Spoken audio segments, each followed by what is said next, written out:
Probably live. Let me quickly post this. Okay. Okay. I'm a little bit excited for this one. So the aim for today is pretty much 200. I think in the stream title and description, I'm going to put the aim as 210 as well. But honestly, I only want to hit 200. And I might fully counter team match 200 if it comes down to that. This is the Battle Factory. This is maybe the most complete test of the Gen 3 Pokemon Battle experience. I'm a little bit worried about chat not moving.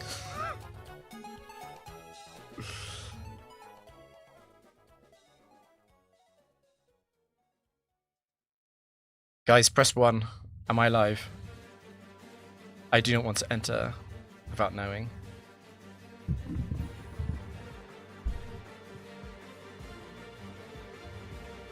Have I lost chat?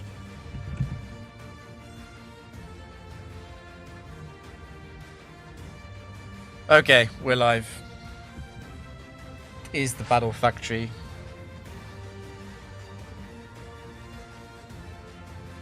I popped in like halfway to a sentence. Okay, let me quickly read you the intro. The aim for today is 200 really. It's also 210 for the 10th Noland battle, but I'd really like to hit 200. And I'm prepared to counter stream it. The counter team match 200 if it comes down to that. This is the Battle Factory. It is the rental facility in the frontier. Latios 1, Snorlax 8. Okay. I'm predicting Shuckle 2. Shuckle 2, of course, the best Pokemon in the frontier by a long way.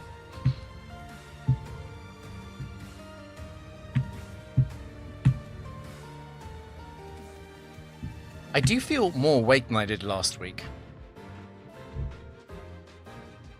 Good luck, but also don't break 200. It's Psychic. Psychic no phrase? Psychic no phrase, okay. It's slightly spooky.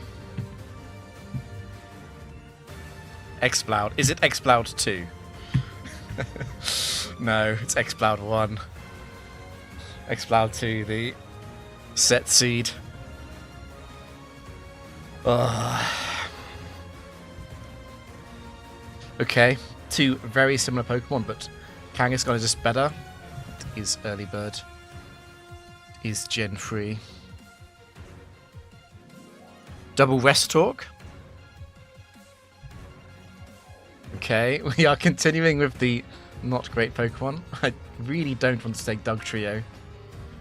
I do at least have Shadow Ball Kang for the Latios and Latias that can show up quite often in Psychic no phrase. Okay. Steelix 1 appeared a number of weeks ago. Steelix 1 got flinched to death by Latias 8 with the King's Rock. I think I'll never forget that one. Steelix 1 is a bit of an earthquake machine. It doesn't do much else.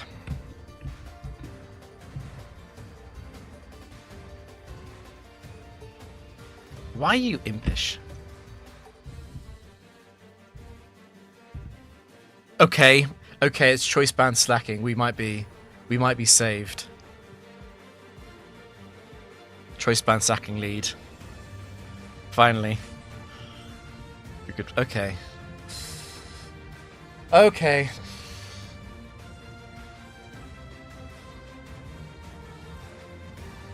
I wonder if Nidoking is coming almost no matter what as a fighting type switch in. Well.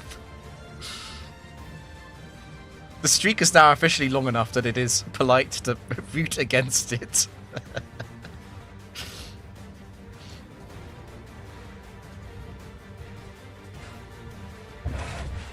We can go double normal. We can go 3 Pokemon with Shadow Ball for match 1. It's probably going to be slacking Kang and Nidoking.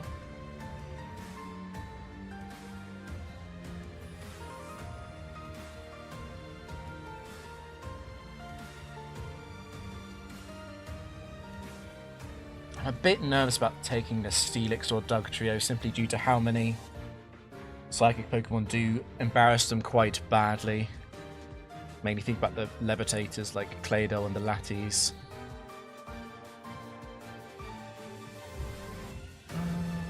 I think Dugtrio brings a lot here. Is it necessary to swap in every match of an early factory streak? No, it is not. It is a good idea to swap quite a lot in the first 3 to 4 rounds. After that, so after match 28, I wouldn't worry about swapping too much.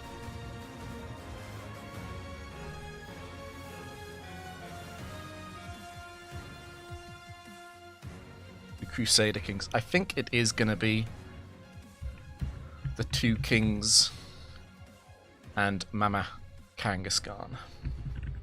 Don't think there's much point delaying this because I am going to attempt to play to 210 if possible. So I don't want to stall too much. What I do need to find is my team file so I can have the team show up on the overlay.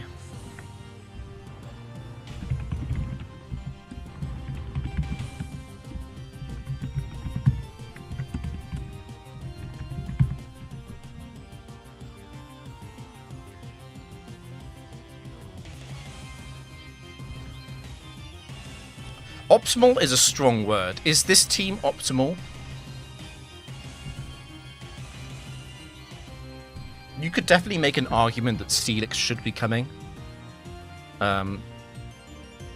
Gives me a little bit more insurance against some enemies later on. Just a bit nervous about the low speed on Steelix. Of course, attack, special, defense is good EVs for Steelix. In Gen 3, unlike in Gen 4, the Steelix don't waste loads of EVs on defense. Anyway, I think I like having a switch in for normal. You can't beat me down. Is this Expert Emma? Predict the... That's Nadia. That's a bad start. And it is a Latias lead, so this is somewhat expected. I am almost certainly going to use Shadow Claw, Shadow Ball.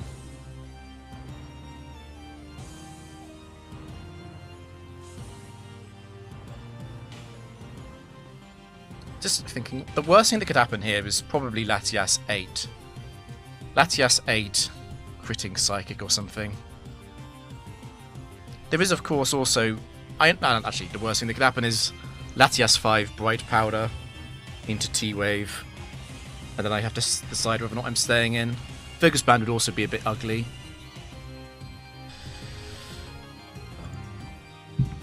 Anyway, there is another thing to consider, which is a Psychic type switching in and using Calm Mind. But I'm not going to swap anyway. Okay, it is actually Latias 8, or it could be Latias 2. So that did 71 damage.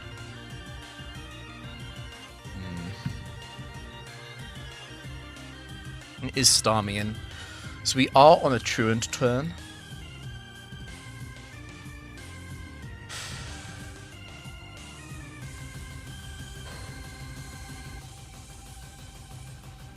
This does already fulfill the Psychic phrasing.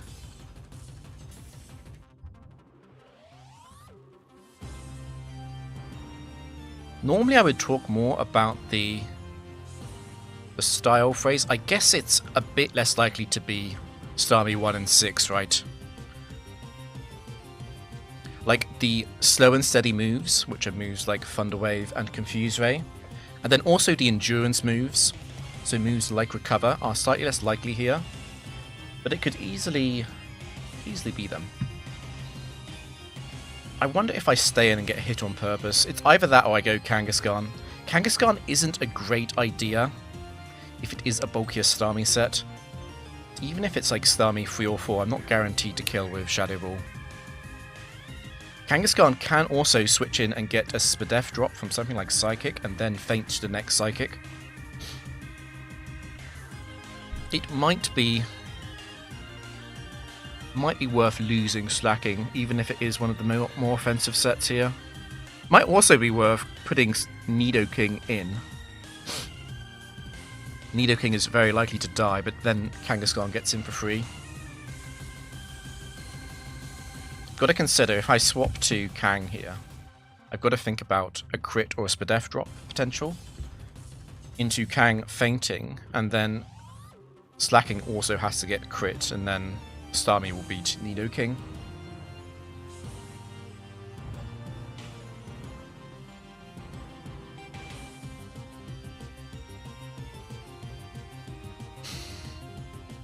We'd be fine against the Surf Starmies. It's the Psychic ones that have a much higher chance of killing Kangaskhan on the switch. My gut feeling is to keep Slacking alive though, because Slacking is so likely to either save me against this Starmie or save me against a final Pokemon. You think the last isn't Medicham or Metagross? It could be. It could be Metagross in the back.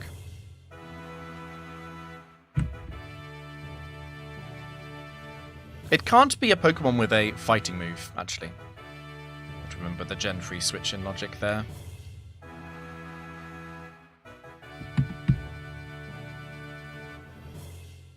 Okay, it is a Psychic set. Oh god, why did I talk about the Spadef drop? Kang is actually dead now if I stay in. So that was definitely a modest Psychic to do 90 damage.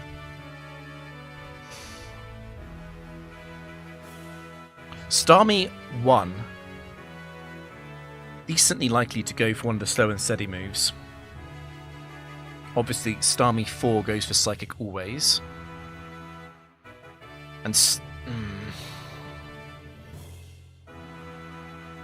Starmie 7 as well, yeah. Unfortunately, because it could be Latias 2 or 8, we don't have information about the item there either.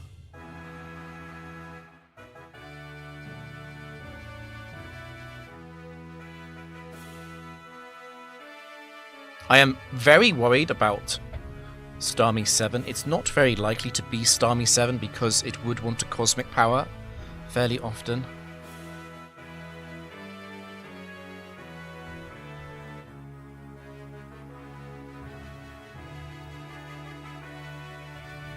The Slacking outspeed Starmie? No. Slacking doesn't run any speed investment, and it's also adamant, so it's 120 speed.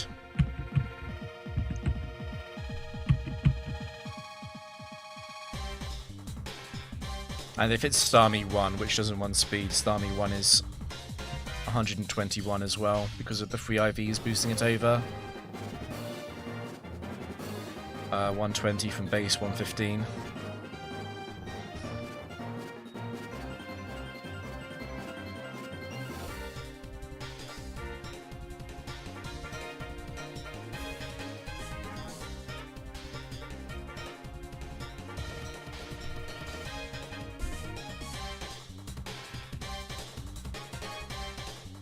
Yeah, I'm just thinking because Starmie 3 is more likely to surf on Slacking because it is more powerful than Psychic, but there is no guarantee there. It would be good for me probably if it was revealed to be Surf on this turn.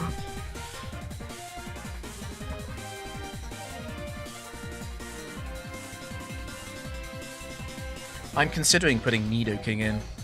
Yeah. I am considering putting Nidoking in to die.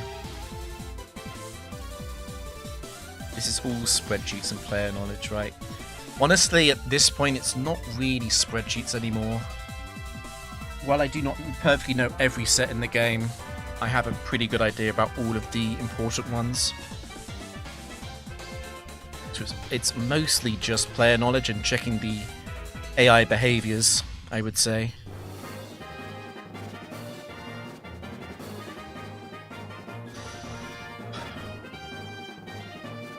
Stay in and then go Nidoking. Okay. Probably not doing that.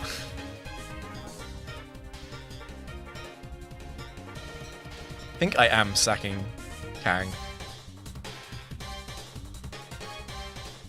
I really hope this is not Starmie 7 with Bright Powder. That would be a fairly straightforward way to lose immediately.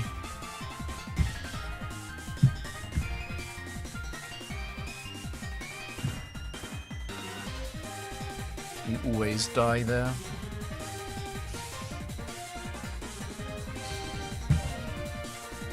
It's okay to trigger. I'm just laughing about the... Some people are going to take the recommendations seriously. Okay, so it used to use Psychic again, which tells us no new information. If I knew this was Starmie 3, for example, I would probably lock into Earthquake instead of Shadow Ball. Because Starmie 7 can use Cosmic Power, I do need to go Shadow Ball to make sure I kill through +1 defense, I think.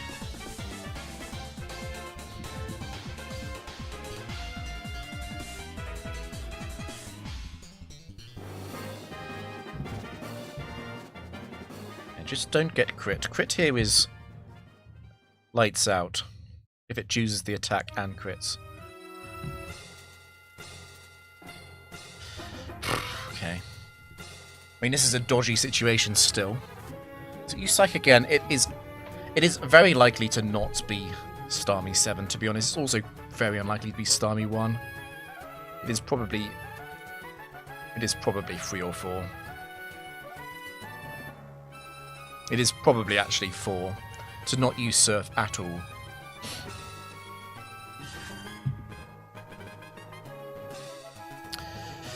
Credilli last, okay.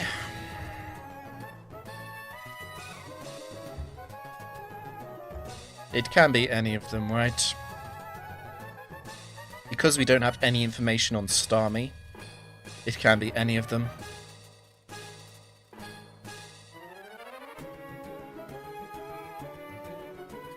Got to be 4. It could be 3, right? 3 could have just chosen to use Psychic instead of Surf. Yeah, it can be any Credilli here. Credilli is a... I mean, it's not a bad opponent. I'm just thinking about the worst way to lose this. Switching Nidoking into a crit Earthquake from Credilli 2, and then missing the Brick Break kill.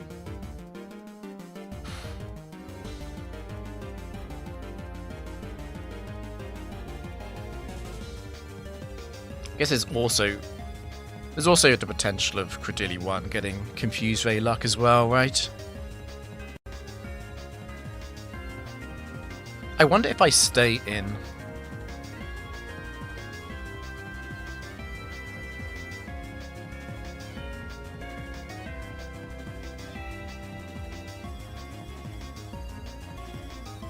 Credilli 1 a threat? I think so. The self-hit damage that Nidoking does to itself isn't too bad, though. Nidoking will do a bit under 30 self-hit damage to itself. It's adamant, but it's also max HP, so that's not too bad. The slacking self-hit damage will be a bit worse. It will be about 35 with Choice Band Adamant.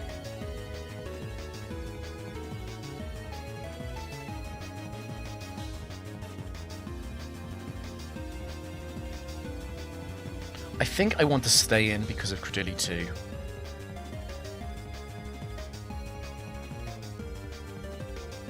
I don't like switching Nidoking into a potential Earthquake like that.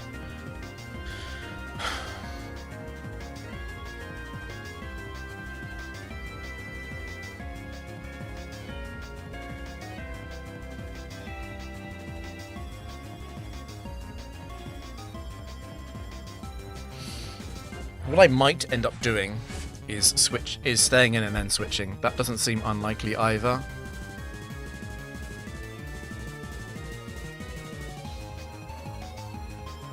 I'm never going to lose to Credilli 3 and 4. It is just 1 and 2.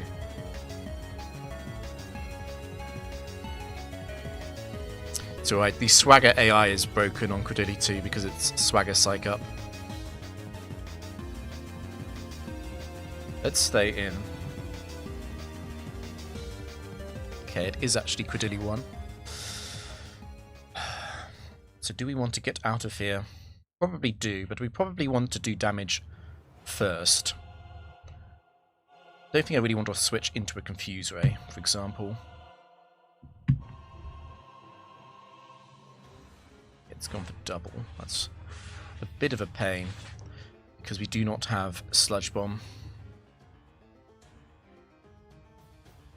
We're going to get a very large number of chances to crit this. It does just about have enough PP to kill Nidoking and Slacking, though.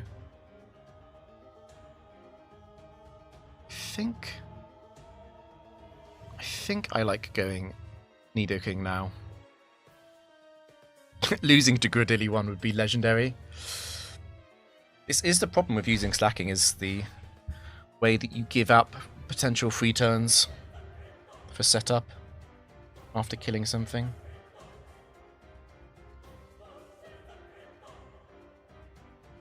I have to consider what happens if I swap into Nidoking on Confuse Ray, which is quite likely on this turn. Another question is, does Credilli see more damage with Giga Drain or Rock Slide against Slacking? Because I don't really want to switch Nidoking into a Giga Drain either. The healing from Giga Drain and Leftovers is going to outdo the damage I do from Brick Break unless I crit as well. I wonder if I stay in. What I might want to do is put Slacking in on the Giga Drains. It sounds silly, but wasting 2 Giga Drain PP on Slacking is actually a very big deal in terms of how many chances Nidoking gets to crit this.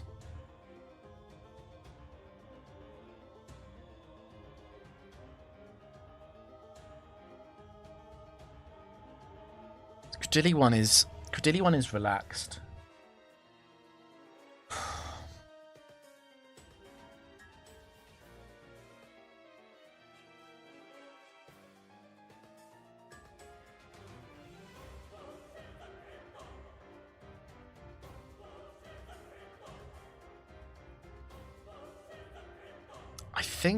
I think I actually go Nidoking and go back.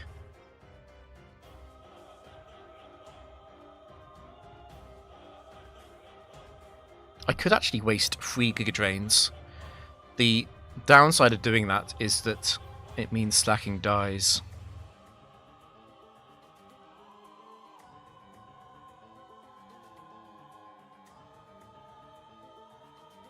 The self-hit damage.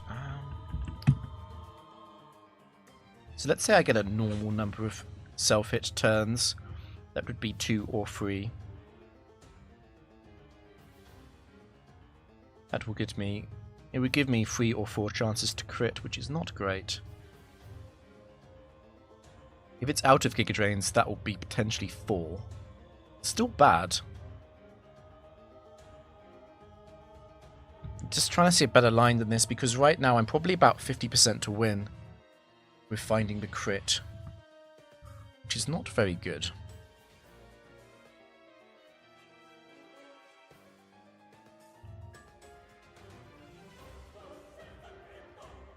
Perhaps instead of switching into Giga Drain, I should simply keep both alive and attack with both until Confuse Ray comes through. The issue is I'm never going to stall it out of Confuse Rays, because it's always going to have to alternate Confuse Ray and another move, even in the best case scenario for me. And Slacking can't get hit by more than 3 attacks. And honestly, neither can Nidoking. Nidoking doesn't want to get hit by 3 Giga Drains either. It's always going to have Confuse Rays.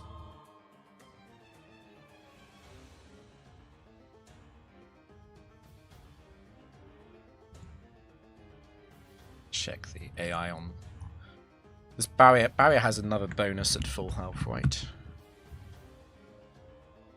No, it doesn't. It's only for under +3 as well on the check for full health barrier. It's also got a chance of using the final barrier. If it uses that, I will have to definitely crit it. What's so painful about this, and I'm only going to focus on this once, is Kangaskhan beat this for free. Kangaskhan completely destroyed this with Attract Rest.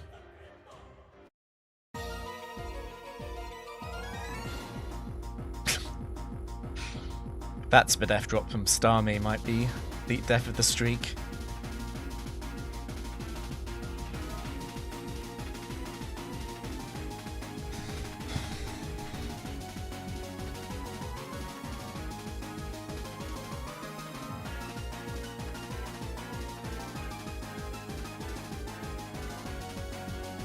I wish I could force it into making contact, but I can't.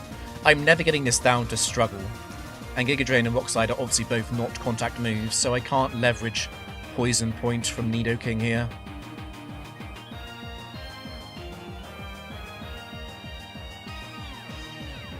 Shadow Ball crit even win. Well, I wouldn't be using Shadow Ball with Slacking. I would come back in and use Earthquake or Brick Break, and those would both kill with a crit.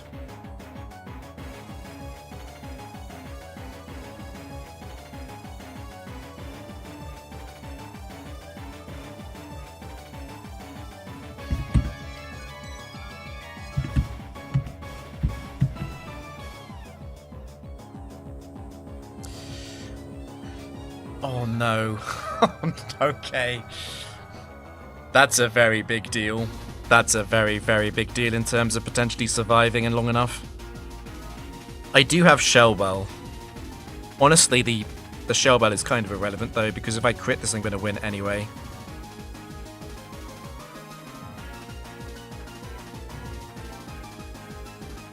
The way that the Gen 3 damage calc works, Brick Break is slightly stronger than Earthquake. Just because the stab rounding occurs on the previous step before the damage floor.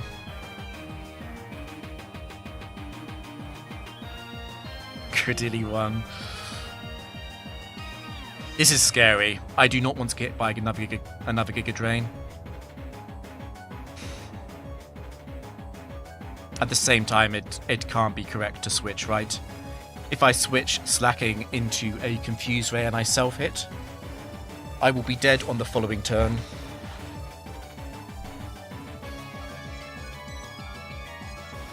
If you crit this... Credilli has crit me and Starmie got a Spadef drop. I think I am due good luck. That's how it works, right? It's basically crit or lose now. Not necessarily. Not necessarily. If it does not barrier again, I might be fine. I will definitely need some kind of luck. I will need to not self-hit. Or I will need to crit.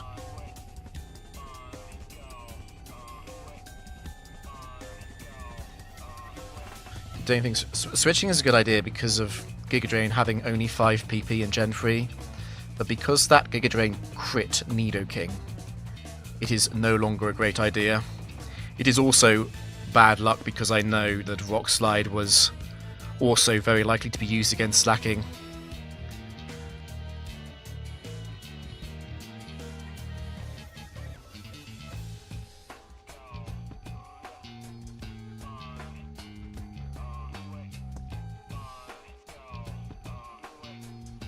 It's got to be Brick Break here though.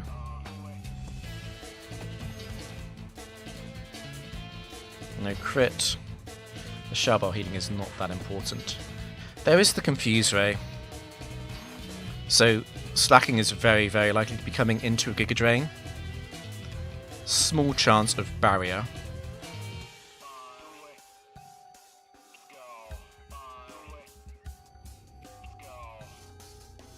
Just thinking that if we can get 3 Giga Drains in a row on Slacking, I can probably still win this actually. As long as I don't get bad self-luck or self-hit damage. Giga Drain, Giga Drain, Giga Drain on Slacking. My damage doesn't matter. The important thing is that that brings Giga Drain down to 1 PP. I then simply have to not self-hit too much.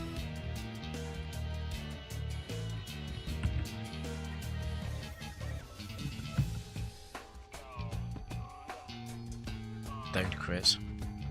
Good, okay. I will Brick Break in case the damage is relevant.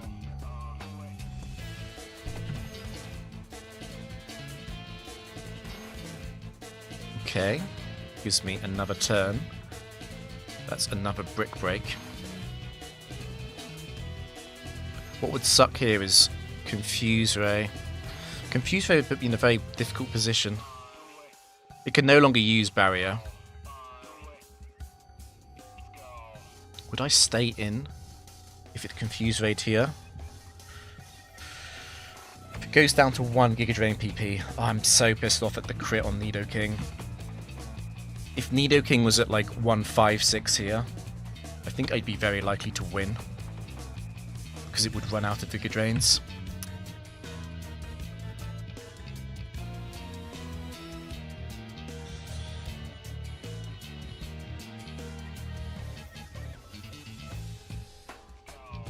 I'm just thinking, because if I'm going to switch, if it confuse rays here and I switch, it might be a better idea to not actually stay in.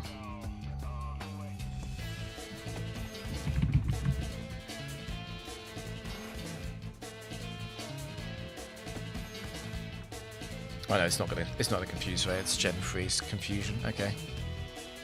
It is guaranteed to attack.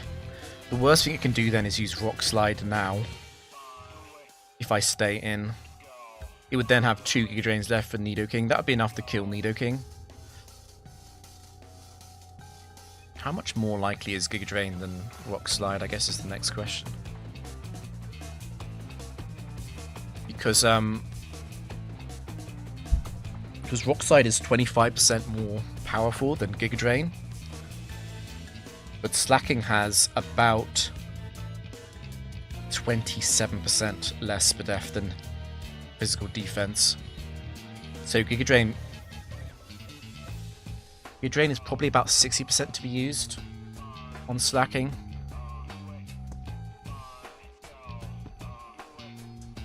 It can't confuse ray Slacking, it can confuse ray Nidoking.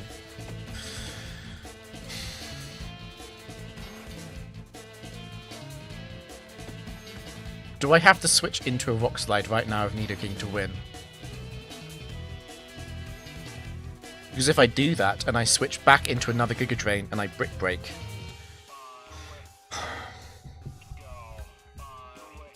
it's also going to be 50-50 to Giga Drain or Rock Slide when Slacking's low on HP. That's going to be a true 50-50 because they will both obviously kill.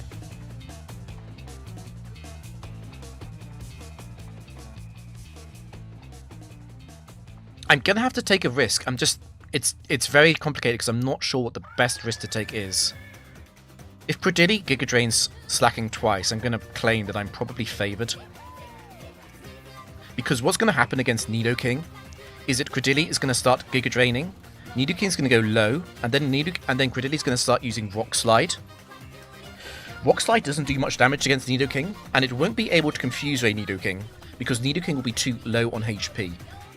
So unless I get every single self-hit in a row basically on Confuse Ray, what's going to happen is that Nidoking's just going to be sitting there using Brick Break, as Credilli uses Rock Slide, because it's the only attack left with PP. So I will have probably 7 chances to crit. And even then, once it's out of Rock Slide, I then have to kill myself from the Confuse Ray damage, which probably does happen.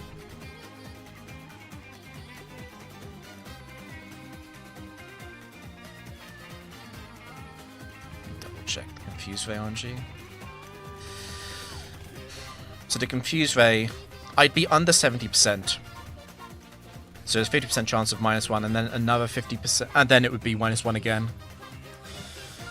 So it would be split between -1 and -2 on Confuse Ray. So there's a 3-to-1 chance.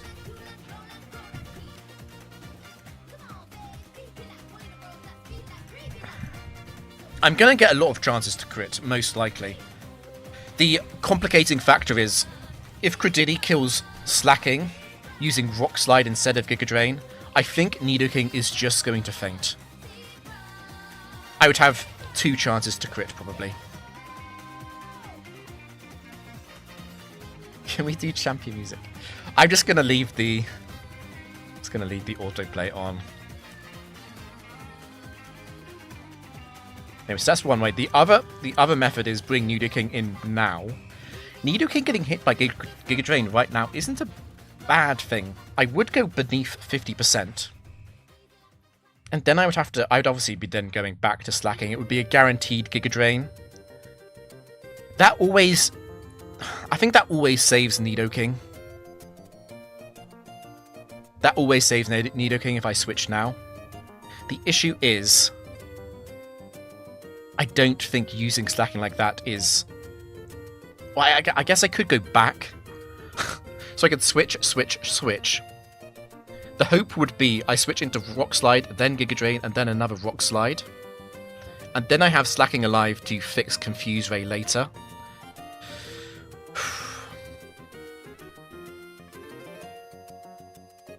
Another question is, what if I stay in on Giga Drain, go Nidoking, and then basically attack until I get confused? The problem with that is that I'm going to be switching into a Rock Slide on Slacking, and Slacking will die. So I don't think I can actually stall out the Confuse Rays. It's so close to working. I actually think the Giga Drain crit on Nidoking prevents that line from working. Because if Nidoking had not been crit, I could just stay in on the Giga Drains, and then I'd slowly heal enough against Rock Slide. And I'd be able to switch in Slacking twice on the Confuse Rays.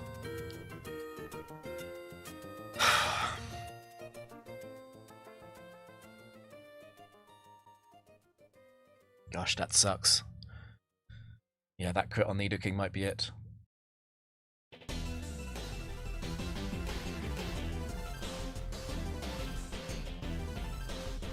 So in Generation 3, level 50 versus open level is not a massive difference.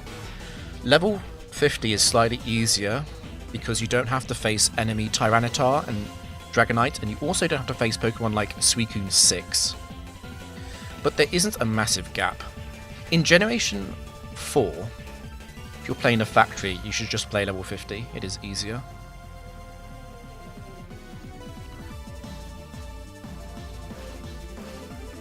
The complicating thing about Gen 3 as well, though, is if you want to use your own team and you want to use something like Sheer Cold Articuno, you will have to play at open level just because of when it learns to move.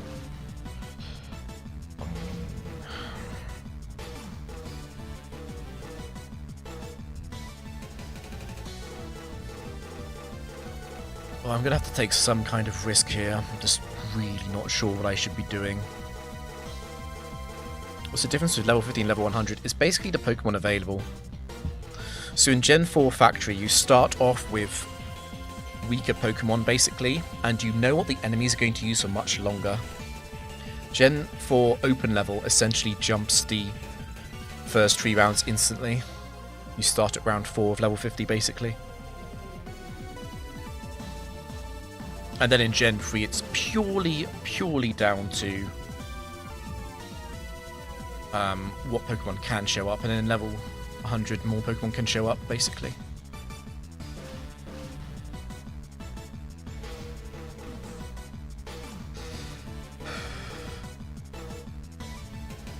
I think I like switching and switching back the most. I think that is best. And I'm hoping that I switch into Giga Drain, probably always. I think that gives me the best overall chances.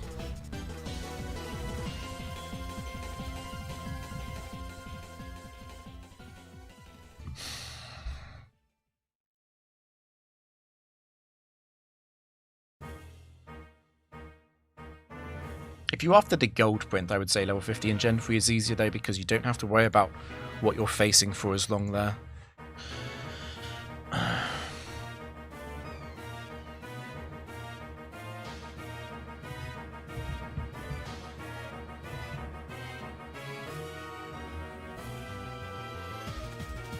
So let me go over this again. The major option are stay in with Slacking, basically. The bonus of that is, unless I get crit right now, I do get a move next turn with Slacking. The other bonus is 25% chance, or maybe about a 30% chance, that Credilli uses Giga Drain twice on Slacking. And it then only has one Giga Drain left for Nidoking. It's going to give me a lot more chances to use Brick Break. The alternative is that I go Nidoking right now. Probably hoping for Rock Slide on this turn, and then the following turn I come back into Slacking on a Giga Drain, and then I attack. The downside of that is Nidoking getting hit by that first Giga Drain means that it's actually a bit more likely that Credilli then uses the final Giga Drain on Nidoking again, right? And I've also got to think Maybe if I stay in with slacking, because Nidoking is therefore a bit more likely to get hit by Confuse Ray before Giga Drain. If I am already confused with Nidoking, but because Confusion could only last 4 turns, it would then be Rock Sliding. I would then have probably another chance. I would have another turn before Nidoking can get confused when it's out of Giga Drain PP. You don't need to count Giga Drain rolls for Credilli 1. It's got 87 special attack at level 50.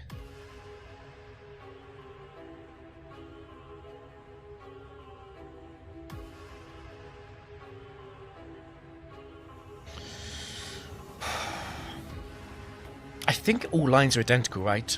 Every single option, it comes down to whether or not Credilli 1 is going to use Giga Drain on slacking, and then it also comes down to whether or not I crit. And I can't keep slacking alive with enough health to be switched into Rock Slides to avoid the confusion on Nidoking. And Nidoking is too low on HP to survive Giga Drains anyway. So it's just... It's just about avoiding the confusion luck, to be honest.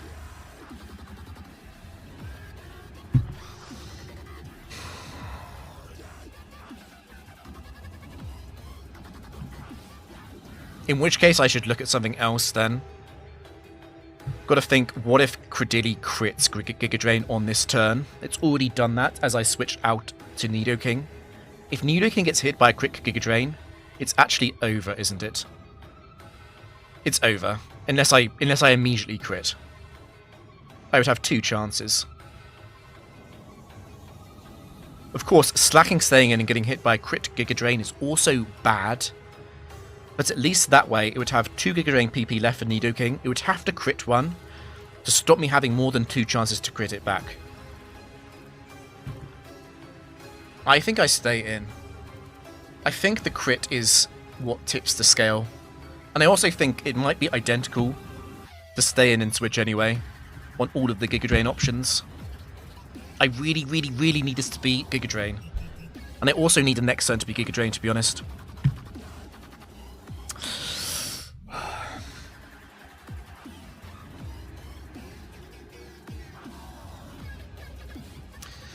Okay, so now it is obviously 50-50 to use Giga Drain or Rock Slide.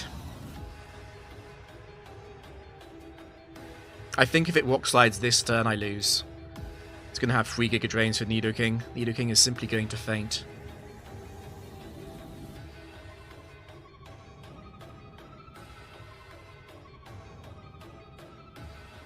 Okay, so let's hit Rock Slides this turn. I would have a chance to crit now with slacking, and I would probably have 3 chances to crit with Nidoking, maybe 4.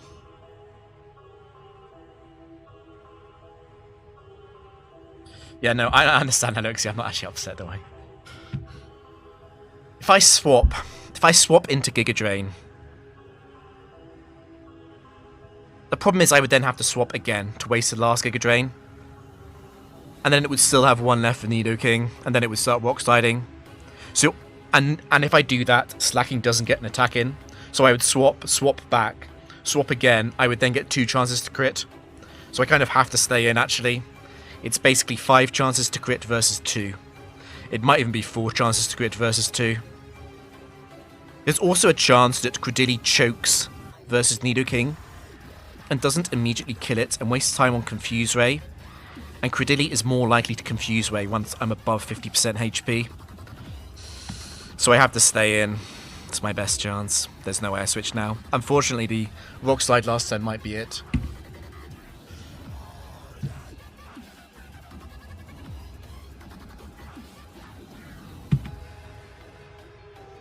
Bruh. Okay. This game is so stupid. Jesus. I can't believe that match. That was so stupid.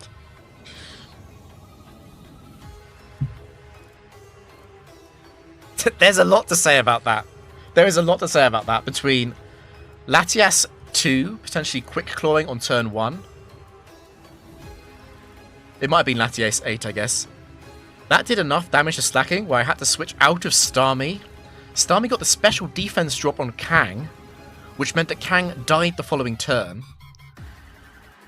Slacking revenges Starmie, and then out comes Credilli 1. One of the few Pokemon that really threatens Slacking and Nidoking once Kangaskhan has been sacked. It then Giga Drain crits Nidoking, uses the correct 2 moves on Slacking, and then Slacking crits it. It's just so stupid. If Latias doesn't go first, Slacking easily has enough health after killing Starmie to stall out Credilli with Nidoking. So literally all of that mattered, including the Latias on turn 1. That's just so crazy.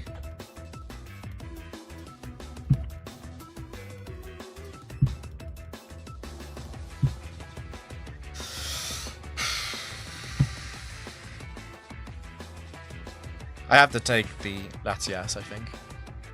Do I take Latias over Nidoking as the switch-in? Or do I relegate Kangaskhan? Get rid of it off the team for the crime of fainting? I kind of hate Nidoking, though.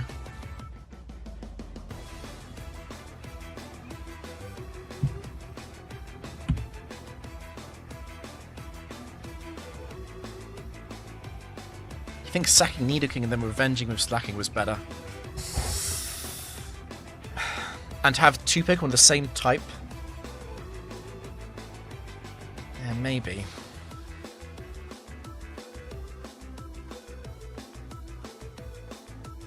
There are enough... The problem is, against a setup Pokemon in the back... So the main fear, if Slacking kills Starmie there, the biggest fear with Slacking plus Kang is that the Pokemon in the back is some kind of setup Pokemon. So some kind of Sword Stance or Calm Mind set. Slacking would be on the slack off turn, obviously. It would also be locked into Shadow Ball.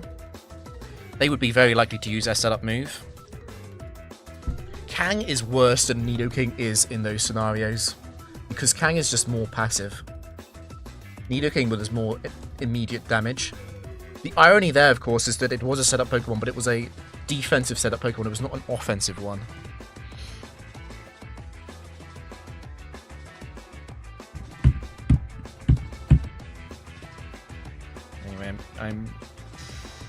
I'm dropping Nidoking. I could take Starmie. I'm not a big fan of Free IV Starmie. I think it gets quite badly outclassed.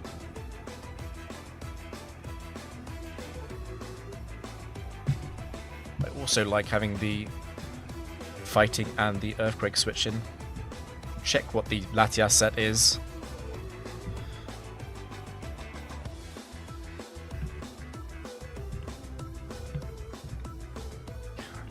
Okay. So it wasn't a quick claw. Missed Noland10. Noland10 was the previous live stream. This is no phrase. No phrase Raichu doesn't tell me very much. How much do I care about being T-Wave? I don't really mind. By Bright Powder Mist into T-Wave, I think that's fine.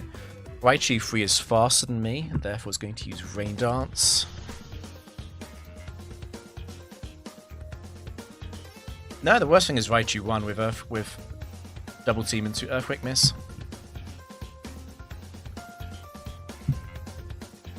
Okay, but don't actually do it. Okay. I think I should stop doing commentary, because I curse myself so often. Credilli 1 won't forget you when everyone else says. It's Armaldo. So Raichu 1 was already prep with Double Team, obviously. It's not that likely to be Armaldo free.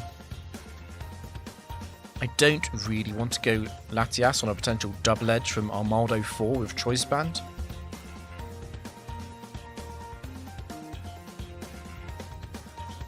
Weirdly, this might be a Kangaskhan moment. Oh, my overlay says the wrong number. Okay. Because I was yapping too long on the way it identifies the streak. Yeah. 1 second.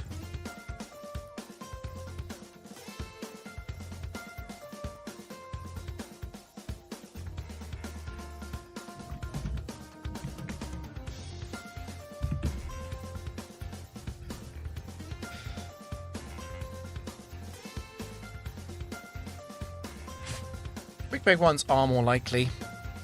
But most likely Armaldo would be Armaldo 2. Because of the combination of prep and Brick Break between 3 and 2 respectively.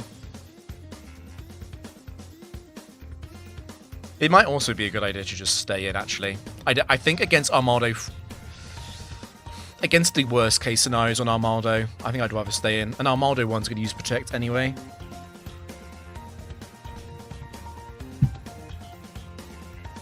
Okay, it is Brick Break. It's probably not free, obviously.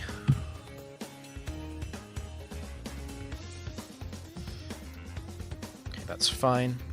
We'll switch now to block the Latias kill. It needs to get a Quick Claw Ancient Power boost instead of the Quick Claw Iron Tail, which I think I'm fine with risking.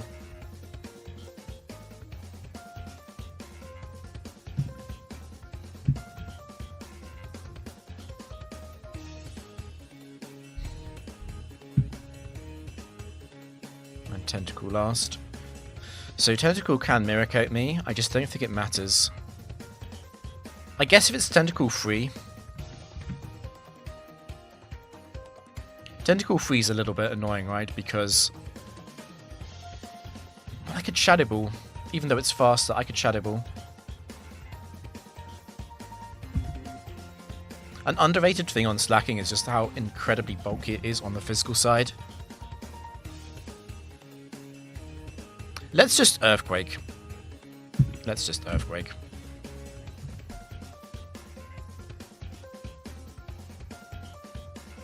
There's the Queen's Rock. This is what Latias 8 should be known for. It's leftovers.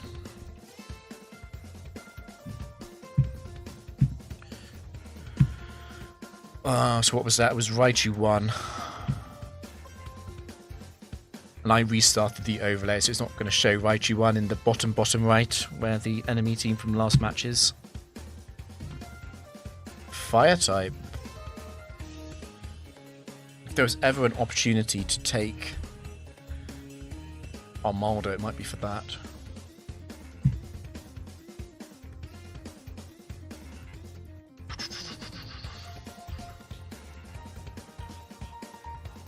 I don't think I'm over swapping. I don't want to over prepare for 199 ahead of 200.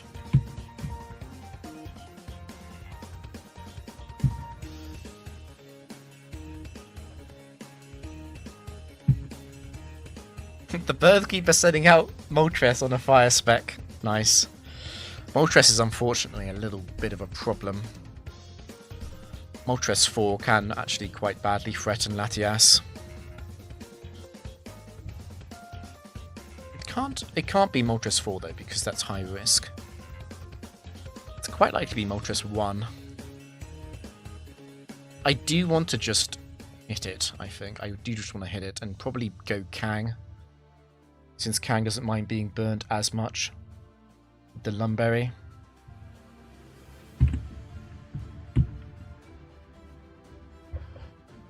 That's right. Let's just crit it actually. Let's crit the Moltres.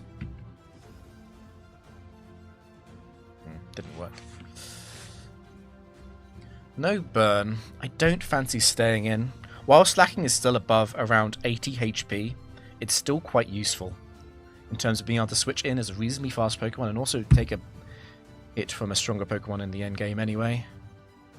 I think I just want to go Kang. I don't think this is in Shadow Ball range though.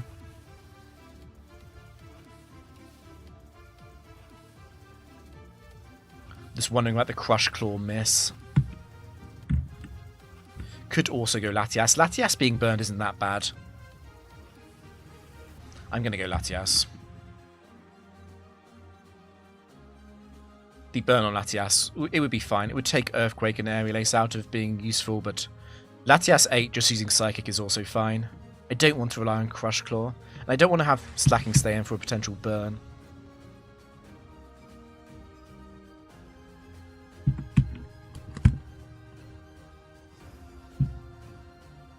So it's Lumberry down. So it's not Arcanine 2, because it was Moltres 1.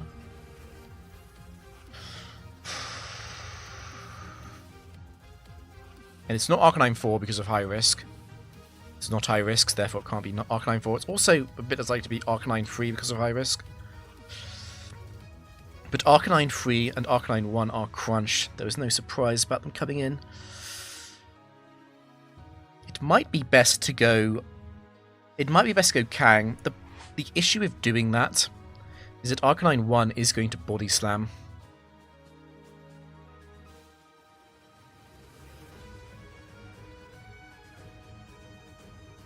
I do have Lumberry. I'm thinking what I would do if I lost Lumberry and it was Kang versus Arcanine 1.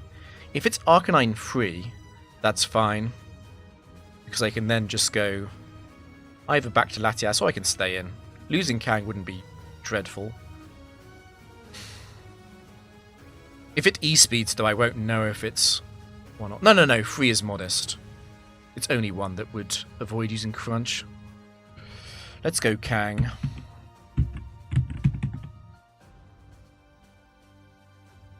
Okay, it is 1. And it did get the paralysis. That's a little bit annoying.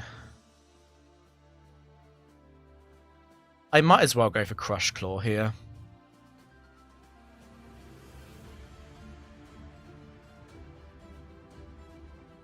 I'm just considering the Shadow Ball because Shadow Ball into Earthquake probably does kill Arcanine. And again, I'm thinking about the Crush Claw miss. Particularly if Arcanine gets a crit here, it can follow it up with E-Speed. And Kang dies without doing any damage. I think I'm going to Shadow Ball.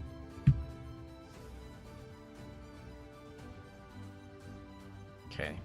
So I can go for rest. Early bird rest. I might as well do it because I don't think there's any point doing damage to this unless I'm actually going to kill it. There is a slightly crazy scenario of Arcanine 1 getting a list of extreme speed crits on Latias. But actually my best way around that is to have it use up the E-speed on Kangaskhan first. E-speed is only 5 PP after all. And that's probably the biggest reason to use rest. Okay. I don't think there's any point using Crush Claw. There's 1 E-speed. Again, I think... Go again. I don't think Earthquake would be a roll from Latias, no. Because Latias is a bit like a -1 Kang. You got your gold symbol this week. Thanks, Yelling Egg. Congratulations. And thank you for the support. We'll go back to... I was going to flame... So Flamethrower does overlap. Arcanine 1 is a really weird Pokemon with Adamant Flamethrower. The Kangaskhan music.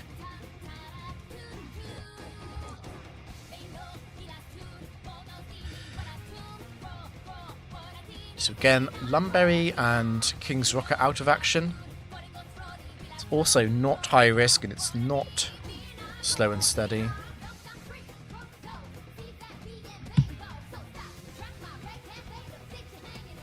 I have Early Bird for Executor 2 anyway.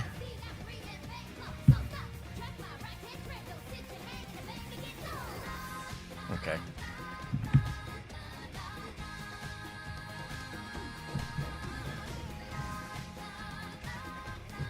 It's the Japanese version, I didn't even notice. I'm so locked in on the game, I'm not paying attention to the music at all, really. High risk.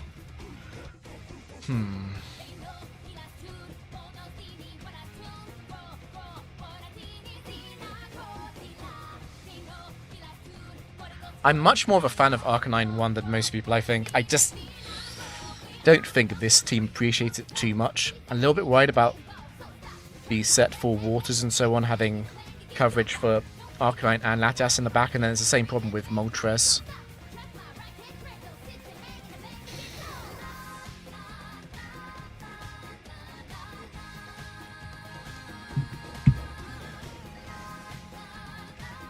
Please send out something trash. It is high risk. High risk is slightly scary. It's the explosion.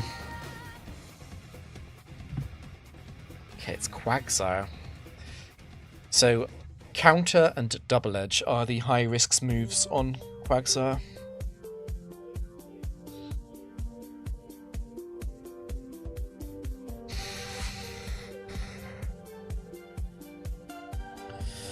Do I go for Aerial Ace? Hedge my bets against Quagsire 1 using counter. I can never hedge my bets against it countering on a crit, but Aerial Ace crit probably does kill anyway. It's either Aerial Ace or swap, I think.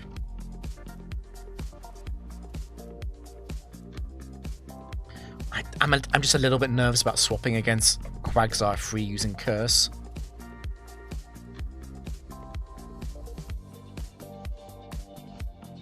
Like, let's think through the scenario of swap to Latias on Curse, and then Quick Claw Double Edge crit. I'm then officially in trouble, right? Something else is going to take major damage. Also, it doesn't have to be 1 or 3. It can be Quagsire 2. And Quagsire 2 also can be quite annoying with Curse and Yawn and Leftovers. There's also Quagsire 4 doesn't matter. It's going to use Amnesia, very likely. And also Quagsire 4 is going to be random between Earthquake and Surf if it does attack. And it has Ice Beam for Latias. I think I just Aerial Ace. I don't hate being countered on Aerial Ace, because once I know it's Quagsire 1, I can then safely go Latias, and I can then just use Psychic. Don't worry, Elixir is fine. He's also got his own massive streak. I was grinding doubles for so long, and I could never get past 130.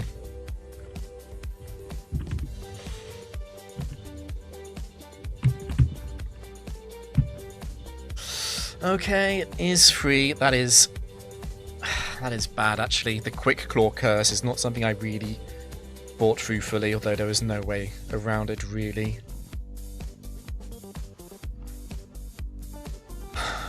I think I'm going to have to go Latias anyway now, then. What scares me is switching to Latias on another Curse, and then the Quick Claw Double Edge coming through and killing Latias at +2. If it does that, it does take the full recoil, right? Yeah, it would take 47 recoil and damage. That is a lot. Yeah, it can't be 2 because it isn't Leftovers.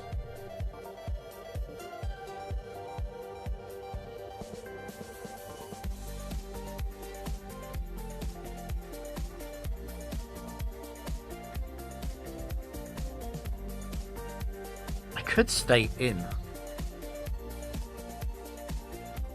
I could stay in because being hit by Earthquake twice honestly isn't that bad.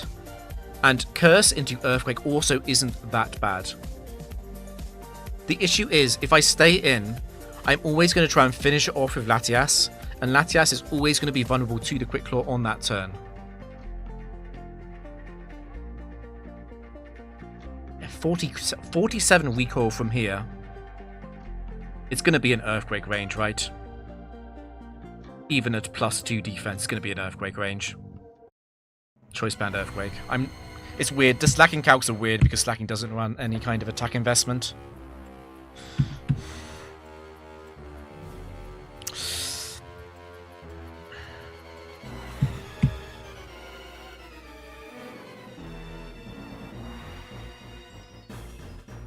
Okay. It was worth Latias's life to get rid of that.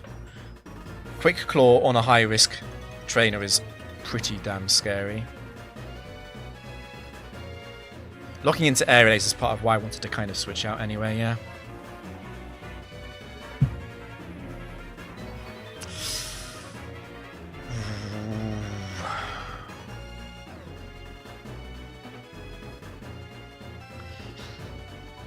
So for anyone unfamiliar with factory calcs, Latias is not guaranteed to kill Heracross for several reasons. First up, I don't kill 1, 3, and 4 all the time anyway. Second up, Heracross 1 and Heracross 3 have an item that is a 10% activation, which would mean that they always live Psychic. And third, Heracross 2 lives Psychic anyway. I am very concerned about attacking here. Very, very concerned about attacking here. Because if Heracross 4 lives Psychic, I'm giving it full powered reversal. And it obviously is faster than Slacking and Kang. It's alright, Heracross 4 would use Mega Horn, to be clear, but it can naturally survive Psychic. It can also naturally survive Aerial Ace, yes. Aerial Ace is weaker than Psychic.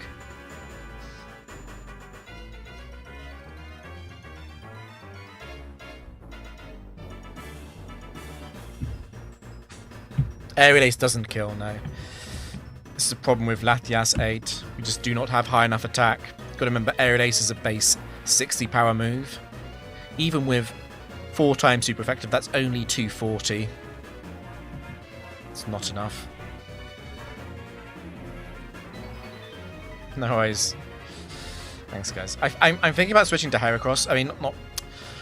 Switching to Heracross would be a great idea against Heracross. I'm thinking about switching to Slacking.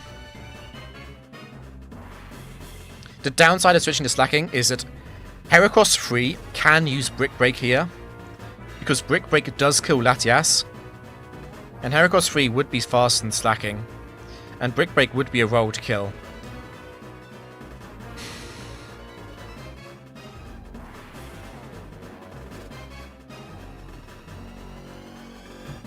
Yeah, I'm also thinking about staying in and using Earthquake against Heracross.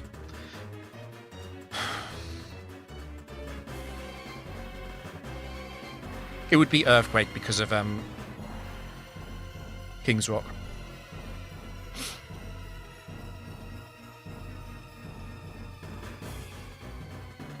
It is high risk. We've got to remember it is high risk. High risk means it's likely to be Heracross 1 because of counter, or Heracross 4 because of reversal. I would instantly lose versus Heracross 4 if I Psychic and it lives. The downside of using Earthquake here is that obviously Latias dies almost all of the time. And this is a fast Latias set. It might be very useful against the final opponent. And Heracross coming in does not help us because obviously all the Heracross sets have a super effective move against Latias. And Latias is a good offensive matchup into all of them.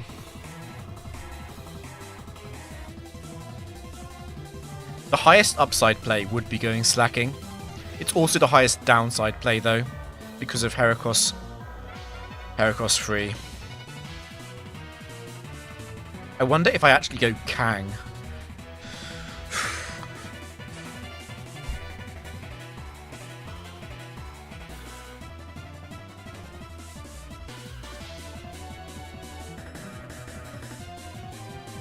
I don't know. There are Pokemon that can cheese Slacking, and there are obviously Pokemon that can beat a 2 HP Latias. Kang is kind of the most solid Pokemon on the team at this point. I'm not sure about sacking it. It's not a type... because there's no type spec, there isn't a fighting type in the back.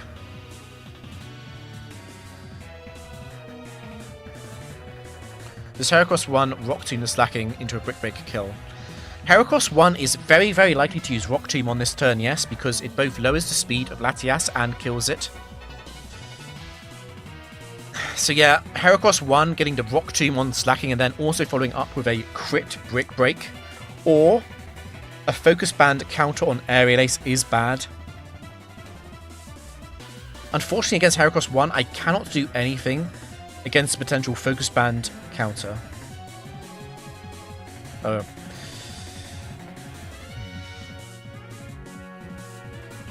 Poliwrath isn't a high tier mon in Gen 3, only in Gen 4.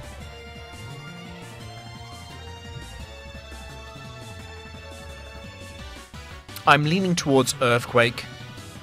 I think I'm leaning towards Earthquake. Because Earthquake does at least give me a... It means I never lose to Heracross 3 unless Heracross 3 gets like a massive crit on slacking and I can't play around that anyway. Gonna Earthquake.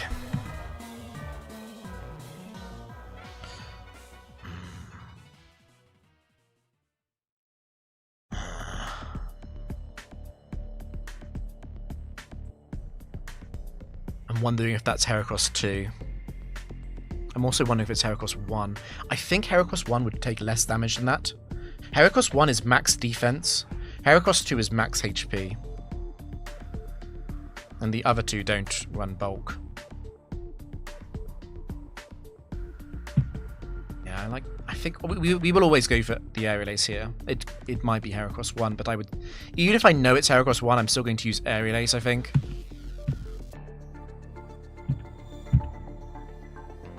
I definitely have to Aerial Ace there because of Heracross 3. Dodging an attack would be devastating. So Heracross 1 is slower than stacking, the others are all faster. Okay, but we still kill. It was Heracross 2.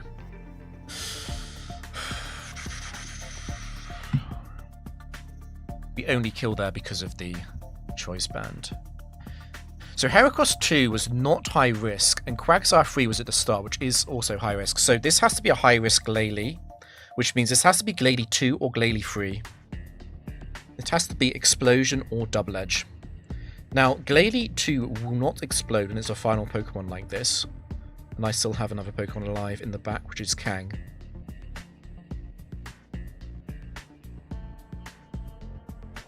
I think the biggest risk here is Glalie 3 getting a Blizzard Freeze. The best counterplay to Glalie 3's Blizzard Freeze is to not waste my own Lumberry. In fact, what I could do is switch to Kang, and even if Blizzard freezes, what I'll do is just rest. The downside of switching to Kang, though, is if Blizzard does not freeze Kang, and I use rest, I've used up my Lumberry, and then I can then be frozen again. So what I should do probably is stay in. Glalie 3 has to run itself out of Blizzards.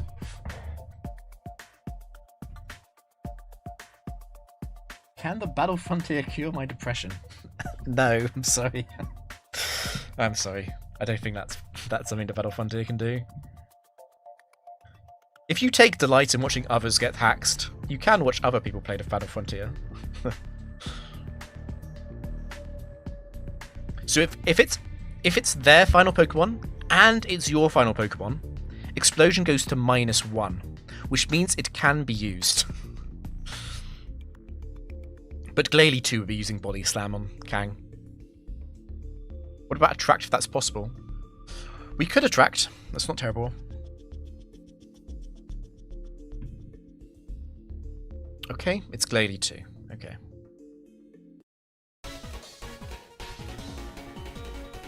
What I'm going to do here is Aerial Ace and switch. Actually, I'm just going to stay in. I don't really believe in Glalie ever killing slacking here. It is... Oh, I was going to say it's going to use Endure, but I don't actually think it's in Endure range. We get a free chance to scout if it's in Endure range now. So if it's between 4% and 35% HP, it will Endure, but I don't think it's in that range. No, it's not.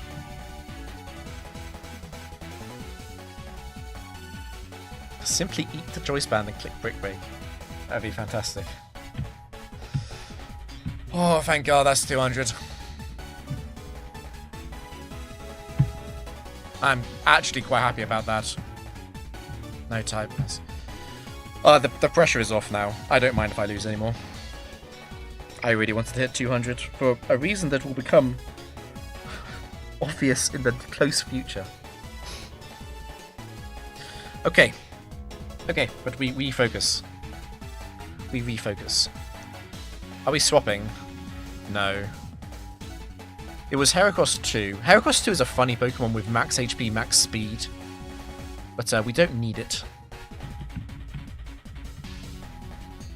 Thanks, guys.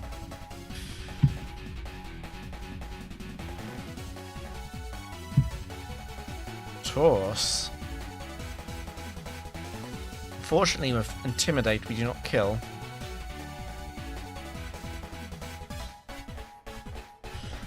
Ba, ba, ba, ba. I do not like switching into a double edge. It is high risk. It is not a surprise to see Taurus come out.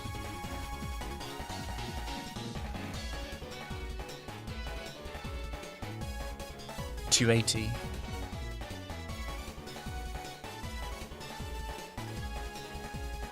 Noland10 would be cool. I think after 210, honestly, the next milestone probably is 300. Oh no, it'll be 259 for the longest factory streak ever, I guess, but I don't think 300 is very likely. Faster, so it's not Taurus 1. So it was Taurus 2, 3, or 4. But I don't think it's Taurus 2, because Taurus 2 is max HP, and we were intimidated on that brick break. I'm pretty sure that was Taurus 3 or 4. And Taurus 4 would have used Rock Tomb, so it's actually very likely to be Taurus 3. So high risk Ampharos, Focus Punch, I think that's it. So Ampharos 2. Ampharos 2 is going to use Thunder Wave here. It might be a good idea to just stay in and get eaten by that. Stay in on the Thunder Wave, then Brick Break, and then on the following turn I switch to Latias.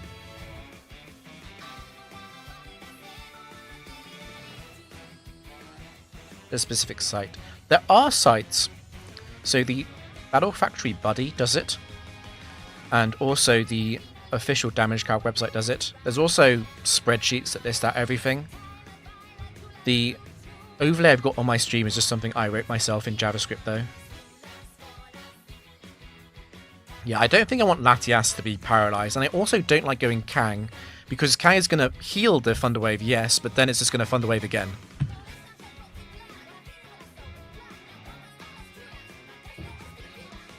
You outspeed Amp even with T-Wave or no? No, because this is Gen 3, the paralysis effect is a 75% reduction basically. It's a quarter of your original speed. So slacking is 120 speed at level 50, and then once it's paralyzed, it's basically 30 speed, which is slower than everything. Well, actually, it's not slower than everything. So we see the paralysis, which was not guaranteed to beat Ampharos 2. It is still not guaranteed. It's just quite likely because of high risk. So if it is Ampharos 1, I believe it will now Rain Dance because it's faster. But we need to know what set it is anyway. Am I a computer science grad? No. I have a boring science degree. Science and mathematics. How much does Brick Break and EQ do after Intimidate? We'll kill Ampharos with Brick Break and Latias's Earthquake. You don't need to worry about that.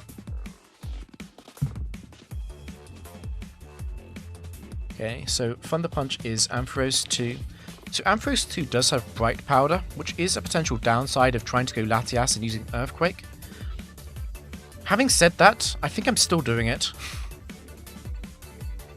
Yeah, the thing about the overlay is, I appreciate that unless you are a full-on Frontier nerd, in a good way, you will not know all of these sets. You will not know what Ampharos 2 means.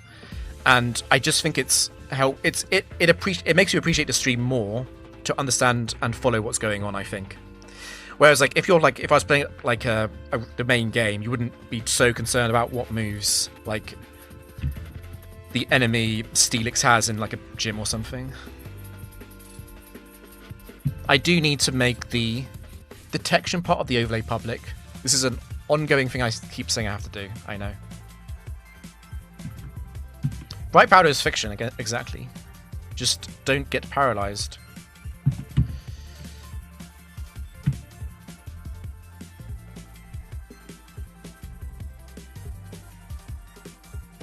I know. The problem is, the current overlay, any developers will know what I mean by this. The current overlay is looking at my own file system for like references to stuff like the spreadsheet. And I need to find a way of bundling that up in a way that will work on other people's PCs. What are the pros and cons of Gen 3 versus Gen 4 factory in your opinion? So, I would say the pro is also the con, which is that Gen 3 is slightly easier. Why is that a pro and a con? Well, because it's easier, you have longer streaks in Gen 3, which means everything just takes longer. I quite like the shorter nature of the Gen 4 Frontier and Factory, where it's just like, you know, you can do a good run in like one day, and it's over. Gen 4 also only has 4 sets for every Pokemon. In Gen 3, as you can see, this Latios has 8 sets. Some of the other Pokemon have 6, and not Latias, Tyranitar and Dragonite have 10. Outside of that, it's pretty much preference. So, if you don't like losing very much, you should probably play Gen 3 more, but I like both. They are more similar than they are different, I will say that. So yeah, the final Pokemon here is Latios. So we saw Tauros and then we saw Ampharos. That has fulfilled high risk. And therefore this Latios can be, I think, almost anything. Tauros 3 was Leftovers. And Ampharos 2 was Bright Powder. So because of item clause, it won't be Latios 5 or 8. Apart from that, we don't really know. Yeah, I can rewrite it. It's just going to take... The thing is, and again, I know people appreciate this. I have limited time outside of my job. And it's like, my free time, I could spend it making videos. I could spend it making new overlays for the stream. I could spend it streaming. Or I could spend it doing a massive code rewrite in a project that already works, just to release it to the public. And that last one is just the one that makes the least sense. And it's also the one I kind of want to do the least as well.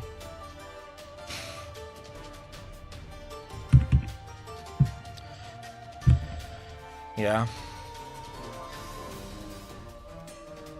I don't think I'd ever be switching here.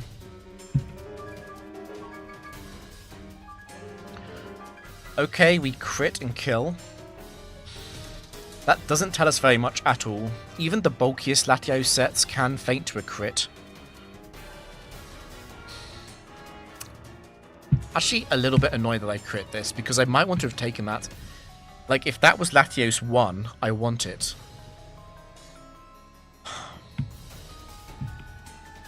No type, no phrase.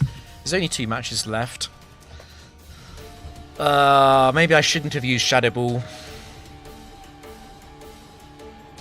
Maybe I shouldn't have used Shadow Ball there.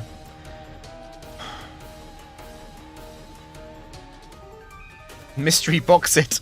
I think Latias 8 is quite dramatically better than Latios 2, 3, 6. Latios 8 would be better. Latios 1 and 4 would be better. But I don't think I want to.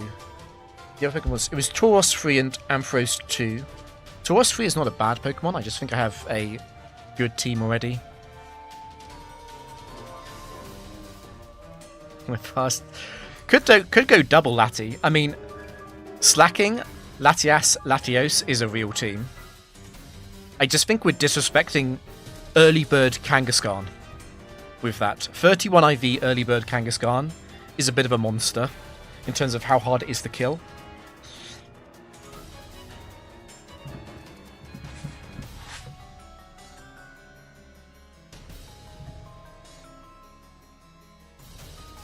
It is funny.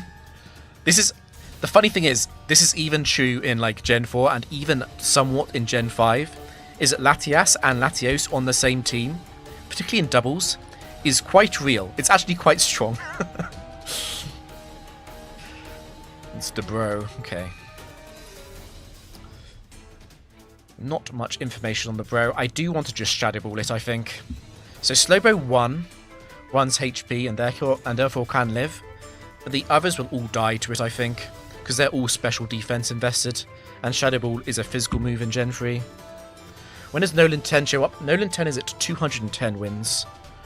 So the downside of killing this right now, like always, is that a setup Pokemon switches in and sets up on slacking. However, I've accepted that as just the way the team functions. Gulping down some sweets, she did. There are some funny intro lines. Okay, it was Slowbro 2, 3, or 4 then. And actually, that's quite important because it could have, because it can't be Slowbro 1. It means that this is possible for it to be Electrode 2, since Electrode 2 is also a Rain Dance set. If it was, it can't be Slowbro 1 and Electrode 2 without being Battle's Flow on the battle style. Now, against Electrode, what do I want to do? It is very, very, very tempting to go Latias. The problem with going Latias is I do give Electrode 3 and 4 a chance to explode. It can't actually be Electrode 4 though, because Electrode 4 would trigger high risk with Explosion and Mirror Coat together. But it can be Electrode 3.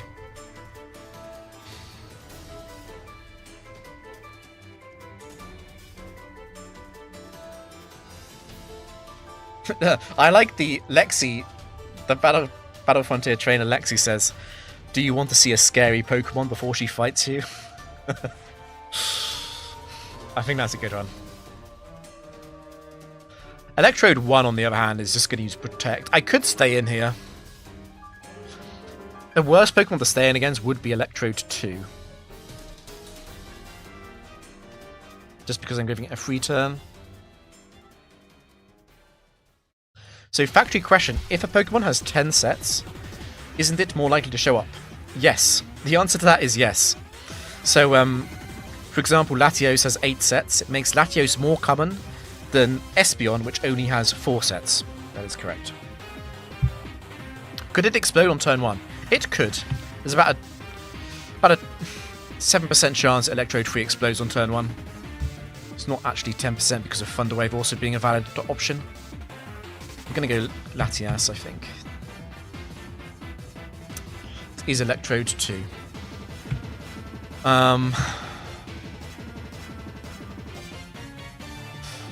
No fancy way to play around this. I'm glad I used Earthquake after Swagger. That is annoying. Do I stay in? Like, Electrode 2 can't really kill Kang, but it can once Swagger gets used. Yeah, Gen 3 Explosion is a crazy move. I think I want to stay in. I want to stay in at least until it uses Rain Dance, I think.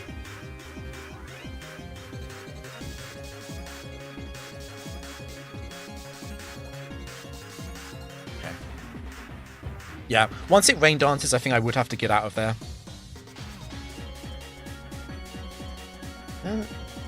Dawn Fan.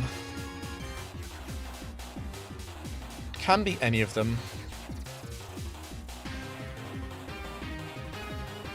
It could Electrode 3 could explode. Not Electrode 2 though. Doesn't have the attack.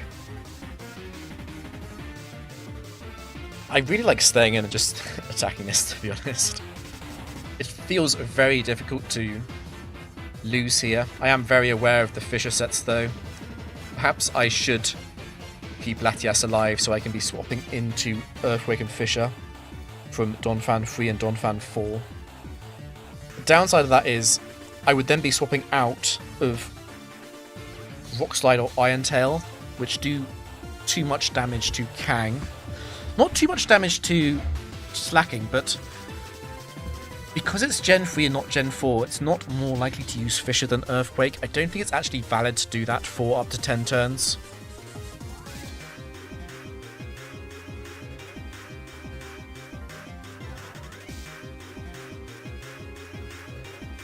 Donphan 1 is the most likely set.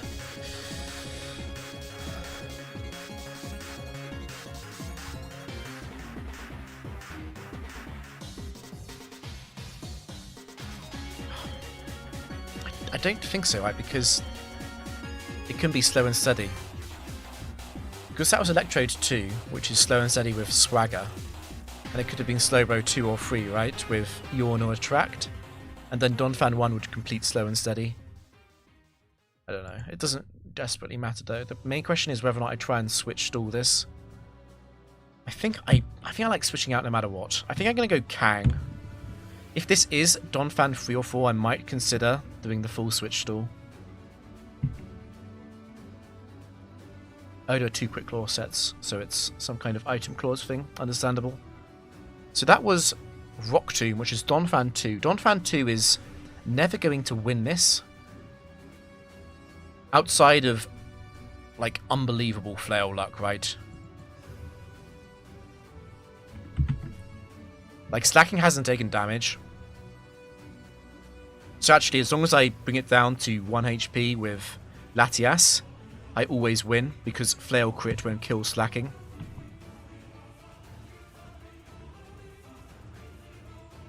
Go for the defense drop. I think that is best, yes. Because if I miss Crush Claw, what's going to happen later is it's just going to use Rock Tomb versus Latias anyway, and then it's going to use Endure after I hit it with Psychic, and then it's going to have 1 HP Flail, but it won't beat Slacking, because it is guaranteed to go for Flail at 1 HP.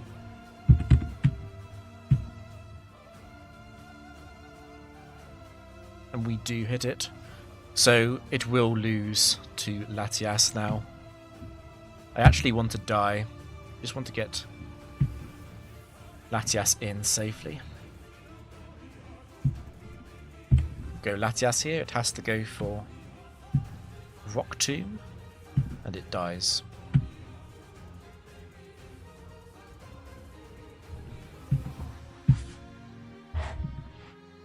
Okay, final battle of the round. Dragon. Dragon is rare. This is Gen 3. Dragon, no phrase. Latios is very likely to show up. Dragon, no phrase is rare. Like, there are a lot of Double Edge and Facade Salamence sets. It probably is Salamence. I guess Altaria 4. It's quite likely. And Kingdra could show up, yeah. It's pretty unlikely. I mean, there's obviously Double Edge Flygon as well. It's incredibly likely to be Latios. Incredibly likely.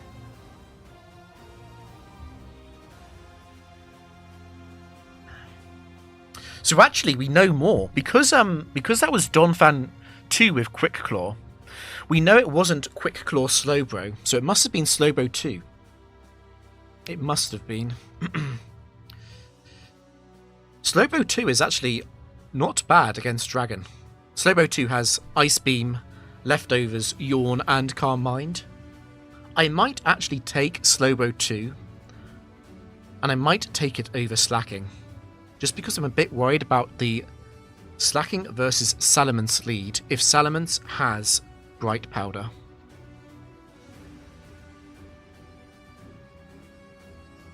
On the other hand, Slacking is so incredibly solid against Kingdra, and it's also really helpful against Latios.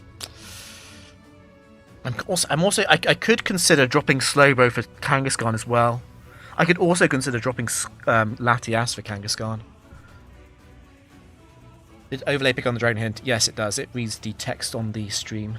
It reads the text from the screen capture on the game.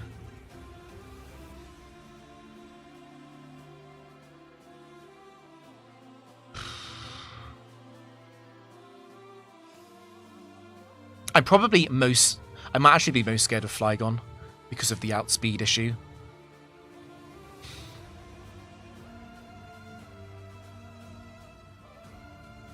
I don't know. On the other hand, right? So on the other hand, Slowbro 2 doesn't actually run any physical bulk. I would be very vulnerable to being crit. I would also be very vulnerable to like Bright Powder and stuff. I mentioned the crit because Flygon 3 and 4 are both scope lens. So Earthquake would be a 12.5% chance to crit them from them. I don't think it's actually worth it to pick up Slowbro. I think I go with what I have. There's Kangaskhan 1v1. Not all of them. Unfortunately, Kangaskhan, because it's base 90 speed and it doesn't run any speed EVs, Kangaskhan is 110 speed at level 50. And Free IV Latios is 116. which does make the Kangaskhan versus Latios matchup a little bit scary.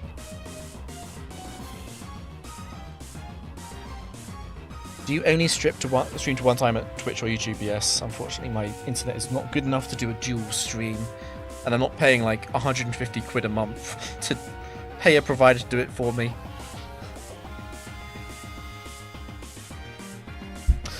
I think we go for it. I don't think the Slowbo 2 option is actually worth it, even though it does have Ice Beam and Yawn.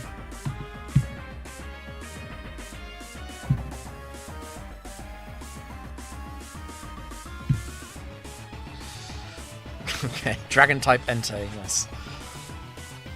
Entei is faster than Slacking. I am a bit worried about the double team.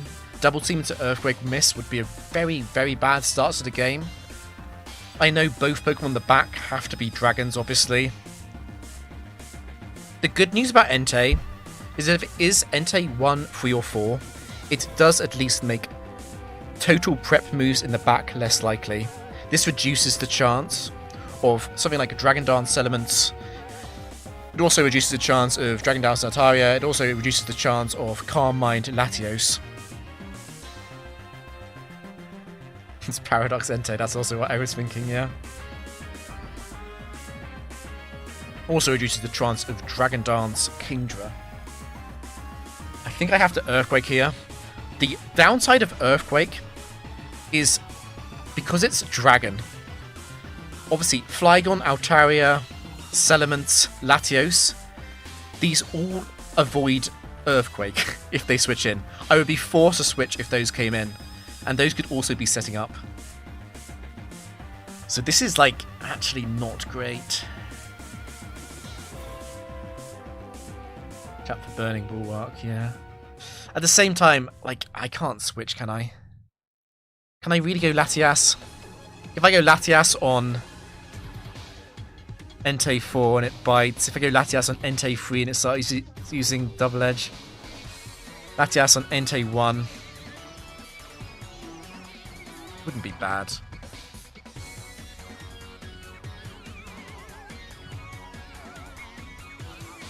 Is there any dragon that can come in that does get hit by EQ? Kingdra could come in. Oh.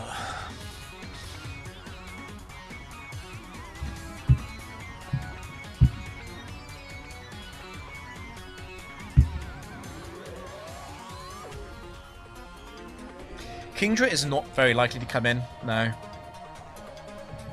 Just, it is possible, it's just unlikely. I have to kill this. I do not want to mess around with Entei 3 or Entei 4.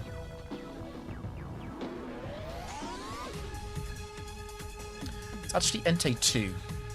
It doesn't burn me, at least.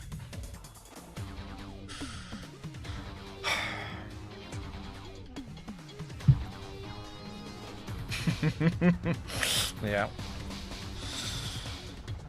Unfortunately, this was a little bit likely.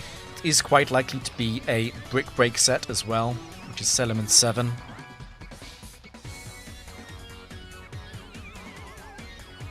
This is complicated in terms of what the most important thing to keep alive is. I definitely can't switch to Latias on this turn. It might have to be Kangaskhan. I also don't hate Slacking being sacked off. The problem with Slacking staying in is obviously Salamence just might use Dragon Dance, and that would be really, really bad.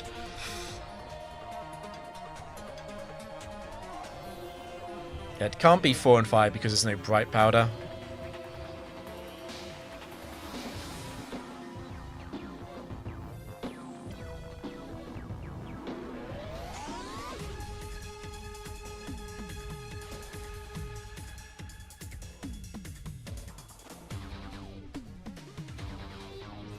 I think I like going Kang always. Kang is not great into the special Salamence sets.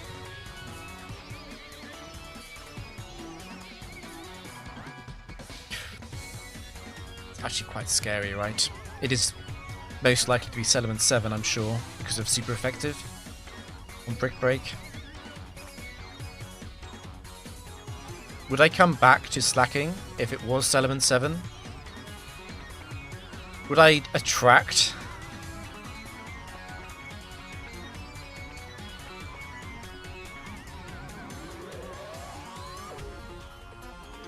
Would I have to Crush Claw? I think I'd rather Shadow Ball and then Shadow Ball again. It would then be slacking and Latias in a 2 versus 1 against a final Dragon type. There's also Ment 2 to think about. Ment 2 is going to waste a lot of time using Protect though.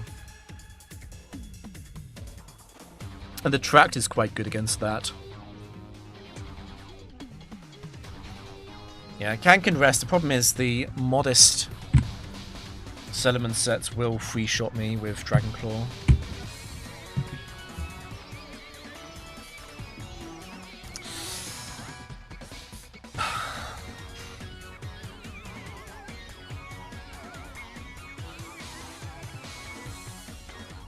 It is very likely to be Salamence 7. Very, very likely.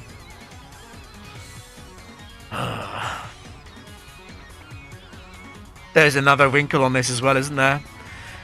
If it's Salamence 8, it has leftovers, and therefore it probably can survive Shadow Ball from Kangaskhan and Shadow Ball from slacking. It won't be Ment's 1, that was a modest Dragon Claw on Kang. Kang is base 100... What base? Its raw special defense stat is 100. Because it's base 90, 80, 80 on its defenses. Makes it one of the easiest Pokemon to do very quick mental damage calcs for. Because you divide by 1. If 7... No. 7 will do much more damage to slacking with Dragon Claw than Brick Break. Salamence 7 is modest. Dragon Claw probably does about 30% more damage than Brick Break does.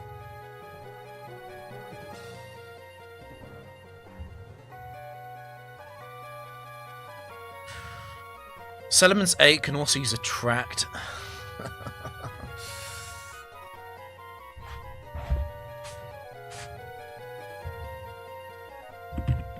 You can check the damage calcs if you want, but I am very sure.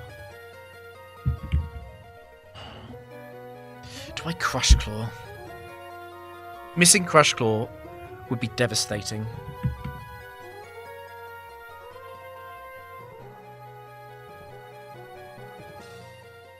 Slacking is too low in HP to rescue this if Crush Claw misses.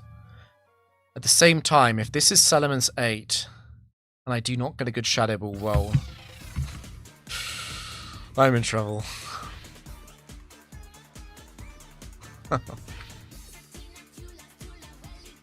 Mystery Box Latios might have been a play. The problem with Mystery Box Latios is Mystery Box Latios can faint and is slower than Salamence 7 and 8 anyway.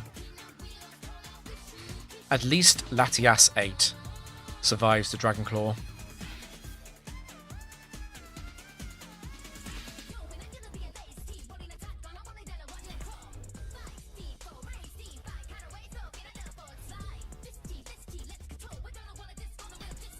This is scary.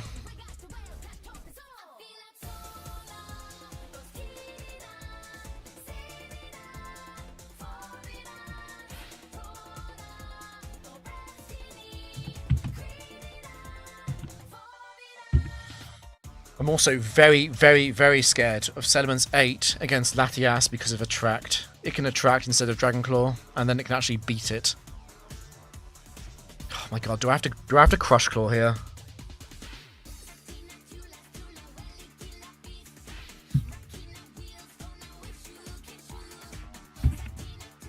I might also want to save Kang on the following turn.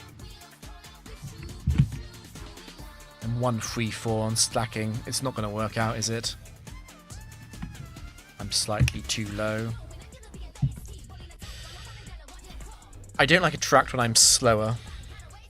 Because it could, if it Dragon Claws here, and I Attract, and then it doesn't get infatuated, I'm just dead. Salamence 7 and 8 are the They are the scariest element sets, outside of bright powder nonsense. Okay.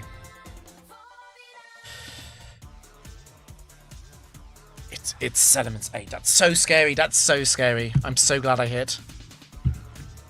It might choke the kill here against Kang. I might have a very small chance of living Crunch. So I might as well go for the... Do I want to go for the Shadow Ball or the Rest? I think if I live, I'd rather Shadow Ball. If I rest... And I get... No, I probably should rest. Crucial defense drop. We don't need a defense drop against Celements with slacking. Okay, did actually go for Crunch. I will have to lock into Shadow Ball here. I'd much rather lock into Shadow Ball than Aerial Ace.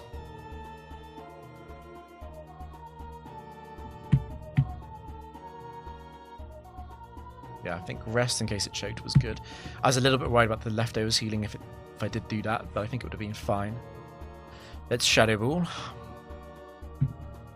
Don't crit me. Quietly, a crit there would have been game over, most likely. This was likely as well. It's not a bright powder set. It's also, because it's free spirited, it was Entei 2, which is Solar Beam set. Sunny Day and Reflect are both phrases. And then Attract on Sediments 8 is also slow and steady, but that doesn't tell me anything about Latios.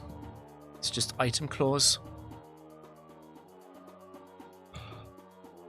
How likely am I dead here?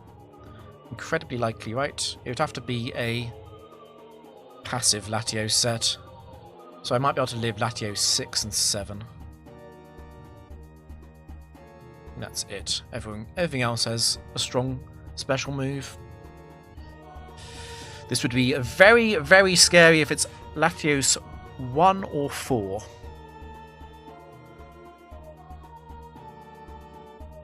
Can't be 1. What?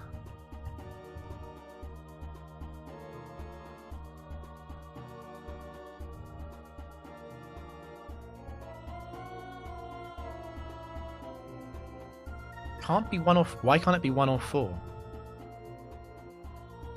Sediments had leftovers. Low key, I just lose against 1 and 4.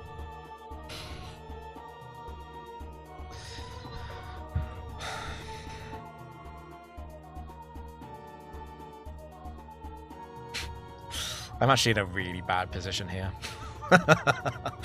Oh no, I'm in a really bad position right now. I actually need us to be like... I need us to be Latios 6. I need it to be 6 or 7. And I know that's with me. I don't mind right now. Latios 8 would also be incredibly cursed. Because this is the final match, this is a 6 IV trainer on the set. So Latios 8 is faster than my Latias 8 by 2 speed.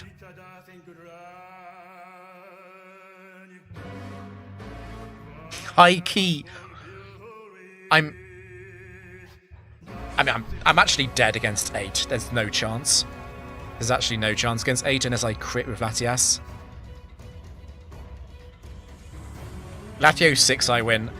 Latios 1 and 4 I'm in huge trouble against. And then Latios 2 and 3 would be best. But Latios 2 is a quick claw and Latios 3 has a focus band.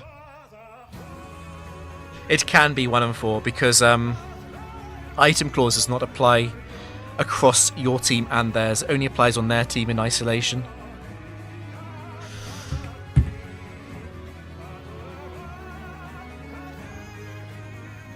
So I think the risk of all of those means I have to switch. I can't stay in because I high-key lose if I stay in because of how many Latias sets actually beat my Latias. blah, blah, blah, blah. Latios sets beat my Latias.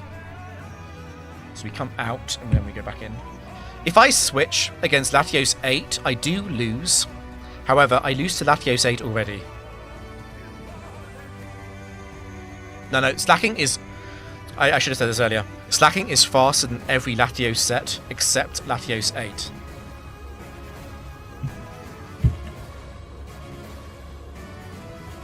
I don't need a Shadow Call crit, I just need slacking to hit a move. And I also need no bad luck. I might be switching into a Dragon Claw here. If I do that, it's fine.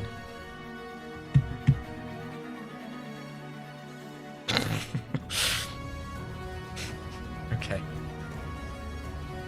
That is good news. It means it's not Latios 8.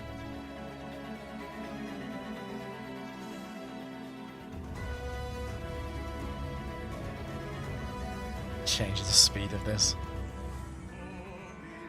Why take damage? Because I want Slacking to be alive. Slacking was on a truant turn. Right. The best idea right now is to crit this with Shadow Ball.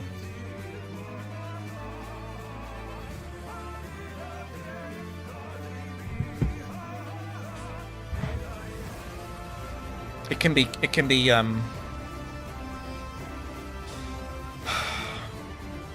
I really hope it's 1 and 4, obviously. 6 is also... I don't think it can be too likely to be 6, right? No, it wouldn't activate slow.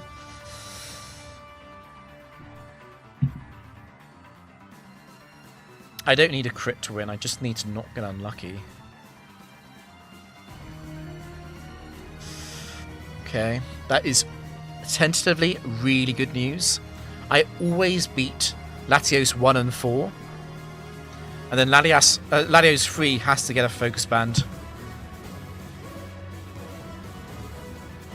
On top of that... that.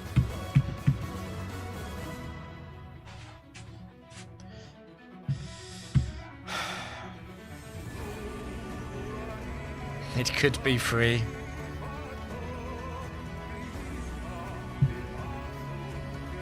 Don't focus band. Okay. That's as close as it gets.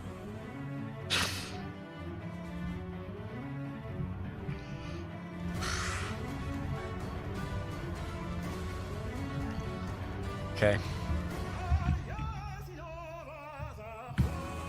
And now we go back in. It's time for Noland 10 round.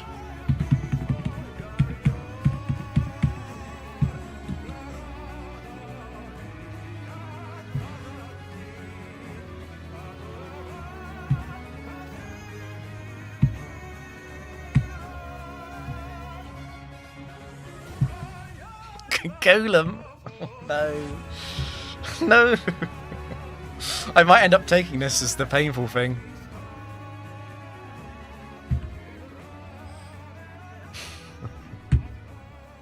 Okay, but Zapdos 3 is amazing. This is one of the best Pokemon in the factory. It's got Substitute. It's an incredible move. Substitute is the best move in the game. It's also got Leftovers and T-Wave support. Incredible Pokemon. Also an Earthquake switch in. Okay, what ability? Illuminate, unlucky.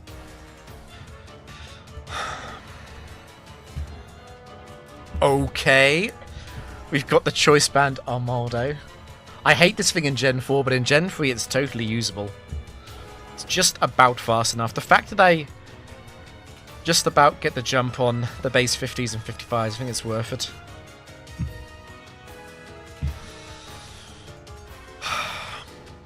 What's our final Pokemon? God, that's a choice.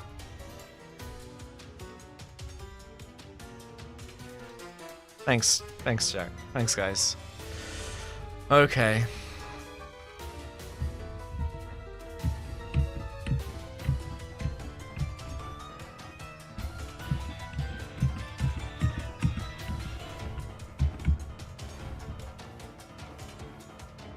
I'm considering the Medicham.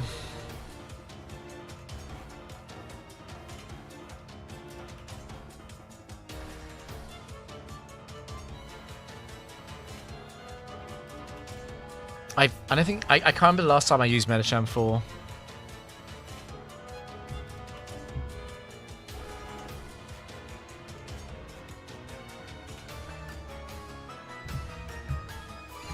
The problem with Medicham is it just doesn't have a stab move. Like,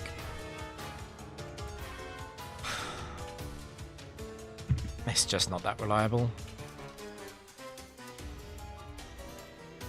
Yeah, that voice line from Battle Revolution is very funny. I'm mostly taking Medicham. If I take Medicham 4, it's mostly because it's fast. Like, it doesn't look fast, but in the factory, outspeeding like raw base speed 90 Pokemon with no investment is very good. Like, this is faster than Kangaskhan, for example. I think I'm leading Armaldo, and I think it's Armaldo, Zapdos, Medicham. I think Armaldo, Zapdos, Golem is very unfortunate. I fully believe that I take Lantern 3, I'm going to die to missing a move. And I also fully believe if I take this thing, I'm going to get crit, and then I'm going to die. I also don't like going electric weak when Zapdos itself is already so shaky into electrics. And electrics are fast. Electrics can easily revenge kill Armaldo. And electrics don't care too much about Medicham. What do you mean it has psychic? True.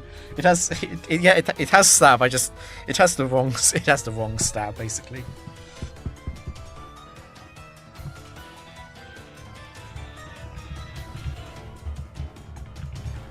It's fine. Armaldo 4 is a fun Pokemon. Matches end quickly with Armaldo 4. I am vulnerable, it is true. With Armaldo and Zapdos, I am vulnerable to basically every set 4 water type because they all have Surf and Ice Beam pretty much. However, Zapdos 3 don't care. And also, like, if you think about something like Swampert, Swampert isn't a good Pokemon. You don't need to worry about that. Swampert isn't real. Is Golem ever considerable to cover electric types? It could be. I think the problem Golem has... Wait, let me find it. The problem Golem has is the base 65 speed and the base... Not the base. Blah. And 117 special defense with no HP investment. I think it's horrendous.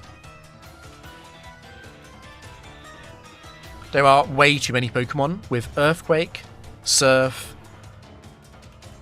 Ice Beam. It's too common coverage. Golem 4 is not a bad Pokemon to bring if you are desperate because it can trade with Explosion. But you kind of have to believe in the Quick Claw to use this effectively. It does, yeah, and it would make me very, very weak to water, exactly. I think with Golem, Armaldo, Zapdos, I'd be asking to lose to a water type.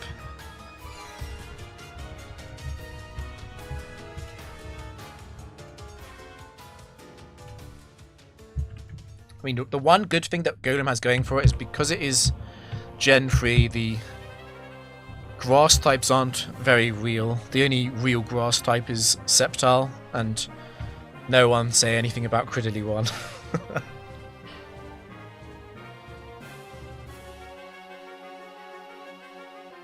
Yeah, this draft is not bad enough to need to rely on Golem 4, I agree. It is going to be an interesting round. I have one good big one in Zapdos. And then I would describe Armaldo 4 as solid, and I would describe Medicham 4 as swap bait.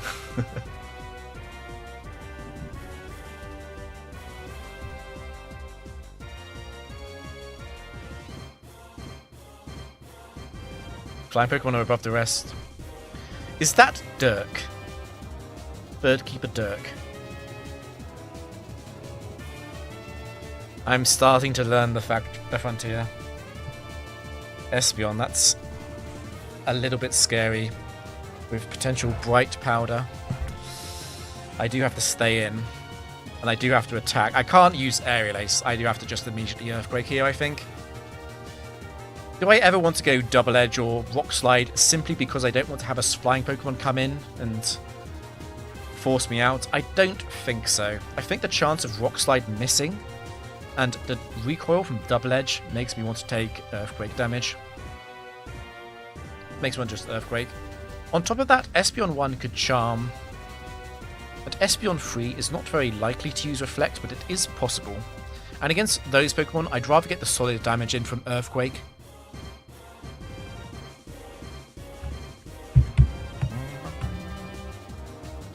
Okay, Calm Mind. That's not a surprise.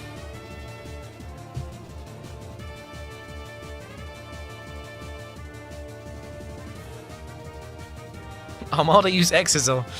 That would be great as an option, yes. Granbull. Okay. One of the Pokemon I'd probably be staying in for, to be honest. So Granbull is a bit more likely to be the Rock Slide Granbull 3, I guess. Although that is also that is also high risk. It can't be Granbull 2 because Granbull 2 is high risk on its own. You have Zapdos. What flying type are you afraid of? Probably Salamence. Like, I should be fine. It's just you've got to factor in being crit in all of these scenarios, right? I don't want to get T-waved on Medicham or Zapdos. I think I really don't want to switch out of this Granbull because it could be Granbull 1. And I want to know if it's Granbull 4 as well. If it's Granbull 4, Zapdos gets a free substitute up because it's going to be locking into Earthquake over Mega Kick. So yeah, let's just stay in, I think. We could also crit it and then we wouldn't find out what a Granbull set it is. Okay, it is free. Granbull 3 was likely. And another nice thing about Armaldo is that Armaldo can't be crit because of Battle Armor. An underrated aspect of Armaldo gameplay. Now, it's going to Rock Slide again. What I'm wondering is if I can go Medicham and just use Psychic here. I am very aware that Mega Kick would always kill. I'm also very aware that Granbull could Quick Claw against Medicham.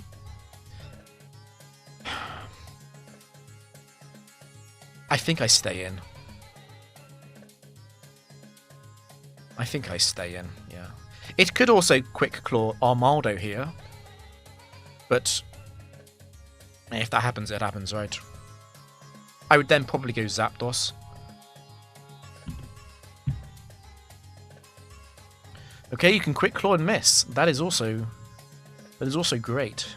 That is great for me. Okay, so we've seen a normal type, and we've seen the Psychic type.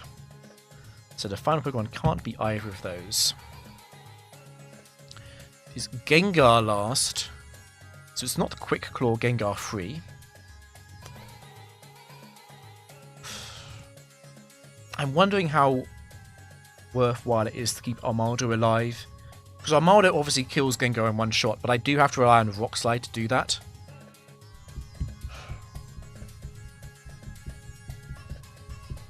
My gut feeling is that I sacrifice Armaldo. Then I T-Wave this with Zapdos. It could be Lum, I guess.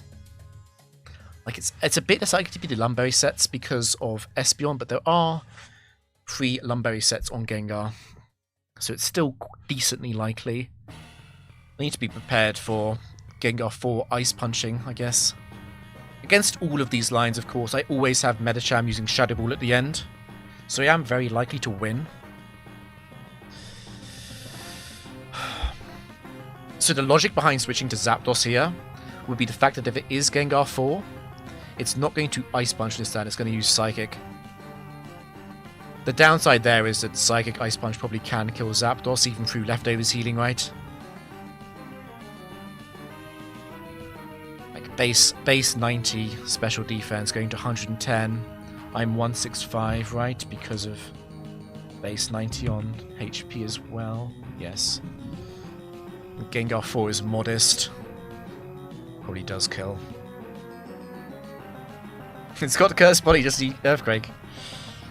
Future gen players being confused about about why we're not just Earthquaking now. It is the final Pokemon. I'm definitely not going Medicham. Medicham being at full health is important for the endgame Shadow Ball. I think we actually sacrifice Armaldo.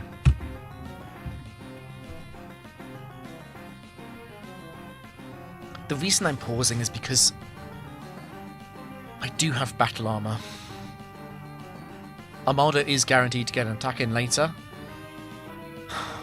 I guess it is always possible, though, that Gengar, like, paralyzes or something. It could be Gengar 1, even.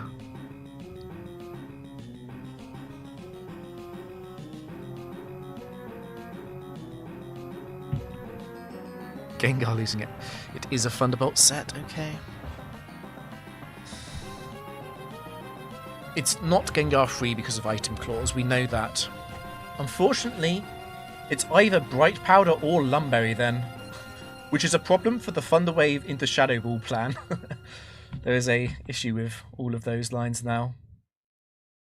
And we had to stay in there because it was, even though it Thunderbolt again, it was possible for it to follow that up with Ice Punch, so we couldn't go Zapdos. We now need to think about, because it's likely a true 50-50. Right? There's no high-risk Espeon sets, so Destiny Bond doesn't come into play here.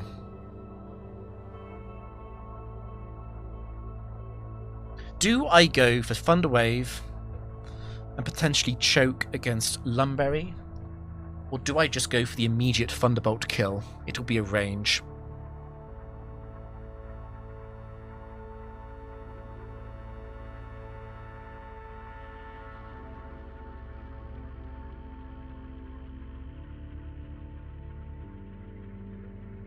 There is another option, which is that I substitute.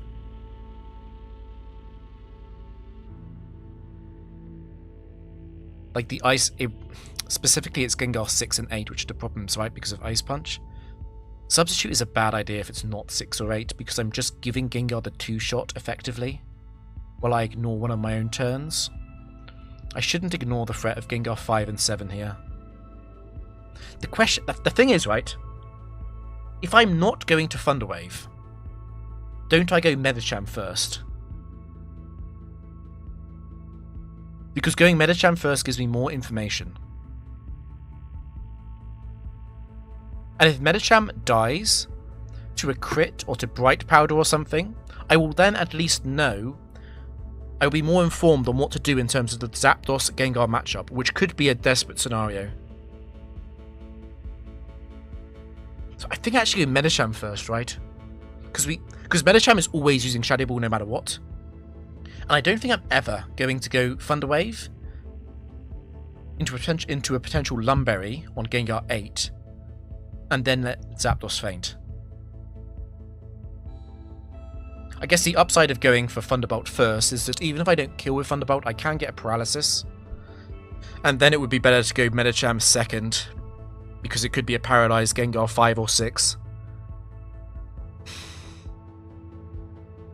But even then, right? Even then I have to hit the Shadow Ball into Bright Powder.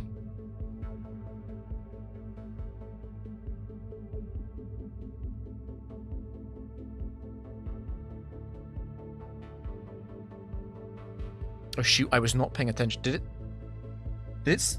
That doesn't apply, right? Earthquake doesn't have a chance to miss a Levitate Mon. The Levitate just activates automatically.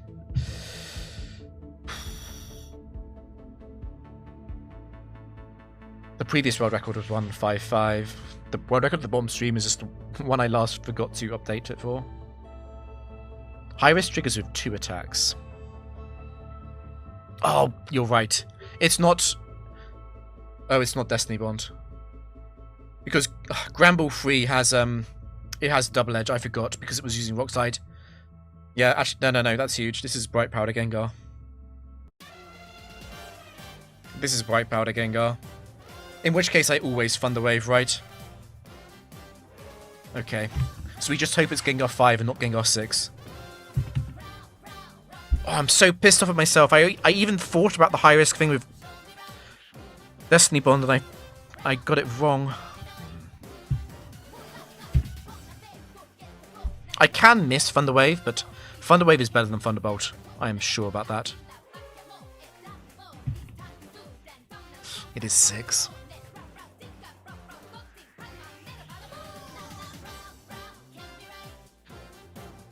We hit. That's huge. Right. Do I gain anything at all by using Substitute here? Because I'm never PB stalling it, even with pressure. And it's never... none of its moves can miss.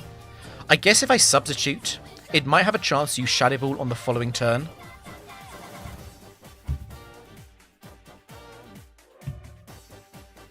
What damage calculator do you use? I don't tend to use damage calculators. I don't think they're necessary most of the time.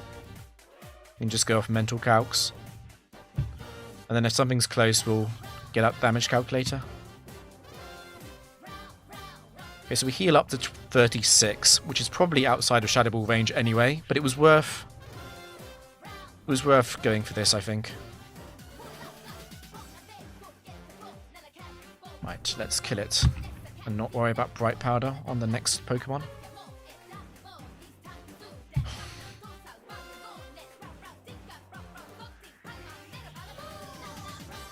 I also could have got the full paralysis, exactly. Yeah. Okay, we crit. Okay.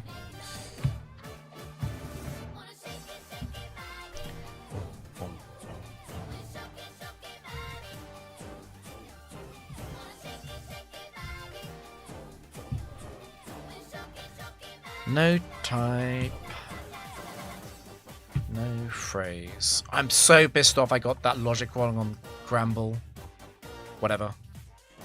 It was Carmined Espeon, which honestly tells me almost nothing. Espeon 1, 2, and 3 were all... and 1, 2, and 4 were all very likely Carmined. It's not Espeon 4, though, because of Bright Powder.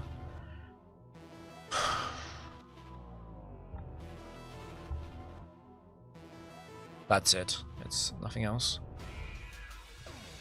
Gengar is bad at free IV, honestly.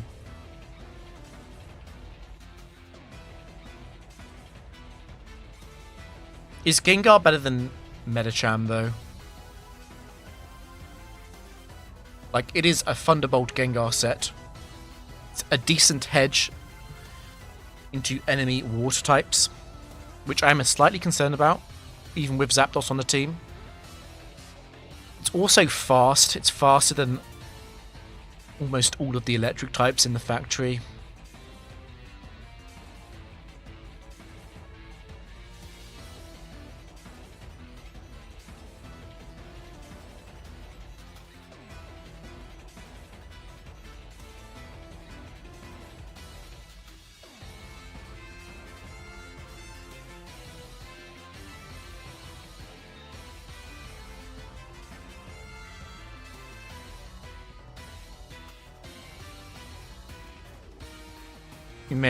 There are a lot of fan-made calculators. It is, if you're learning to code, doing a damage calculator website is quite a nice little project because you can fork one and fiddle around with it a bit. I think it's a nice little project.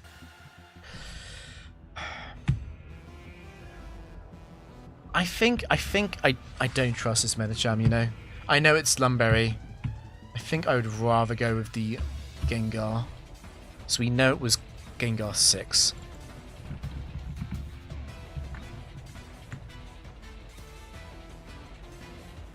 Yeah, it's a clean-up Pokemon. I think the... Oh, I've done it again where I replaced the wrong Pokemon on the overlay. Sorry, guys. Zapdos is staying on the team. It's Medicham that leaves.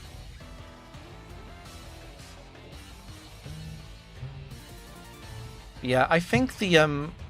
my personal feeling on damage calculators is I think the Pokemon community is very reliant on them in a strange way. Like, damage calculators are important, but they're more sort of a precision tool, right? Like, if you play this game enough, you should have a very good feeling for what does and doesn't knock out an enemy Pokemon. And yes, you probably want to check on a damage calculator, something like Zapdos using Thunderbolt against a free IV Gengar, but you don't need to wrap that out for every single matchup, right? How does the damage formula work? Well, the damage formula is actually quite easy at level 50. Because at level 50, it's just 0.4 times the power of the move times your offense over their defense stat. And then you multiply by any kind of like multipliers. So to give an example, Zapdos 3 is docile, right? It's 170 special attack. That makes it 166 at level 50. Gengar 6 runs no bulk. Thunderbolt is 95. That goes down to 38. You add 2 to that for the 40% plus 2. Then you put that up. We know that Gengar also runs no like physical HP. So the average roll of that does come back out after stab. You move up to about a bit under 60, and then you double it. That is roughly the percentage that Zapdos has over Gengar. It's easy to show it here actually. With 166 versus 81, right? 81 times 2 is about 166. So Thunderbolt goes down to 38 plus 2 is 40. Stab on top of that is 60. Stab is a 1.5 times bonus. And then 60 times 2 is 120, right? So we know that Thunderbolt does a bit under half to... Thunderbolt does just under full HP to Gengar, but there's some damage variance, so it's around that. So we know it's a damage roll to kill Gengar. And that sounds like it takes a long time, but you actually... Like, it sounds like it takes a while, but what I actually do in my head is because I already know that Thunderbolt is 40, and I've already done calculations with stab before. I'm like, oh, 40, 60, and then it's like twice, so it's 120, and that's the end of it. Anyway... It's not wrong to use a damage calculator. I just think that always pulling it out can make you blind to the strategic part of the game. This is a Glalie with no phrase, so it's a bit less likely to be Glalie 2 or 3 since those are high risk. I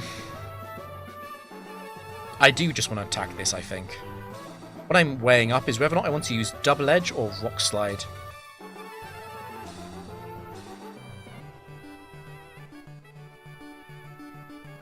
Yeah, the other problem with that's exactly right. The other problem with damage calculators is it sounds dumb, but it's so easy to use them wrong, right? Like if I load up Turscan Calc, it will default to doubles, which is fine if you know that. But if I load up Turscan Calc right now on the side, it would tell me that Earthquake can't kill Glalie, but it can because I need to choose singles. And then I might also have to choose to put in something like the IVs. I might have to choose to put in, like, Reflect. Yeah. And I think the spreadsheet is useful, but after a while you don't even need to use a spreadsheet, right? Like, once you face Glalie 2, one time where it explodes at the wrong point, you will then never forget it, because you never forget your losses, pretty much. And Haley is very famous from the video, and then I guess Glalie 3 and 4 are a little bit forgetful, right? Maybe you could mix those up, but it doesn't really matter. I think I'm going to Double Edge. The reason I'm going to Double Edge is because Glalie 1 is actually always going to use Protect or Hail. It's never going to attack. And therefore the downside of not killing it with Double Edge is much, much lower. Glalie 1, of course, is max HP, and then the other one that can survive is Glalie 4. Glalie 4 is 170 HP EVs. But I think if I don't get the kill on Glalie 4, that's fine. I will probably have to stay in. Am I using spreadsheet in this run? So I set a video, that's it. Honestly, I don't need to check most Pokemon. It's stuff like Gengar. Like Gengar, I say I know the 8 Gengar sets, but it's so much easier if I look at the overlay to remind myself of exactly what they are, because a lot of them are quite similar. But against Glalie, I don't need any kind of spreadsheet open. And the thing is, memorizing it must be Glalie 3, by the way. Memorizing makes it sound like a chore or homework, but the reality is, just by playing, you will naturally remember the sets. In a similar way that I'm guessing most people in chat know that Armaldo is rock bug type. And it's like, you probably never specifically learn that. It's just something that you know from playing a lot, right?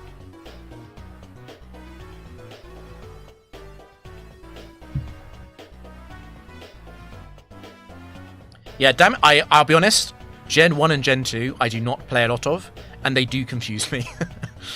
They do not come naturally to me at all, because everything is so bulky. It is Mime in.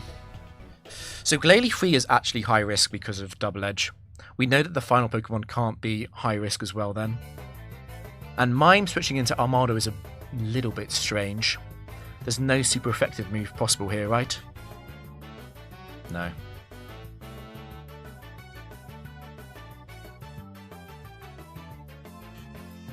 I do deductions on my own. I just don't like using the Battle Factory Buddy. I think it's too powerful.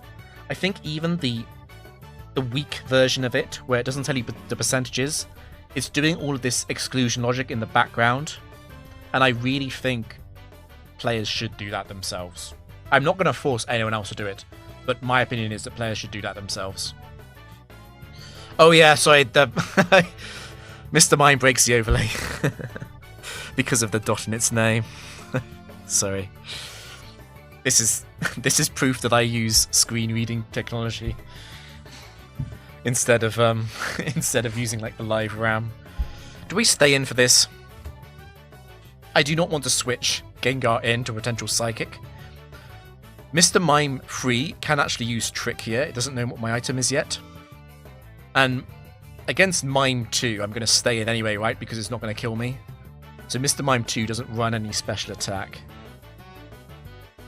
I would not use the word cheating. I would just say that I feel like we should probably not use it. Psychic? Dead? Dead. Okay. So this is Mime 1 or 4. So for the audience, Mr. Mime 1 is a leftover set with Psychic and Fake Out. And Light Screen or Reflect, it doesn't really matter. And then Mr. Mime 4 is the Bright Powder set with Psychic, Thunderbolt, Ice Punch, and Fire Punch.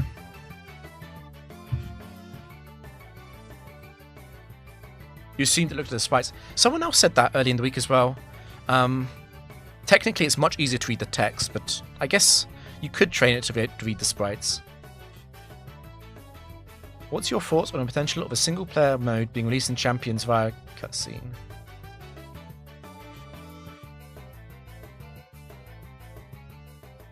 I would love the single-player mode to be in Champions. It might be the last chance at a Frontier. I don't think it's very likely, unless there's been some news I'm unaware of. So I'm actually in quite a bad position against Mr. Mime 4. Because of Ice Punch. And because of the Bright Powder. I think what I'm going to do, though, is just go Zapdos anyway. Since Gengar does not want to face Mr. Mime 4. And Gengar does not want to face Mr. Mime 1. Oh, I could definitely read the sprites. But what I did when I was training when I was writing the code, is I just put in a data set that I found manually of all of the alphabets in the Gen 3 game, and then it just reads the alphabet, taking into account the width of each character. So it just reads, because the enemy name is always in the same place, we just read it character by character to match to the alphabet. But I could just read the sprite. It is possible. But it just seemed like an easier job to find a 29, I think, characters in total, although I haven't added a dot in yet, than it was to find every single sprite. So we do want the Thunderbolt because Mr. Mime 1 does have max defense, and I think Mr. Mime 4 will feint to Thunderbolt and Drill Peck over 2 turns no matter what anyway. And against Mr. Mime 4 we have the added bonus of being able to paralyze with Thunderbolt, as well as crit. So it's better even against Mr. Mime 4, even though Mr. Mime 4 has lower defense. And we don't want to waste time because they're going to break the sub. Mr. Mime 1 and Mr. Mime 4. Okay, it's Mr. Mime 1, obviously. So this is going to be leftovers. Is good news. The Reflect going up is not actually irrelevant because I have Drill Peck and Shadow Ball on this team. So something I could consider doing is using Substitute to waste a bit more time on that. But I think if I'm going to do that, I'd rather do it against a falling Pokemon anyway. Wouldn't Mr. Mime use Fake Out earlier if it had it? So no, because Armaldo was low on HP and Psychic killed Armaldo, it used Psychic because it would kill Armaldo instead of Fake Out. But if Armaldo was full health, it would use Fake Out, yeah.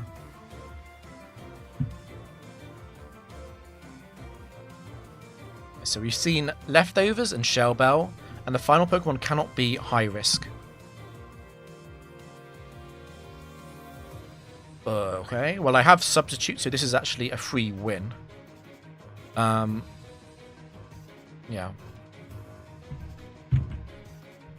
Slacking Abuse coming in.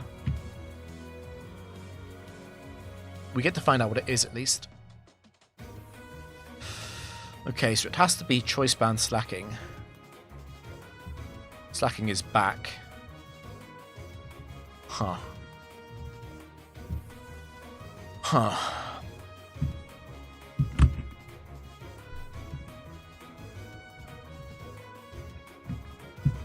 Slacking.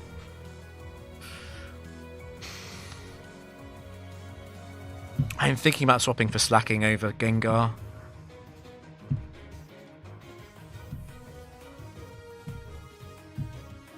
So we do read, I also read the word water at the bottom of this. It's always in the same place.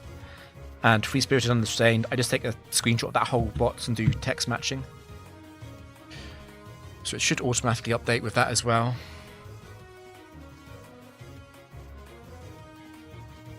I do think it's always Slacking over Gengar. Gengar is faster, which is nice. But I think Gengar is really bad against Noland10, who's coming up on 210. Whereas Slacking 3 deals with the IV disadvantage much better, because it's just already so fat.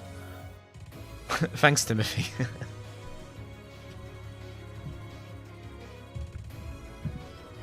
And also, on a team like this, having Slacking is not a bad thing. We don't have any true weaknesses anymore, I would say.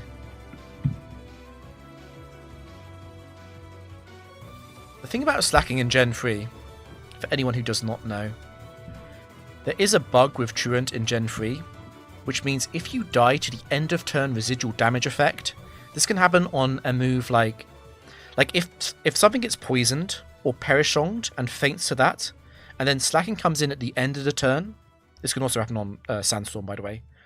Slacking spends the next turn in Truant, because it's considered to have already been in for the turn and had that as its non-Truant turn, which is a really annoying bug to play against. It's also why I don't like putting Slacking in the back generally. Swampert. I wouldn't say Swampert is that scary, no. Just overpower it. It's too slow. If Nolan shows up with Swampert, that would be scary. No, I don't think we have a weakness to Water Ground anymore. With Gengar we did. With Slacking we don't.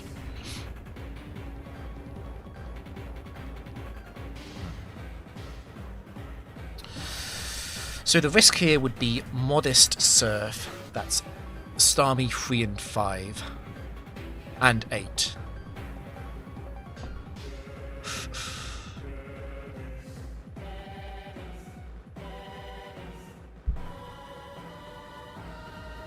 It is very tempting to go Slacking. I have flashbacks to the first match of the stream where I switched a normal type into a Psychic from a Starmie, and then Psychic got the special defense drop, and then my normal type fated on the next turn because of that.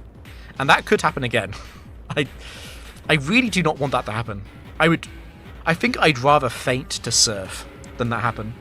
The nasty downside here would be specifically Starmie 3 getting the kill right now with Surf and following it up with an Ice Beam crit on Zapdos. It would be horrendous. Starmie 3 it's scary once it gets crits. It's very difficult to play around it critting. When it doesn't crit, it's not actually that scary though. Starmie is a fairly overrated Pokemon, I would say. Surely Starmie 2 Hydro Pump would okay. It actually wouldn't, because Starmie 2 does not run any special attack EVs.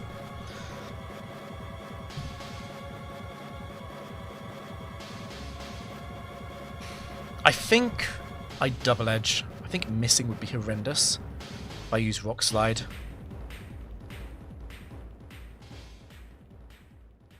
Yeah. Starmie is scary if you're unprepared or you don't have a good team, of course.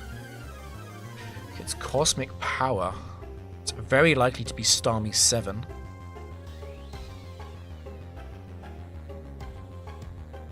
Don't miss. They're both Bright Powder, of course. I'm going to have to think about whether or not I want to stay in for this next turn, or whether or not I want to go Zapdos potentially. Again, the downside of Zapdos is being crit by Psychic or Surf.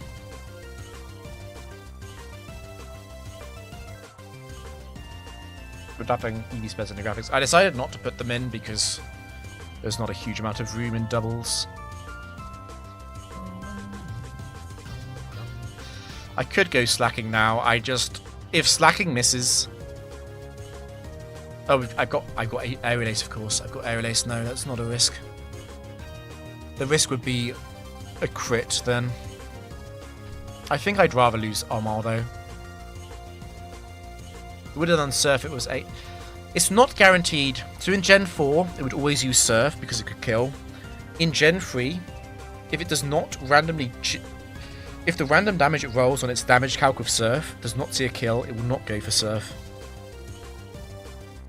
And they can't recover when they're faster. It is guaranteed to Psychic or Surf here.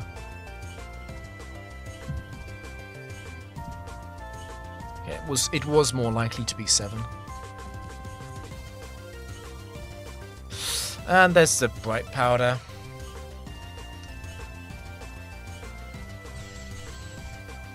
That's annoying.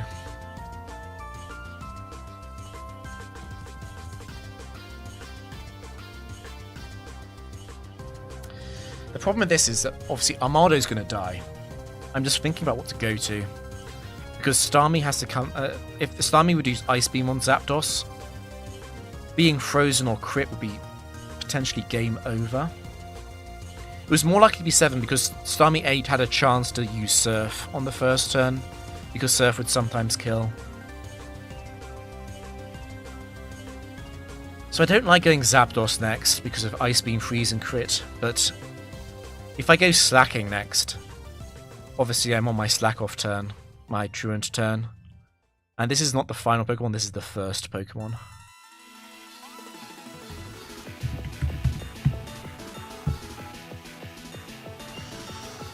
Ooh, that Bright Powder miss could be very consequential. I think I'm going Slacking. The Armado's gonna die.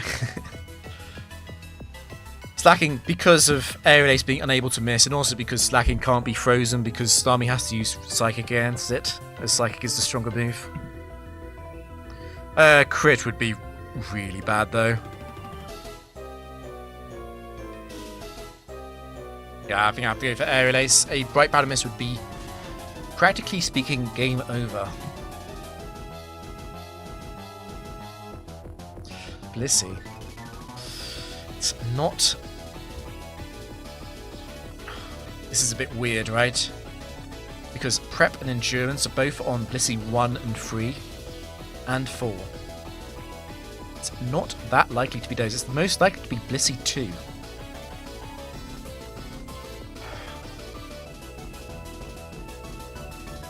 Does Gen 3 AI roll damage the same down?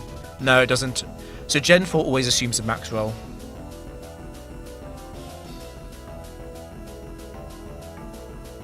Once they see a kill, it's similar to Gen 4 in the sense that it'll randomly use any move that it thinks can kill.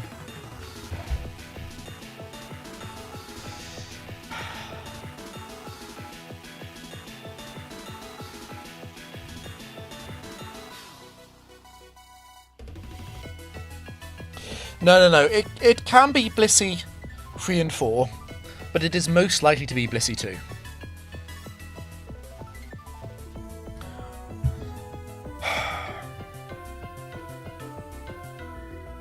I'm gonna go Zapdos. There's no way I'm staying in. We'll figure it out next turn.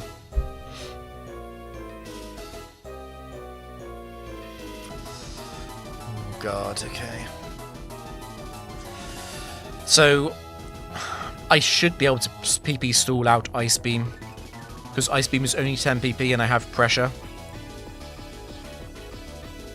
If it Ice Beams every single turn, which is not that not that likely, it can punch through. I think that's fine though. I would like to PP stall this.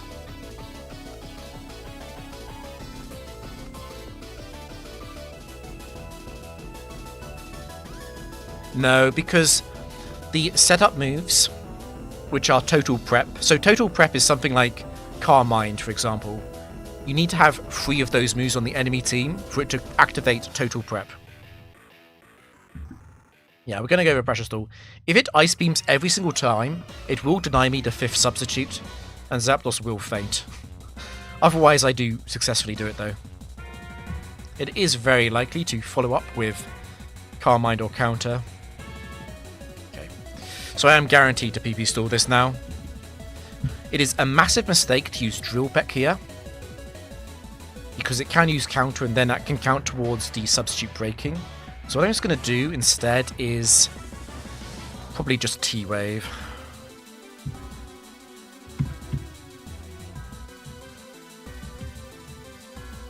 So again, Blissey only has Ice Beam. Ice Beam is 10 PP. We have Pressure. It can only use 5 Ice Beams against Zapdos. And we can substitute on all of them.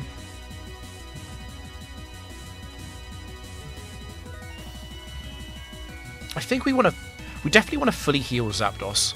And I think in an ideal world, Zapdos does kill Blissey.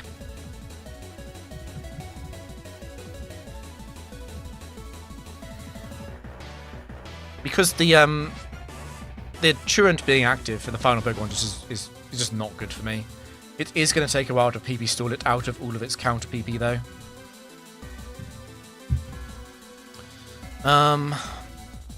Let me just briefly check the soft-boiled AI. I think it's only -3 at full. It is. Yeah, there's no point in attacking it. It's just going to be healing. Whenever I start doing real damage to it.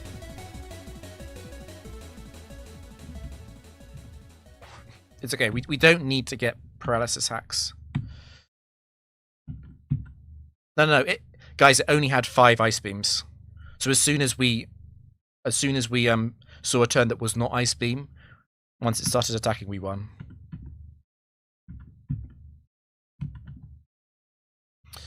I can just switch here. I might need a Thunder Wave PP later on. Not impossible. This is the boring part of the frontier. I'll be out of the playlist.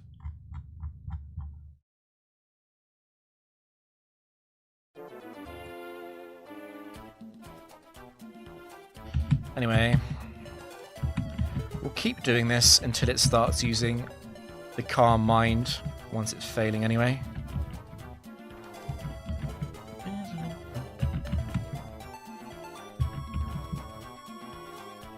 Yeah, I think I keep a sub up and then I kill it with Drill Peck.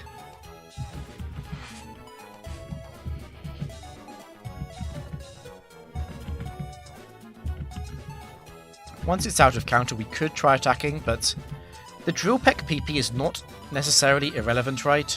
Like 20 should be enough. I might go for it.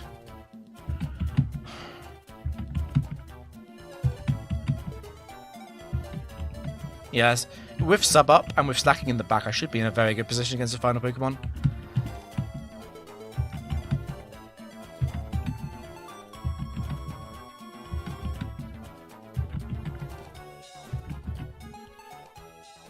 We could go for a funny aerial ace here. It wouldn't matter even if it crit.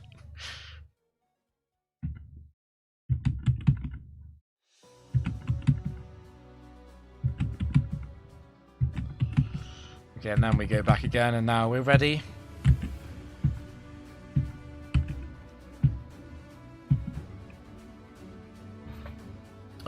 Technically speaking, I should be at full instead of only 165.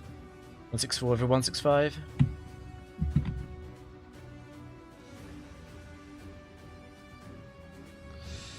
Okay.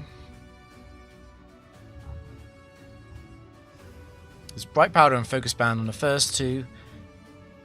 It can't be Prep Endurance, so it can't be 3 or 4. So we just drill back.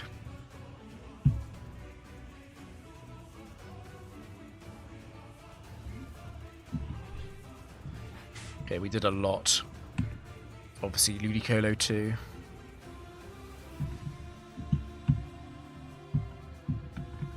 So the aerial ace against Blissey with slacking was safe once we had seen it run out of counter PP.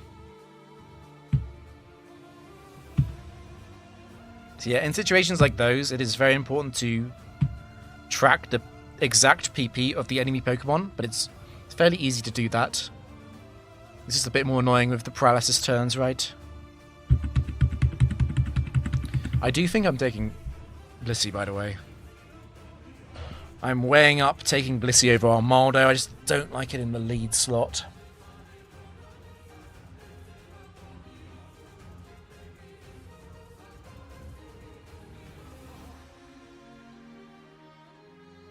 I think Starmie 7 would get horribly exposed by Noland at 210 with the IV advantage. I might leave behind Blissey, actually.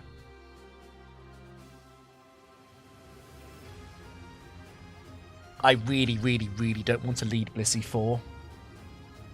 It's way too passive. And it's the Blissey slacking combination doesn't work well. And Blissey Zapdos has a similar problem in terms of the physical Quick Claw Pokemon, which are a big risk to both of them. Oh, say no to Saul. We might just say no. So the next match is Impossible to Predict. Impossible to Predict is a strange one because it's moves like Skill Swap, Trick, and Substitute, of course. These are somewhat rare moves. It normally implies Alakazam 3 or Clefable 1, since those activate Impossible to Predict on their own. So the odds of Alakazam 3 on Clefable 1 would be very high right now. Yeah, I'm not actually going to take it. It's very rare. I'm one of the biggest Blissey fans there is, but I don't think I'm going to take it right now. It's just not the right team for it.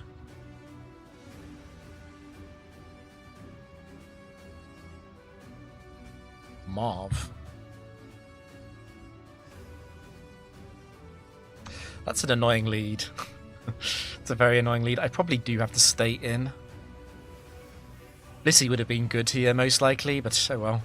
I do not want to switch Zapdos into a crit Hydro Pump or Surf. If I get Confuse Raid by Tentacle 1 or 2, I would then switch on the following turn anyway. So I think it is best to stay in here. We can't be crit by Hydro Pump anyway, because we're Armaldo, we have Battle Armor.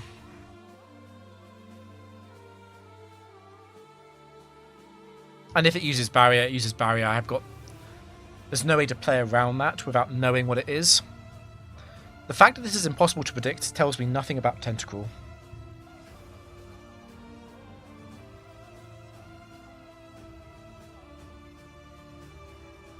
Okay, that is big damage.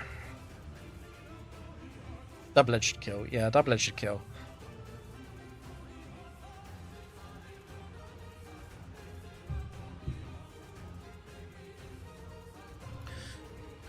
Okay, Dusclops. I might need to damage Calc Surf here. Because it is important if it was Tentacle 2 or 3 or not. I've got a bad feeling that they're both going to be able to have done that much. Like 138. 138 damage to Armaldo with Surf. That is probably possible from Tentacle 2 as well as Tentacle 3. So Tentacle 2 is not modest. That's the difference. Yeah, let's damage calc that. It is important to know whether or not this is a leftovers Dusclops.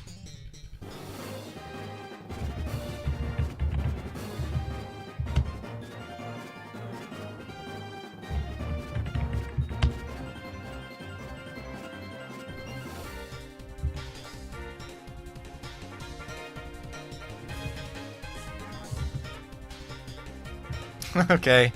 So the max roll of Tentacle 2 is 138 exactly. God, that's so triggering, dude. And then Tentacle 3. Yeah, it's just the mid-roll for that. That's so annoying. I was so likely to be able to figure out what it was, but I actually can't.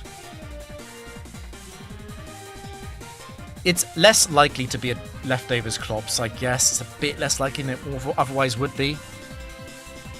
So we know that the final Pokemon... Oh no, Dusclops 4 is Curse. Okay, so it is quite likely to be Dusclops 4. The final one also has to be impossible to predict. So it also has to have a move like Curse or Skill Swap or Trick. Or Substitute.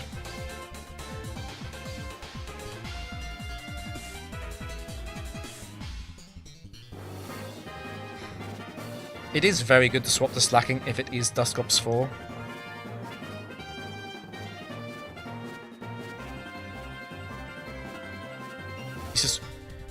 It's really not very good if it's Dusclops 2. That would be bad. Dusclops 1 also bad.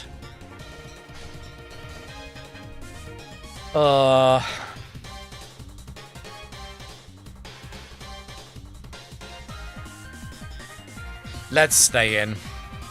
I do not want to get Will-O-Wisped or Toxic on the Switch. And low HP Armada is usually useless. There are not many Pokemon we are faster than. It's though a Shadow Ball. We can check for leftovers here. Okay.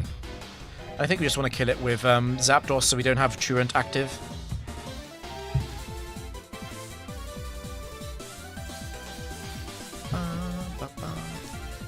So because it's so likely to be Dusclops 4, what I could do here is actually Substitute, then Thunderbolt as it rests.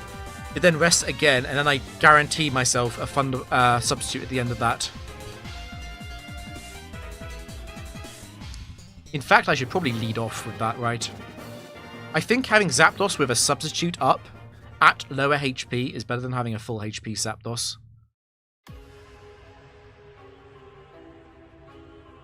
Oh, it has to be 4, sorry, because of the leftovers, yeah.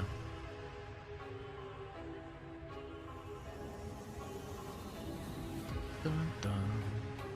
I think I'd rather have a Substitute.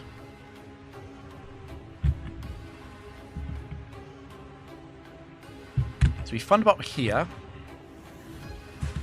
Ooh, it actually choked there, that's fine. I'm wondering if Drill Peck kills. I don't think it's worth it. We should take the free advantage.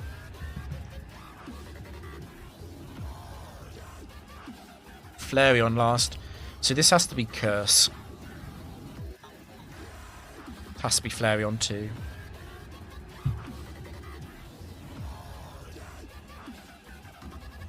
We should always win because it takes too much HP and recoil damage killing Zapdos, even if it gets Quick Claw every single turn.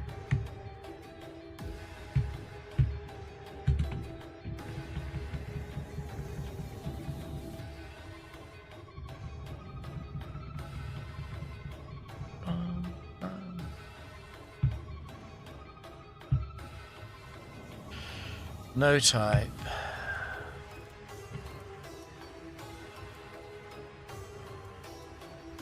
Dusclops 4 is fun, I just don't think it's good.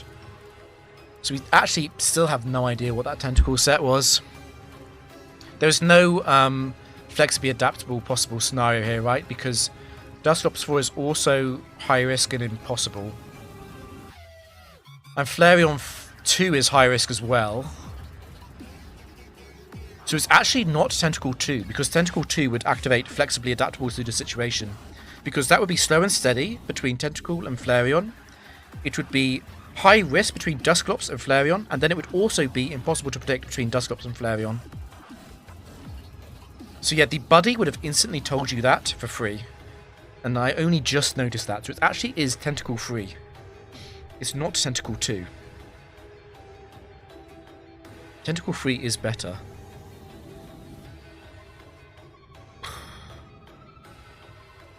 I don't think I'm taking it though.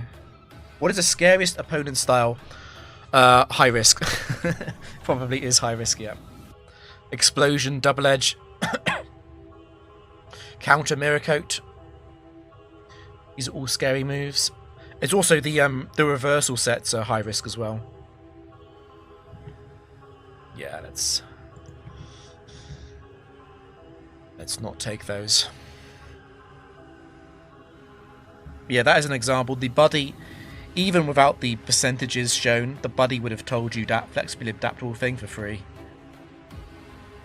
Yeah, all the EVs are permutations of the same base stats. That's correct. Raichu.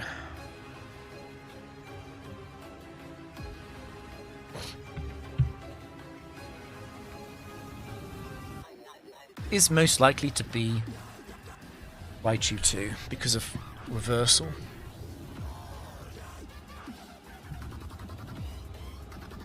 Okay, it's Raichu 1. This happened earlier on with slacking, except we hit. Okay, we do hit again.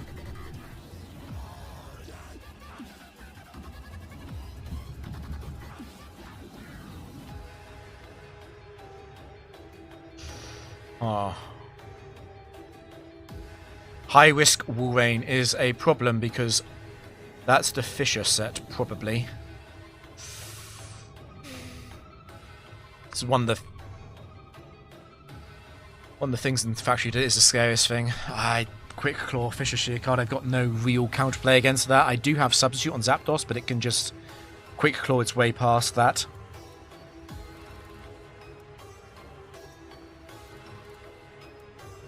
There's a chance it's not Wolverine 3, and then it could be, you know, Wolverine 1 or 2. And then the final Pokemon is just double high risk. There's no way I'm switching though. Oh god, okay.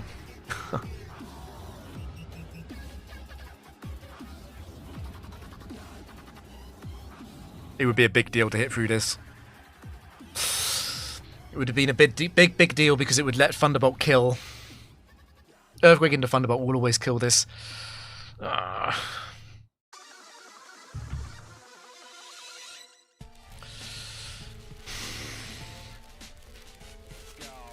Please, just go for it.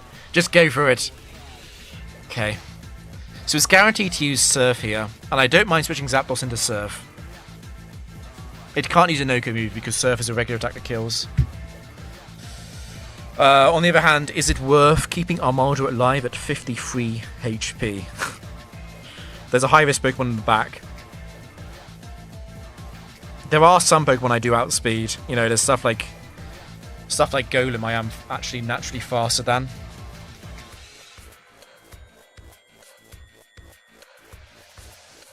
The Quick Claw looks like a Wolverine Tusk. That is true.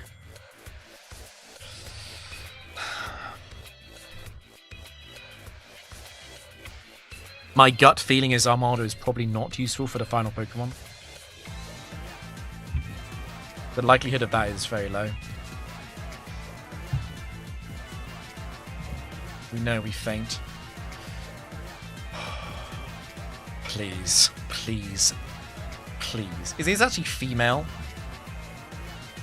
Do I go slacking because of Attract being a possible move? It's less likely to OHKO an attack against slacking than it is against Zapdos because Attract is viable. Attract is competing for the move selection. The downside of slacking is that I think I'd rather have slacking be alive. And if slacking kills it and the final Pokemon is some kind of setup Pokemon, that is also really bad. Setup plus high risk is not that unusual. For example, Salamence does that, but it's not Salamence 4 or 5 because of Raichu 1 being Bright Powder.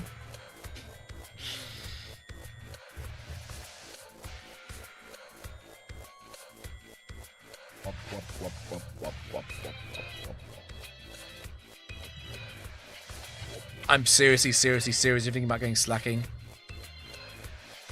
Because it's less likely to hit the OHKO from Quick Claw when it can also pick Attract. I'm going to go slacking. I'm going to say that Slacking and Zapdos can overcome the disadvantage of being in a 2 versus 1. I think Sheer Cold not being high risk is a bug, yeah.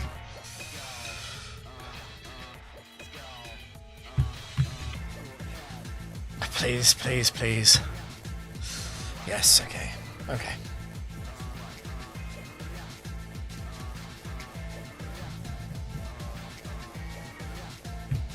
This final Pokemon has to be high risk. Okay, it's Heracross 1 or 4. I think I'm always fine, right? I'm fine against crits. I guess the downside of switching now is Heracross 1 Rock Tomb into Rock Tomb crit on Zapdos. And then it gets a Focus Band on the Aerial Ace after all of that.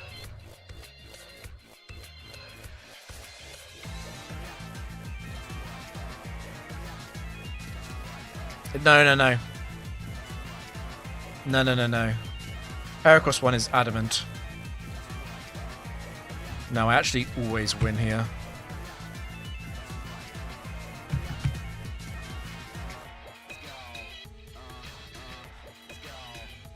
Crit Rock Tomb would come very close to killing. Okay.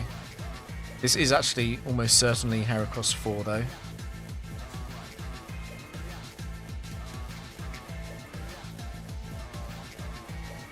So if I Drill Peck into a Focus Band and it's not Guts, it's Swarm, then a Swarm Mega Horn crit also kills Slacking.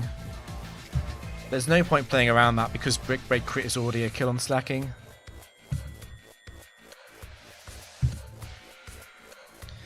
I can substitute here. Because Rock Tomb can miss. And it can also use Counter. I think it has to be Heracross 4 though, because Heracross 1 is so likely to use Rock Tomb. We can substitute though. There is time. Heracross is always very scary. Okay, it must be 4 then. I might actually take Heracross 4.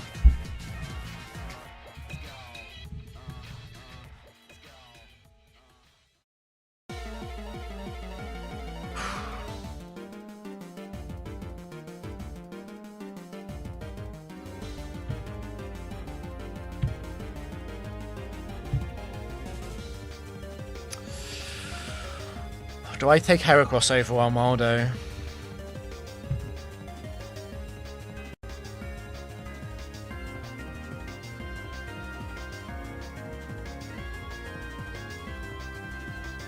I think I do.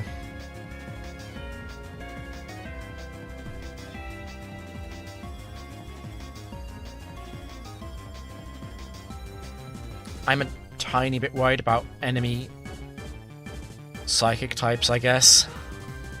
Tiny bit wide. Zapdos is faster than the Latios. Even Latios and Latias 8. It won't be a big problem for the next match. It might be a big problem for Noland, though. Being a kind of slow team. But maybe I need the Select Barrier against Noland.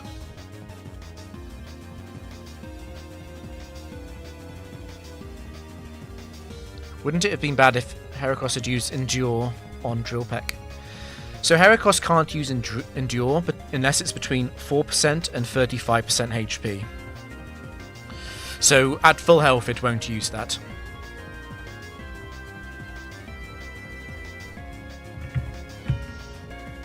I think, unfortunately, Armaldo, while it's been a good lead, Noland at 210, there are plenty of Pokemon he could lead that would not only outspeed and kill Armaldo, but would do it completely guaranteed, and would do it in a way that I can't switch out of.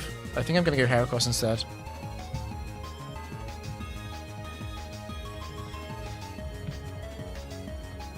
It's interesting because outside of a Noland round, I'm not sure if I'd actually make this swap.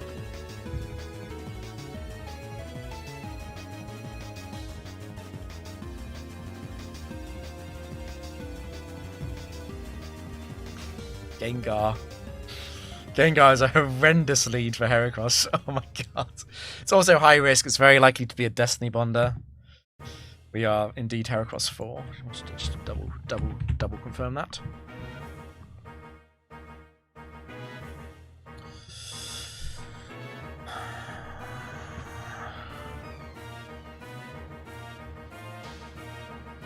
Crap. This is so bad.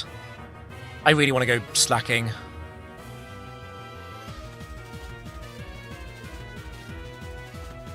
Noland10 is at 210 wins. So it's the match after this one. I have to go slacking, right? I can't let Heracross faint in the first turn for no reason. The problem is that I could be murked. Could be murked by Gengar 1 or 2. Gengar 1 and 2 could seriously screw me over. Actually, not even Gengar 2, specifically Gengar 1. Because if I get burned on slacking, I think I'm fine with it. I'm sorry, Amade would be much better than Heracross right now.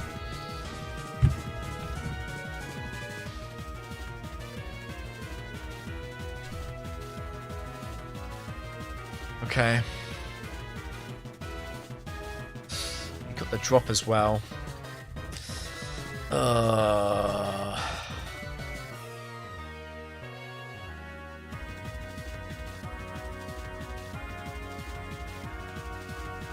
It doesn't change anything. Is Psychic guaranteed? From the ones that have Psychic, yes.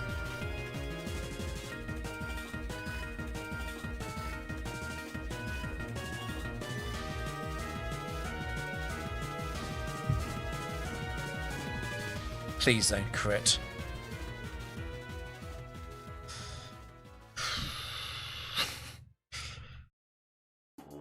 This stream has been switching out of Psychics in precarious situations. That has come up way too often.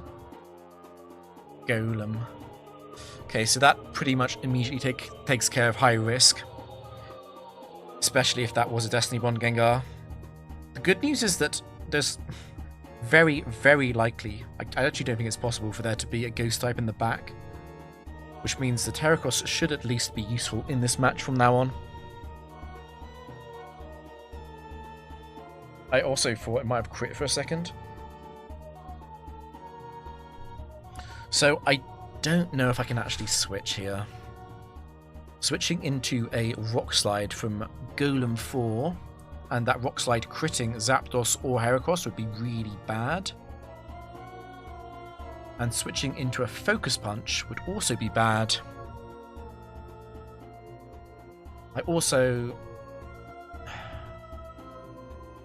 I mean, it would be a good idea to switch against Golem 1, but I can't know whether or not it's Golem 1. Could go Heracross. The switch is not bad into Heracross as long as I don't get crit. And as long as it doesn't go for double team on Golem 2. I mean, Earthquake is fairly likely. It is the most likely move to come out here, and Zapdos does go into that for free. I think I'm too scared of Golem critting Zapdos, though.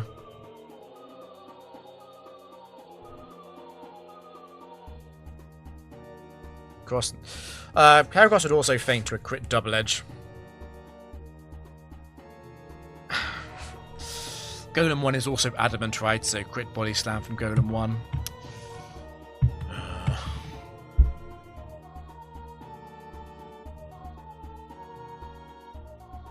Okay, that was fairly likely.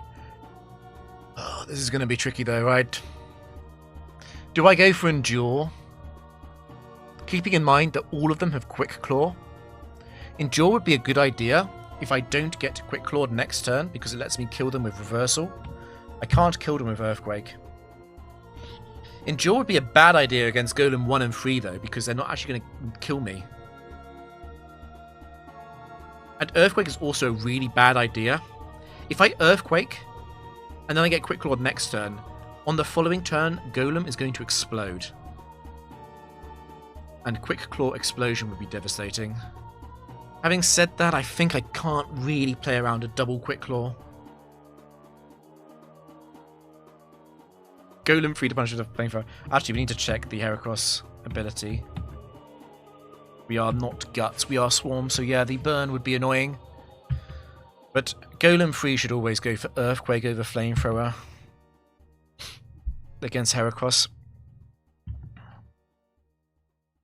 Okay, it is actually Golem free.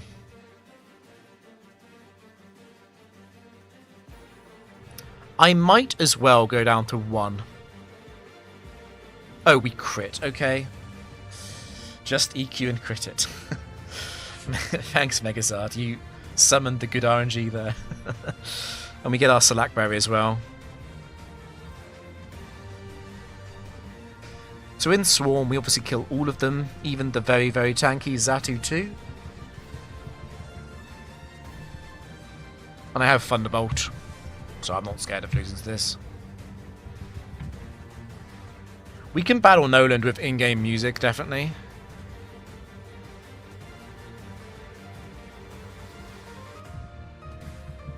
Literally summoned it.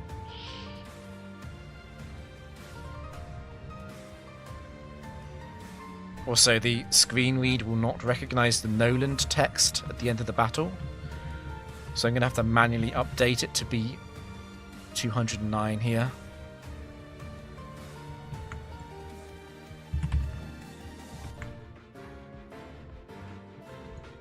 Keep in mind what that was. So Gengar Psychicked twice.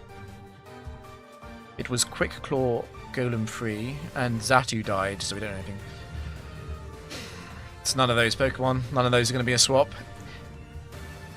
I guess we know for a fact it must have been a Destiny Bond Gengar, which isn't a terrible idea against Noland in terms of being able to trade 1 for 1.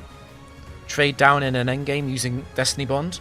The AI is very stupid when it's playing against Destiny Bond. If you Destiny Bond, the AI is still going to try and kill you the next turn. But I feel like Heracross, Zapdos, and Slacking are all better on average than a direct trade, which is pretty much what Gengar will be taken for.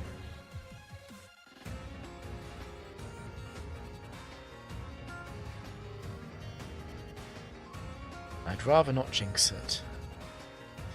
Jinx is also on the list of Pokemon that are not allowed to show up in the Noland fight. Jinx would be unbelievably scary. Particularly because I won't know which one it is, because Golem against the Noland you don't get any kind of type phrase hint. Okay, let's put on the music.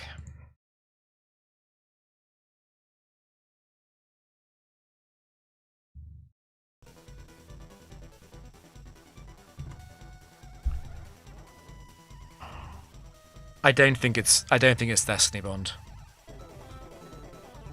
It almost is. I just don't think it actually is.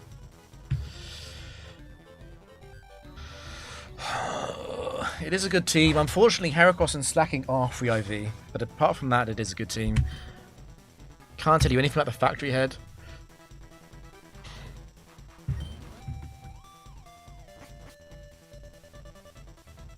Yeah, one of the advantages of Gen 4 is you do get information for the boss still.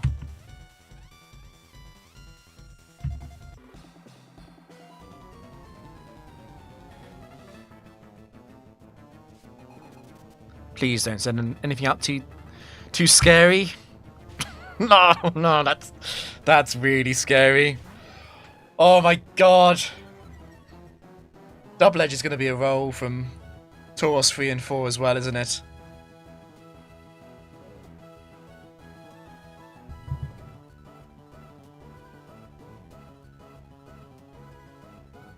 Do I go Slacking?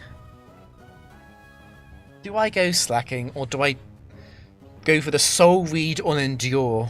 Endure and pray that it's Tauros 2. Tauros 2 is Adamant max attack, and will bring me down to Endure.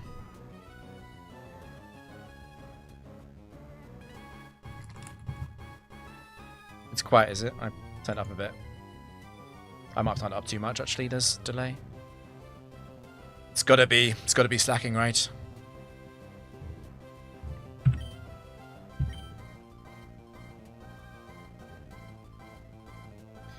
I hate this. If Tauros 2 goes for double team on the following turn, At least it has to take the double-edged damage, right? Taurus 1 would actually be by far the worst.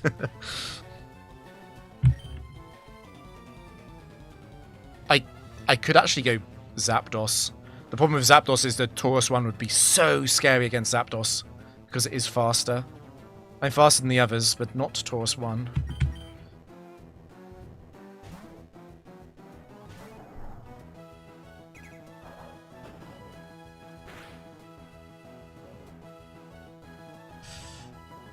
Okay, I mean, that did a huge amount. It's leftovers. Okay. This is very tricky.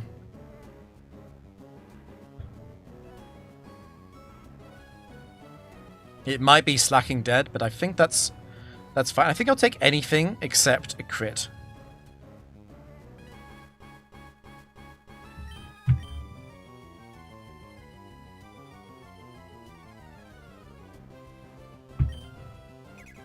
Don't crit me.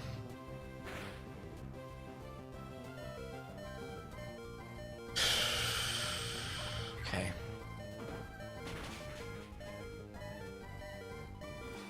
It's leftovers, it's Taurus free.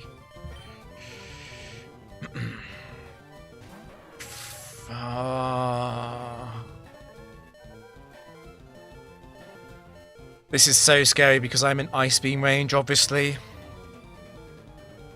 I think I do have to slack. I do have to sack this. I do have to sack this.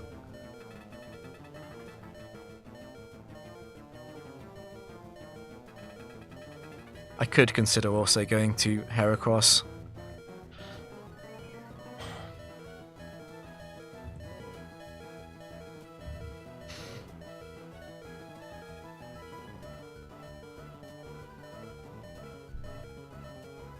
It has to. I think it has to be a sack. Heracross getting crit would be potentially game-ending. Zapdos getting crit or frozen, potentially game-ending. And I think I actually want to stay in for one turn against Suicune because I want to switch into the dive. Oh no, it's leftovers anyway. No, ignore that. Suicune 2 is not on the table here.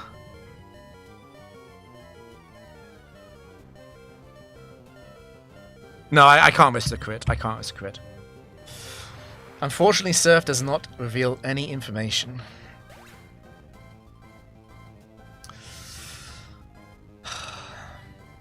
I know that Suicune 3 does not have broken AI on Rain Dance because it's slower than Zapdos.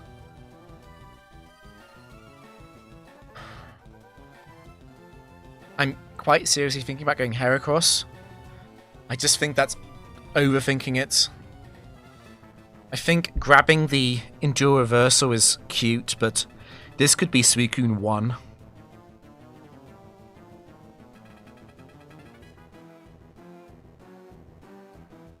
It can be Suicune 1, so I don't think I can actually do that. I also have to hit both Megahorn. No, that's not true. I could go Earthquake. I could go Earthquake Endure Reversal. But that's even worse against Suicune 1 than the Megahorn line would be.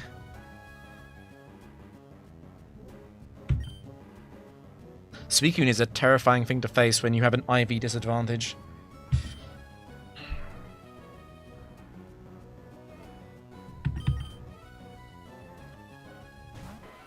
If this thing goes for the double team into rest and I get a miss.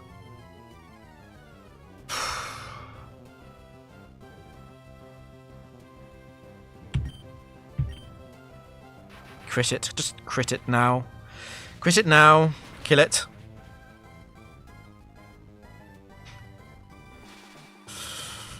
That's potentially huge.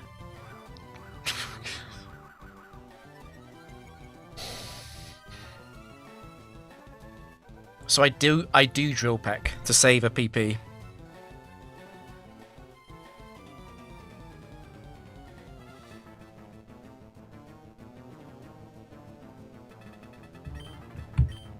Just hit it. Just hit it.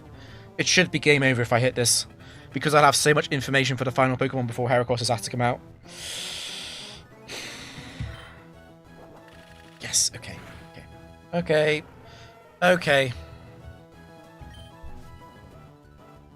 Zapdos free OP. Glalie last. Do I substitute for scouting? It also gives me a free substitute against Glalie 1.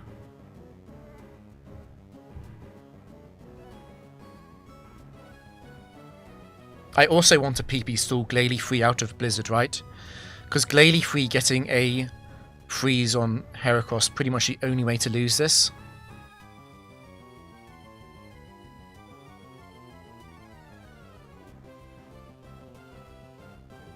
It's not great against Glalie 2 to use sub, but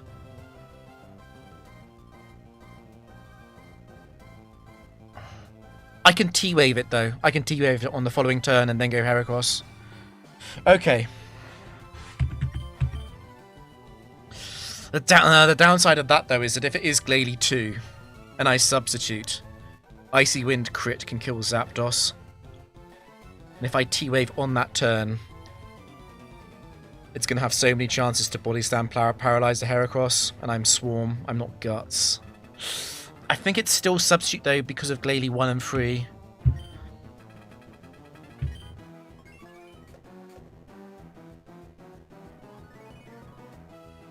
Okay, very good, very good. I don't think the miss even matters because we always PP stall out the Blizzards with pressure substitute.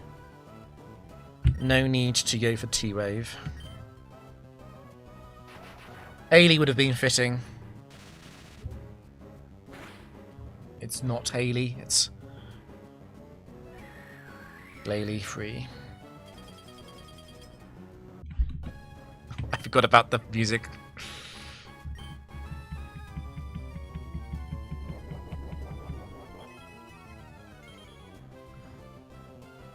Honestly, this was quite fast. Do I keep going?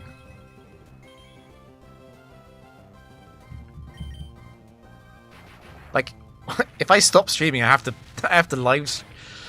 do editing after this.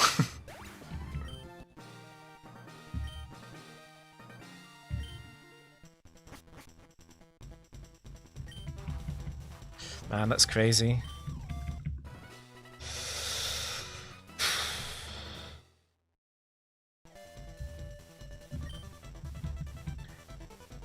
Those are rather fast rounds actually.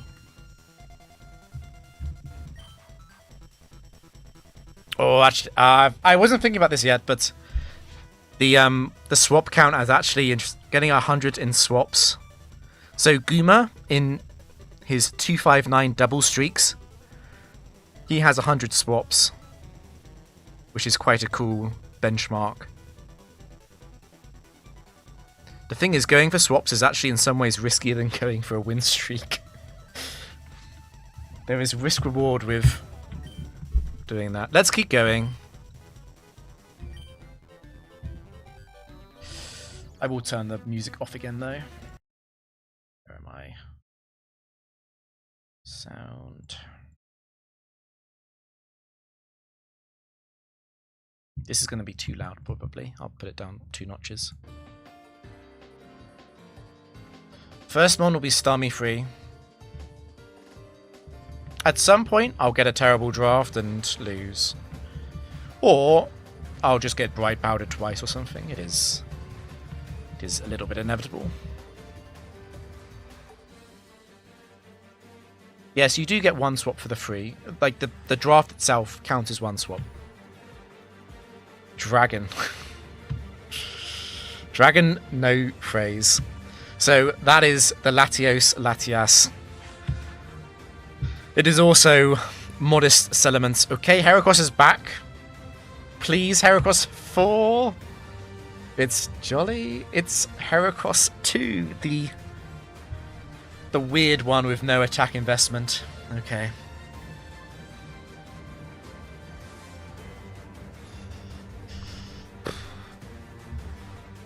Oh, Blissey free, okay.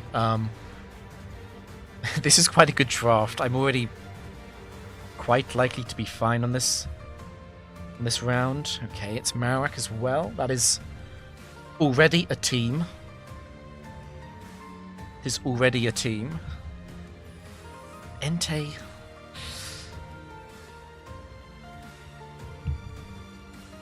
God, what a selection of Pokemon this is. I'm actually quite a big fan of Regice 5.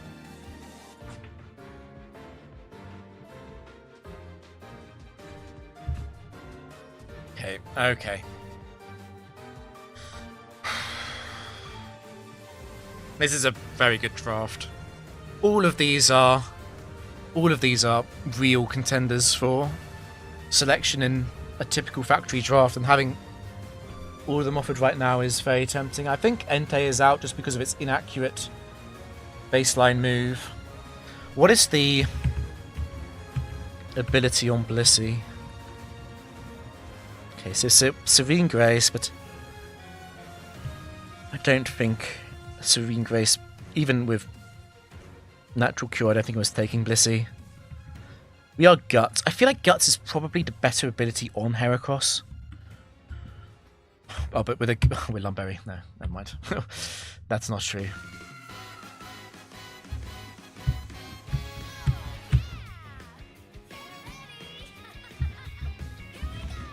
Yeah, being the wrong ability on Blissey and Aero is a bit unfortunate, but whatever.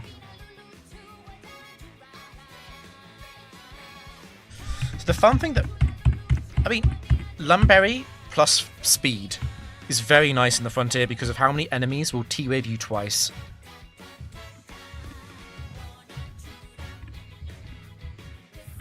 I'm wondering if I take the Marowak.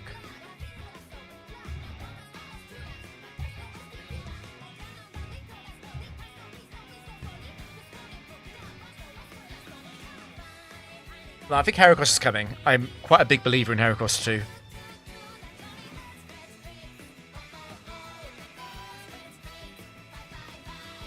The clumsy thing about Heracross is that it doesn't pair well with Regice. While I do make fun of fire types a lot, bringing along 2 Pokemon weak to Overheat is not something I want to do.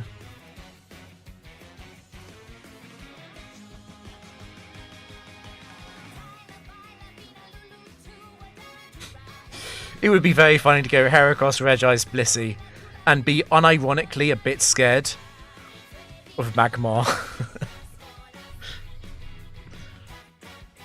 This might be a Marowak set, yeah.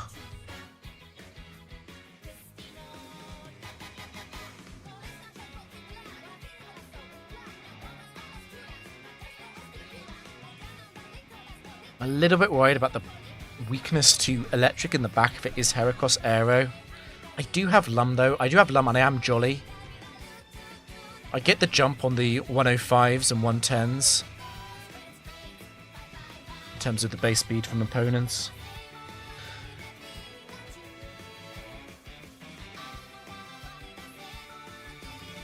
I wish Aero was Rockhead. I think I'd lead it. I might actually lead Regice though.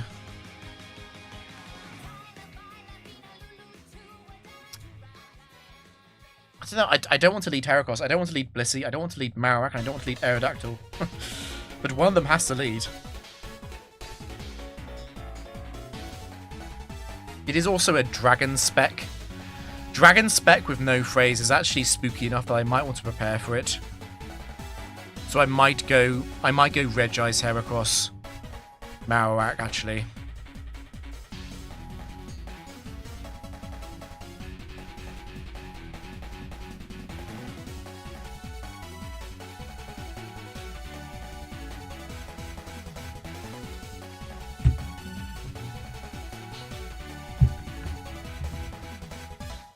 Base 100.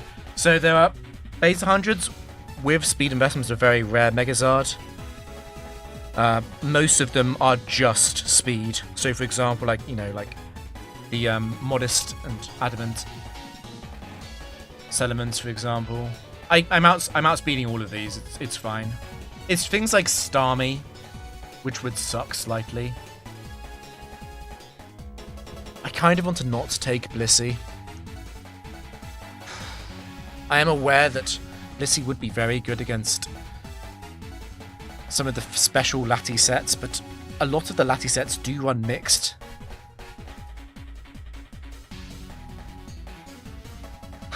I think I'm leading Regice. think Heracross is always coming. I think I'm actually going to bring Marowak. I'm not thrilled about it.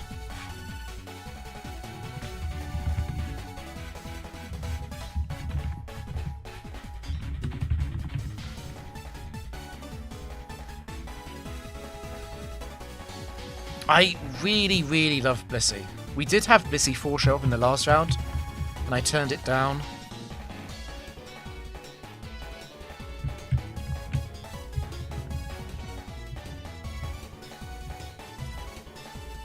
No, I don't think I really believe in Aero Free.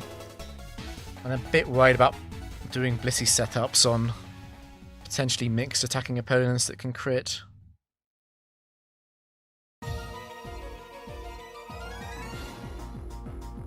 The whack lead is nice, but leading into an Intimidate Pokemon is a bit awkward.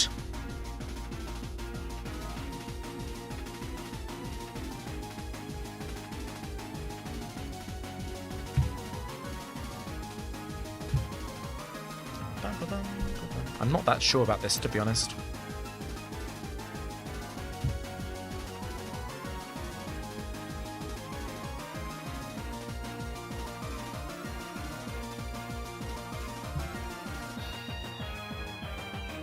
Okay.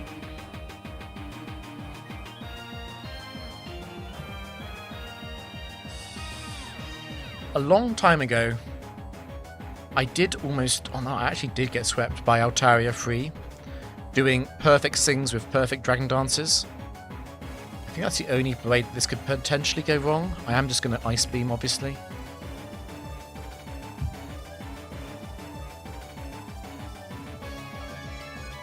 Like, Marowak is fine into something like Celements. It's just that I don't want to be fine when I'm fine asterisk and then in brackets dead to crit.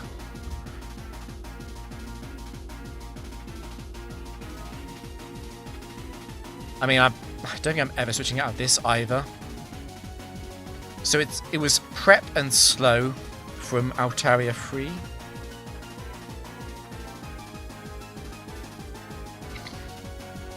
It doesn't tell me that much about Latias, to be honest.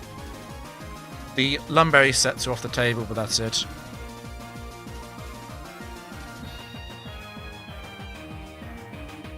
The really, really cold soul read here is to just go counter.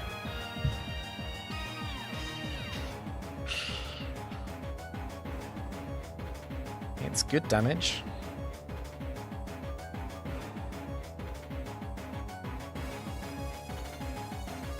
Freeze. Okay, this is just the blessed day, apparently. So we took 35 from Psychic. It's obviously invested.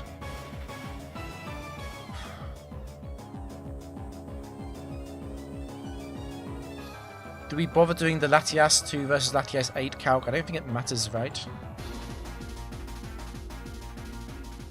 How disrespectful is it to use Curse here?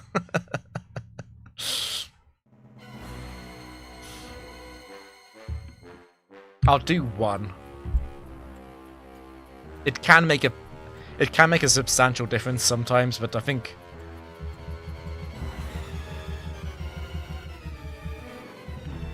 I don't think it's going to matter right now, no.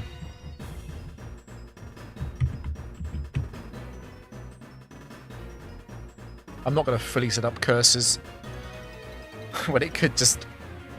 Especially if it's Latias 8, if it gets out of the King's Rock.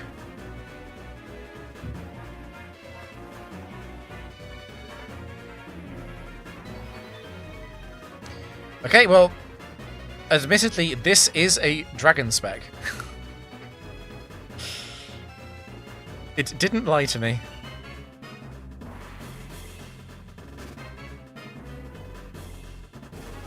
I don't think I can work out anything about this. Bright Powder is already not on the table.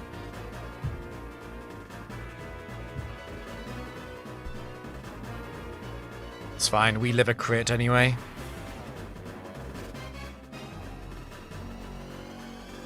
I mean, Regice 5 is really, really good. is a rare example of like a Pokemon with perfect EV investment. Not truly perfect. You would do max HP, but it's like almost perfect. Where it's showing up its physical defense and it's got just enough for special attack to make it work.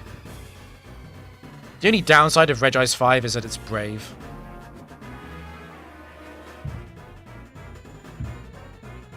No type. Battle's Flow. So Battle's Flow is weather moves, which is Sunny Day, Hail, Rain Dance, and so on. Most Battle's Flow enemies are obviously special attackers.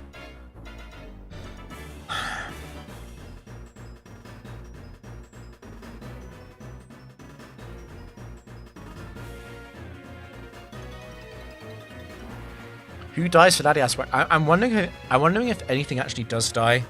I don't think I want Latias 2.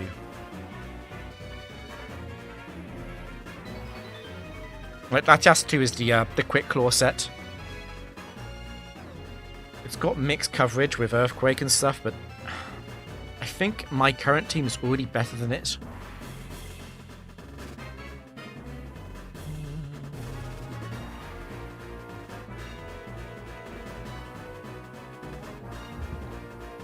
I don't think I actually swap. For Latias 8, I probably would swap, I guess.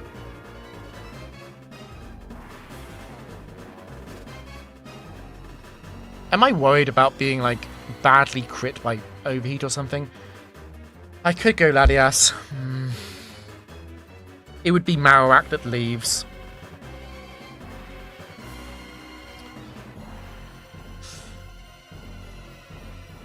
Oh, no. Yeah, is the overlay wrong? I haven't been paying attention, sorry.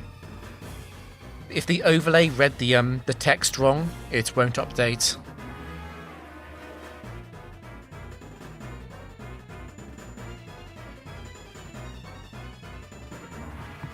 Yeah, I think a no swap.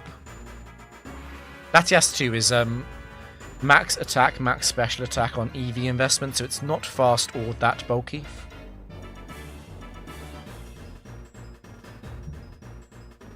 Moltres.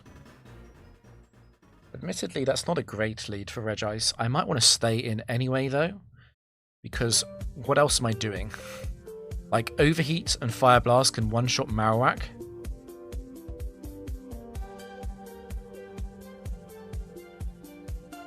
It is very likely to be a Sunny Day set, of course.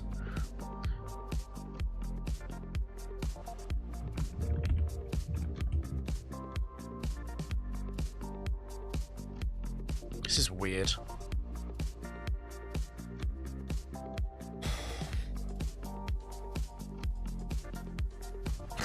Loki, I kind of lose the Moltres free. If it goes for Sunny Day. The advantage I have against Moltres free is that it's likely to double team. So the reason why Moltres free is so scary is that it's going to one-shot Heracross and Marowak in the sun.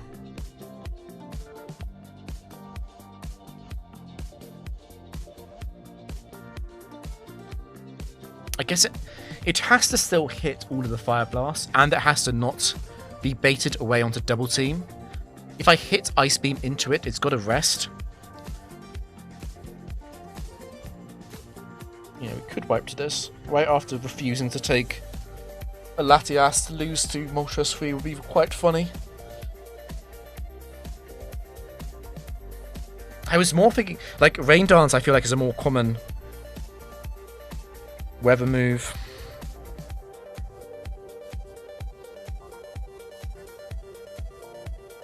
I can't really do anything though. It doesn't make any sense to switch. Best idea is to hit the Ice Beams and not get thrown around by double team.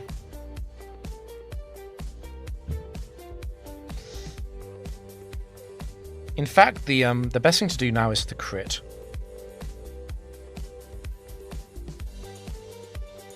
Using my powers for good.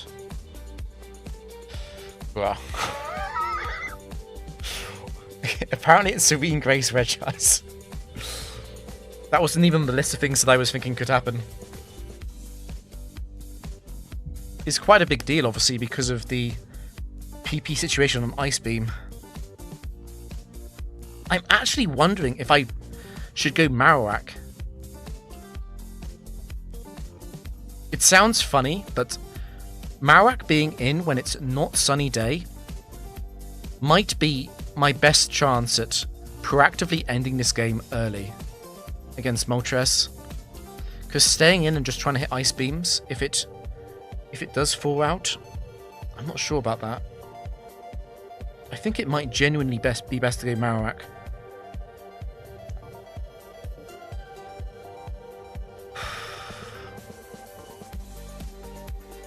The thing is, it's because it's not sunny day yet.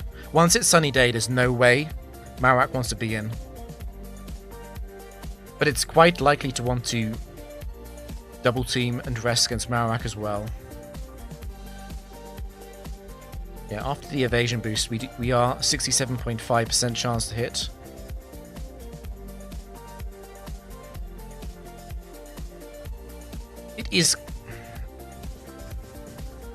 It is punished by, let's say Moltres unfreezes the following turn right now. I might feel stupid if I switch out when I could have just gone for the Ice Beam kill. Like, it is 80% to not unfreeze this turn. If I go Marowak, it is 64% to unfreeze before Marowak gets an ice and move in. I'm worried about pressure though. I'm worried about Moltres using pressure on Ice Beam. And once sun goes up, that is probably the end of Marowak potentially being useful.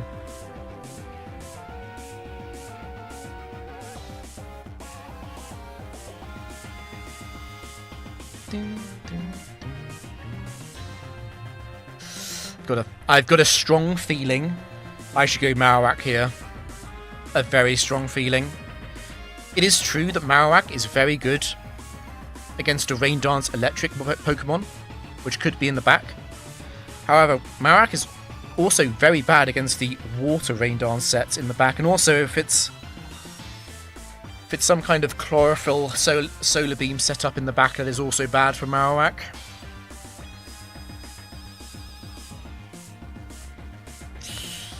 Ice Beam is safe. Oh, I don't know. We can do one Ice Beam. I don't know about staying in after that. %25 miss? Nope, okay.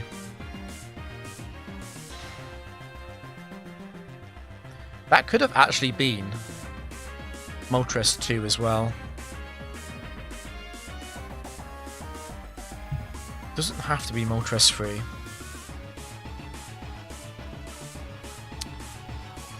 Is very likely to be the Rain Dance Thunder set. I think I am going straight to Marowak.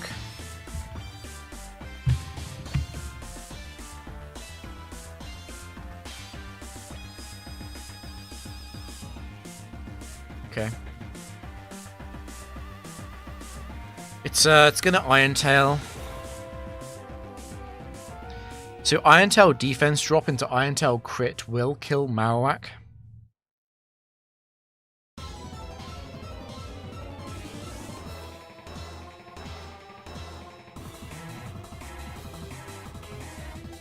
I don't think I Sword Stance. I think it's too greedy.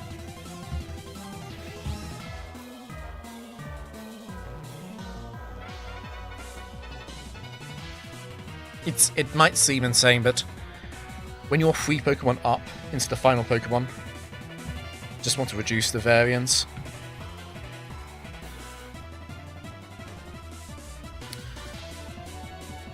Okay, I mean, it could be triple weather after the triple dragon in the first match. That would be funny. So we want to try and play around Chlorophyll. Heracross being fast in this is almost certainly GG. Also want to play around Shiftry 2 using Double Team. I think it does make sense to Icy Wind before the Earthquake. We don't kill Shiftry 3 and 4 with Earthquake anyway. We're getting outsped. Actually, Marowak is quite fast with the IV advantage and the max speed investment, Marowak is actually quite fast. It's quite funny that this was actually a full weather team, okay. We are dead to Solar Beam, but that's fine. Do you not need to do anything else here? We've already got the speed drop, so even if it is Chlorophyll, you would have multiple chances to kill this with Heracross. Okay, and it's Early Bird. Is the Marowak jolly? No, it's Adamant, but we are 97 speed. So we are faster than enemy Pokemon at base 90. Since enemy Pokemon at 3 IV with base 90 with no investment, they are 96 speed.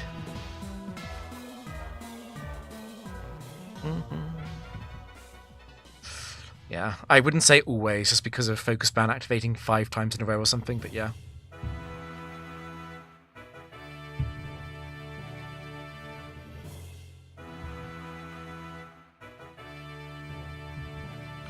Oh, and it didn't count the Noland victory as well on the speed, on the reader. Right, let's remove that. We're off by 1 as well. To restart again. Do you miss the main event? Not really. We're still playing the same streak. It's just that we got to 210 quite quickly, so I'm continuing. So it was Moltres, Shiftry, and Raichu. They were all the weather sets. They're all quite bad. Very quick one. I do like Zigzagoon. I think Zigzagoon is funny. What else do I think is funny? I don't know. I think Lapras. I don't know.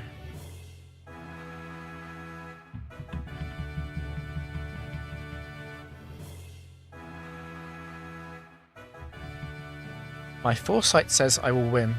Is this Alonso? No, it's Dario. Damn it. We could include the EV investment, yeah. There's a little bit of room for that, maybe.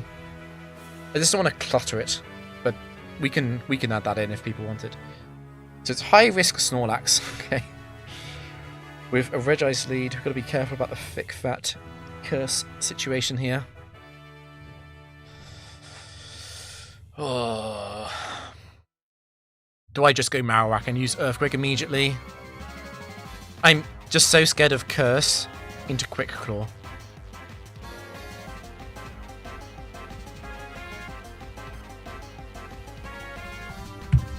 There's no way I stay in.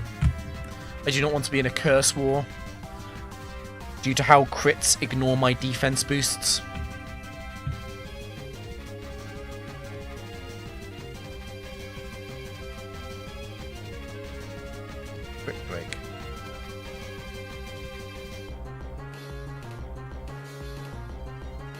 It can't be 4. 4 would always double edge. So would 5 on Mega Kick. It has to be 6.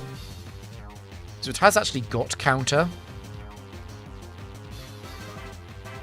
If I Sword Stance on an Earthquake crit, how bad is that? It is very bad, but what I would do then is Heracross would set up with Bulk Up anyway.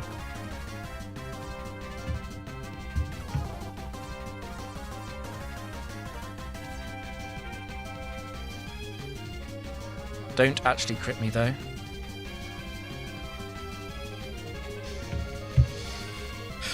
Okay.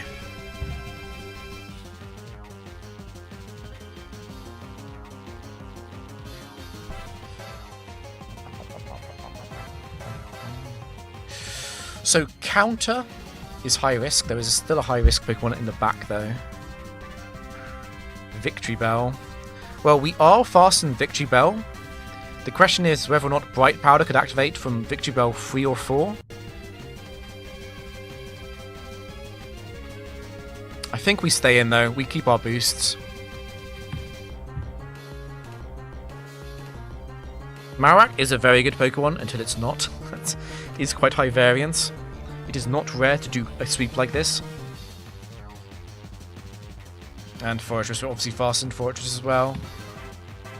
So Focus Band potential, and also Quick Claw potential from Fortress 4.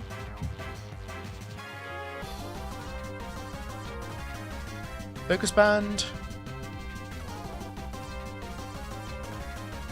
No. Because it can be high risk on Fortress and high risk on Snorlax, it doesn't have to be high risk on Victory Bell.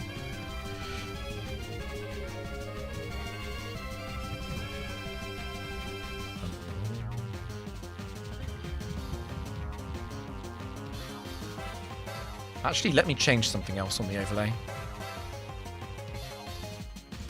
I'll update the world record.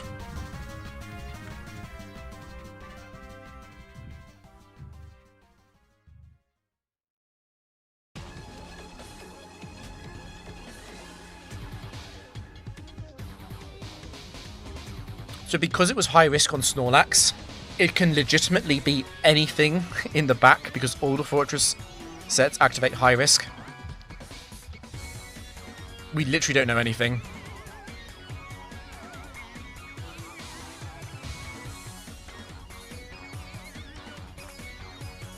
Oh, did I lingered on that for too long again, didn't I? Am I at 214? I actually don't know.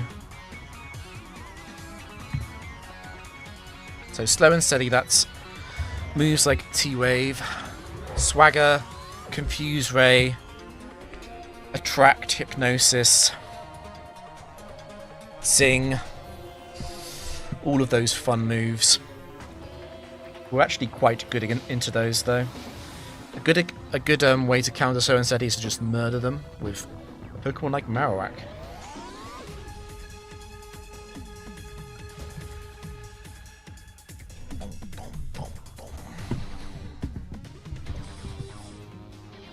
UT Dawn. It's one generation early, isn't it? Slow and steady Electrode is not a surprise since Swagger, T-Wave, these are all slow and steady moves. It can't be Electrode 4 because high risk overrides slow and steady, and Electrode 4 is high risk on its own. I'm drawn towards Curse. Electrode 1 is going to give me a free turn to do it anyway. With Protect, it has to use Protect. Electrode 2, it's going to give me free turns as well. I don't love being swaggered. And then Electrode 3 is going to... I mean, honestly, the best thing I can do with Electrode 3 is actually Curse before it potentially explodes. That's a Marowak Delta. I mean, Marowak is very strong until it's not. Until it gets outsped in one shot. And then it's suddenly quite bad, right?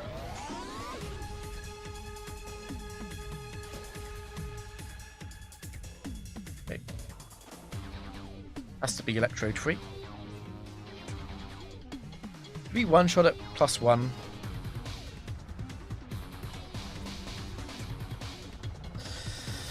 It matters because if it lives, it can explode. It's very, very likely to explode, and it'll also get the Lychee boost. However, I do not want to stay in and get hit by Thunderbolt for free. And also, it's got about a 10% chance to explode every turn, even at full HP. So I think I want to just kill this as quickly as possible so Regice has as much HP as possible.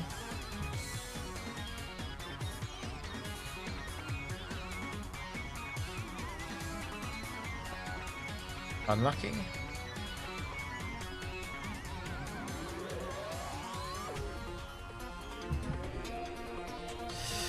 And there it is. So because it exploded, I don't actually get to use an action this turn. And it will just send the next Pokemon straight out. This is just a quirk of how Generation 3 works. Okay, it's Alakazam. It can't be Alakazam 3 because that activates the phrase impossible to predict.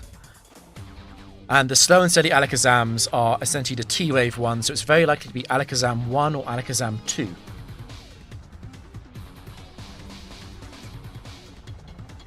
And of these, it's actually more likely to be Alakazam 1 because of Fire Punch being super effective. I just Ice Beam this.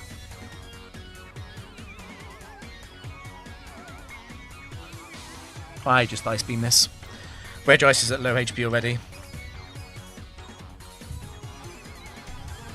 The Alakazam sets all have max defense investment, so Ice Beam does do more damage than Earthquake. Okay, it is Alakazam 1. No crit. And we get the move off.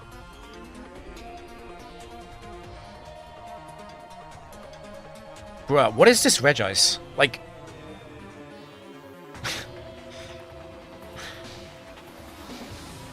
I actually want to kill this though. I don't want to play around this because this can do serious damage to Marowak and Heracross by a crit Ice Punch or crit Fire Punch respectively. And it can focus band on the Heracross Earthquake as well. So I think I just want to kill this as fast as possible. One thing that can happen here is that because I acted second, there could be a resist switch. No, it's got a super effective move. No, that's not true. I'm still going to swap up the move options anyway.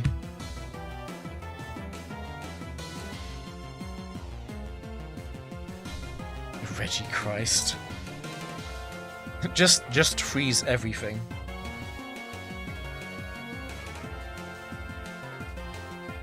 Okay, so it's RT. It has to be slow and steady, which means it has to be RT2 because of the move Toxic.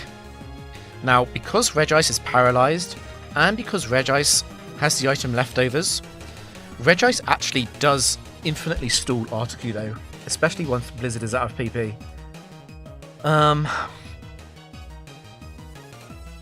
The problem is it's very, very, very likely to go for double teams now, and I want to try and kill it before that happens.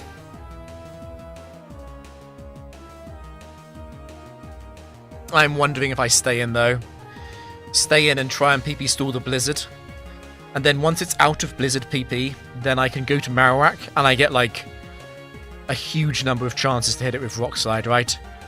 The downside of all of this, and it is quite a big downside, is that with Double Team and Substitute and Toxic, it is possible for RT2 to fully stall out my entire team.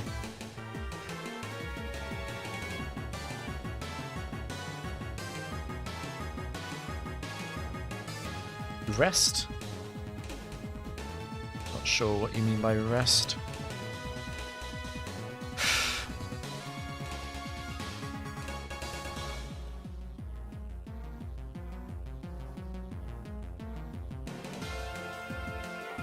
I think I stay in.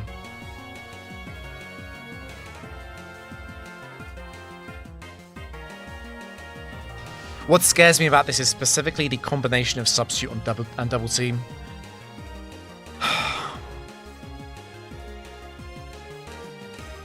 And I don't want to switch Marowak into a Blizzard anyway, and it can Blizzard this turn. The problem is, guys, Regice does stall out Articuno, but because this is Generation 3, Articuno at +6 evasion can enter an infinite battle with me. Now, if I get the full curse set up, I should be fine there. I should be fine. This might take a really, really long time.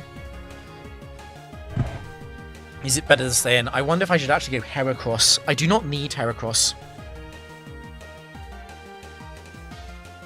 If Articuno crits me with Blizzard right now, I'm going to be so pissed off. I'm going to be so upset. I quite like going Heracross and using Bulk Up.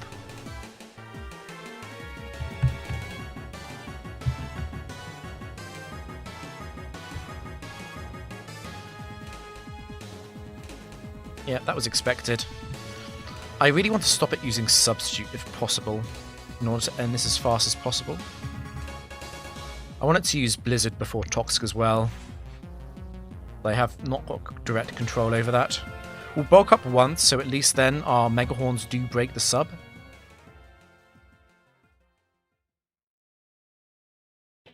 It is going to double team up, I know it is. Okay, that's good, that's one Blizzard down.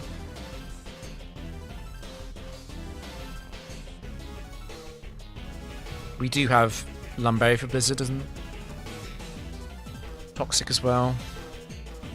I wonder if I should actually bulk up again. I only get 5 Mega Horns because of pressure.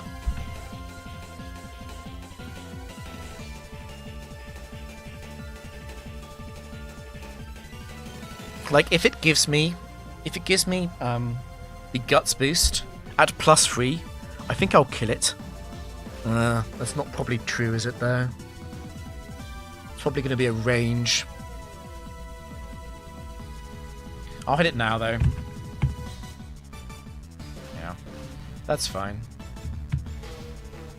That's what I didn't want to happen. We miss everything, right? That's the second Blizzard. I was kind of hoping that Heracross could take 4 Blizzard PP off, but it's looking like it's going to be 3. That's unfortunate, but not unexpected. Got rid of the substitute at least.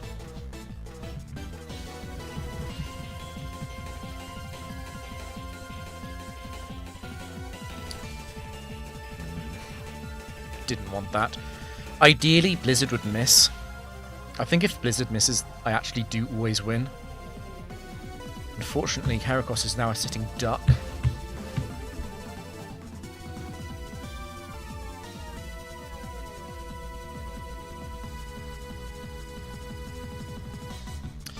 You've been farming me well. Please live it. Please live it. Okay, that's actually quite good for me. I've still got my Lumberry, so I'm fine, I think. It's got to use its 4th Blizzard PP here. It hits all of them. But I get a leftovers on the end of this turn as I go to Regice. And when I leftover up to 44 HP, I'll be out of Blizzard crit range. So the match is actually over now. What I'm going to do is Earthquake. What I'll do is Earthquake on the...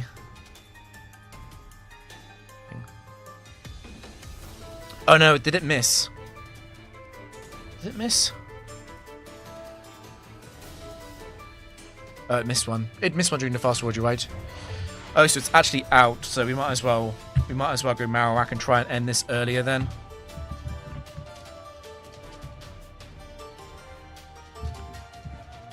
We hit back to back. We can end the game. Unlucky. I will keep Marowak alive just in case this Precious Stool War does go into some kind of like draw scenario. So I'll waste all of the Earthquakes first since they're useless.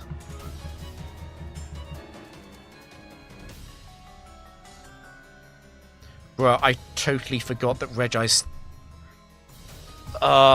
it's going to take much longer than I think, actually. Regice doesn't have attack investment. I forgot.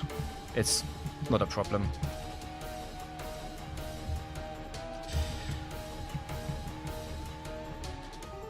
Why don't you lose here? I'm going to win in the infinite PP stall.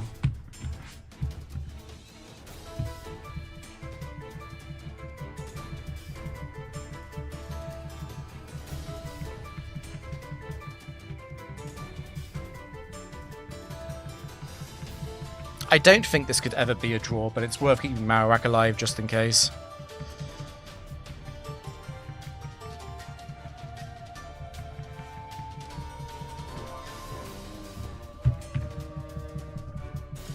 It does still have +6 evasion. This might take quite a while. Okay. Fun, fun, fun.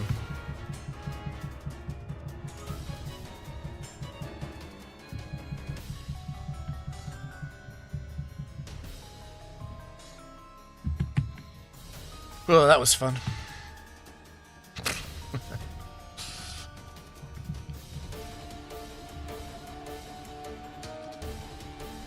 Okay, so it did overcount. I thought it did. No type high risk. That's fine. I don't want RT2. It was the explosion electro, but it wasn't high risk, so it was electrode free. Okay. Send this back down to 214. That was incorrect.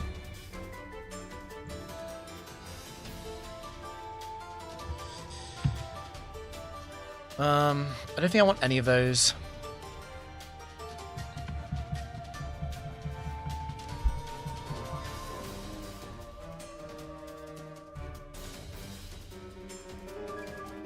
It's alright, don't worry, I've got experience in this stuff, guys. Don't feel bad if you don't see it immediately. Jinx. This is actually quite concerning. High risk Jinx heavily implies the Perishong set. And being Perish trapped by Jinx 2 is very unpleasant. It is going to have to use Protect first. Do I even want to play around the others? I should probably play around Jinx 4, right? Jinx 4 gets a few psychic crits. It is actually meaningful damage. Thanks, Camilo. It is Jinx. I think we need to Earthquake because of Jinx 4. Okay, it is Jinx 2. I really, really, really want to go Marowak.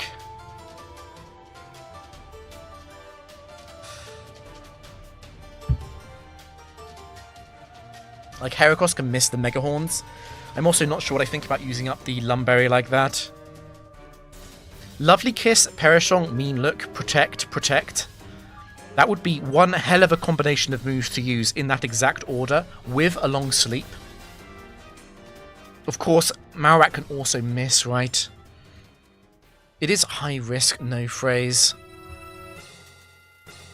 Perhaps it is Heracross's job. Heracross being fast, I should take this more seriously. Let's go Heracross. I don't like it though. Mean Look me. Easy. Now use Protect again. Actually, I'm not going to set up. That's way too... that's way too greedy. It is very likely for it to have done that, unfortunately. Okay, and we don't miss. Significant because there's about a 76% chance of missing with the Bright Powder and the... Well, so... Not 76% chance of missing, of hitting, rather. About a 23 to 24% chance of missing. Okay, that's a Pokemon. Don't we just Earthquake, though? It is high risk.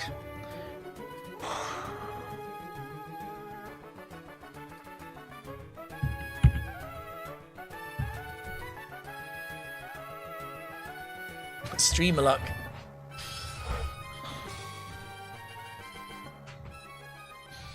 That was probably not a guaranteed kill. There is the Sunny Day set, I think, has HP investment. Okay. So Fortress could have been any set. Yes, but you might be quite far behind if you saw Fortress on the screen just now.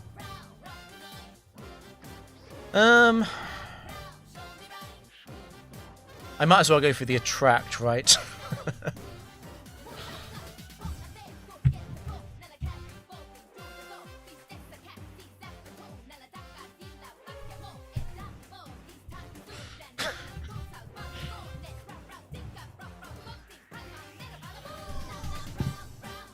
Unlucky.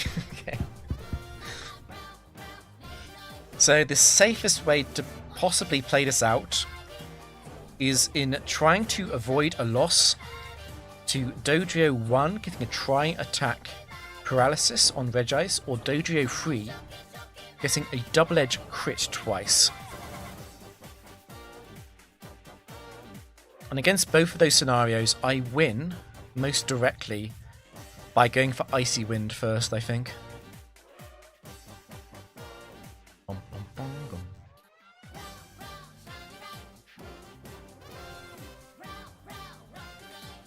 The overlay didn't react to Jinx move. It only can react if it reads the text.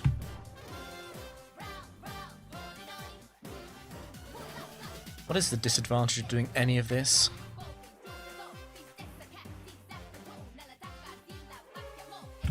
I guess against Dodrio 1, right? Which is one of the main ways I could lose, is Icy Wind wouldn't always kill it because it's not taking the double-edge coil damage. There's also the Flail option though. I want to stop Flail coming through. But Flail is best played around by just using Ice Beam or Rock Slide anyway. I'm actually going to go Regice first. Yeah, I agree. The Dojo 4 option is scaring me a little bit. Okay, don't you dare paralyze me. Don't paralyze. Don't paralyze. Okay. Is counter guaranteed? No. Specifically because of 1.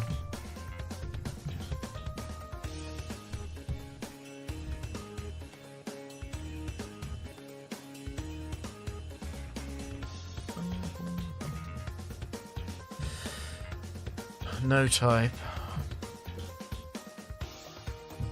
No type high risk, always very common.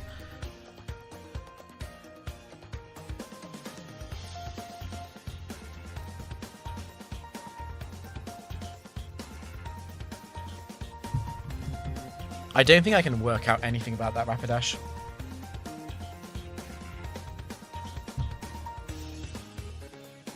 It's Lexi. Want to see a scary Pokemon. Thanks for the luck.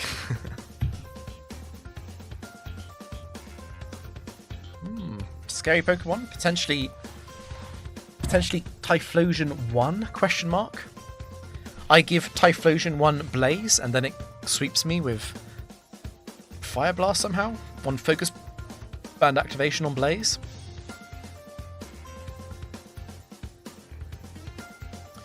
The Blaze is actually genuinely really annoying.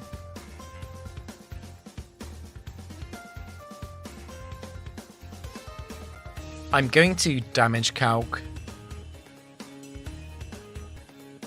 I'm going to damage calc Typhlosion 1, I think.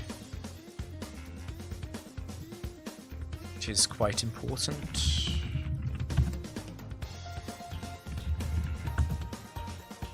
Okay, so I don't give it Blaze.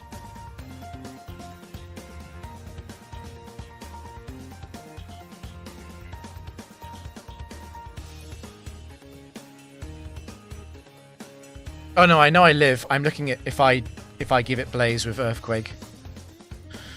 But I never give it Blaze. Well, that's not actually true because I could crit it, I guess. Into Focus Band.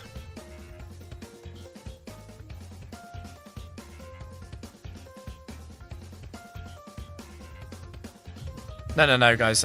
It obviously... Regice obviously lives. The fire move. It's Typhlosion's damage from Earthquake that I was concerned about. Okay, it's Earthquaking.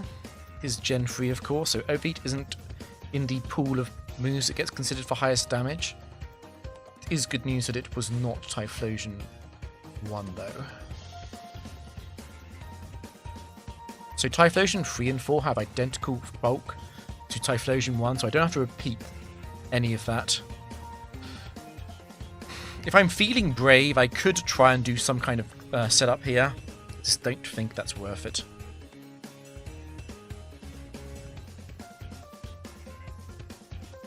Like, it would only take a single crit, I think.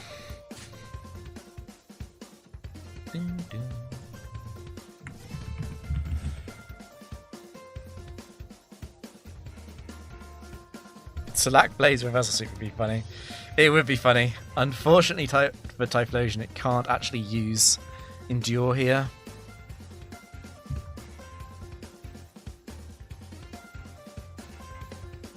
No.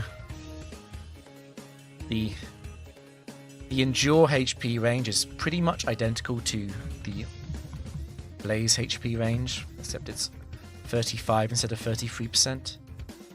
It is Mime. High risk Mime.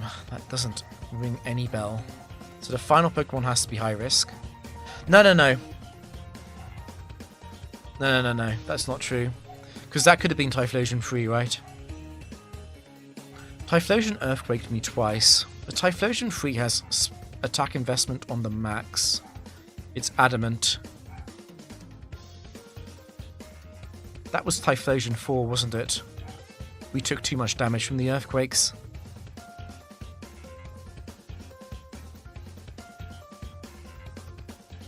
Yeah, Mr. Mime is breaking it again. I just need to do damage to Mime.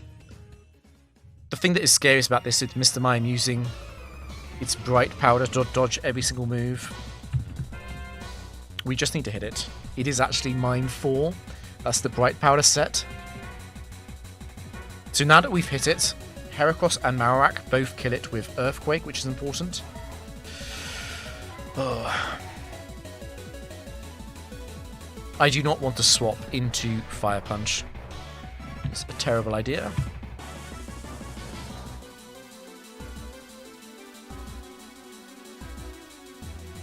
Perfect.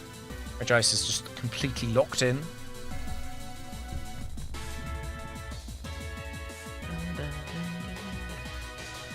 Okay. This has to be high risk. So it has to be like a double edge or a facade set.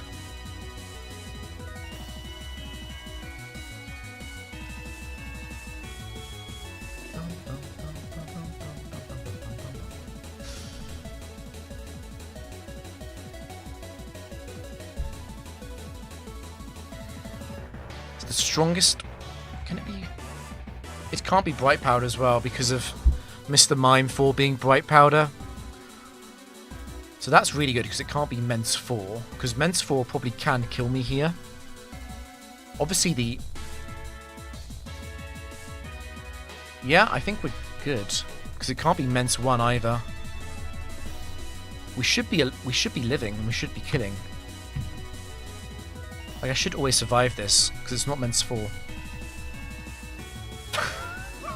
Oh no, why did I say that? Why did I say that? Oh no!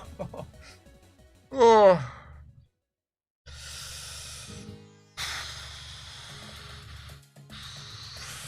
Okay.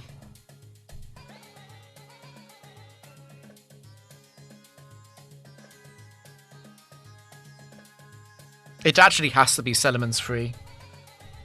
Because Salamence 2 would have used Protect. Salamence 2 is hardy. It has to be Salamence 3. Okay, so I Icy Wind, right? I Icy Wind because... Oh, does that do enough? Does that actually do enough, though? Crap.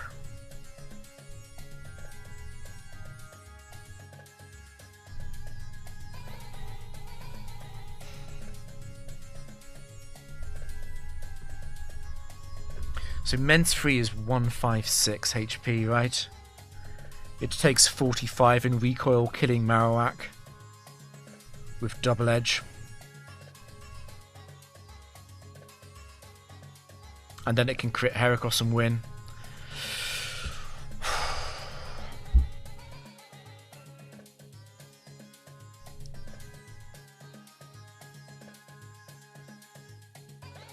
But doesn't that activate Endure? Doesn't that force Endure? Icy Wind and the double edge recoil. It's not guaranteed to take the full 45 from Marowak. It is definitely not guaranteed. I want to find a way of winning without relying on hitting Rock Slide, to be clear. Because I can definitely go for the Rock Slide. But I think I can do better than that.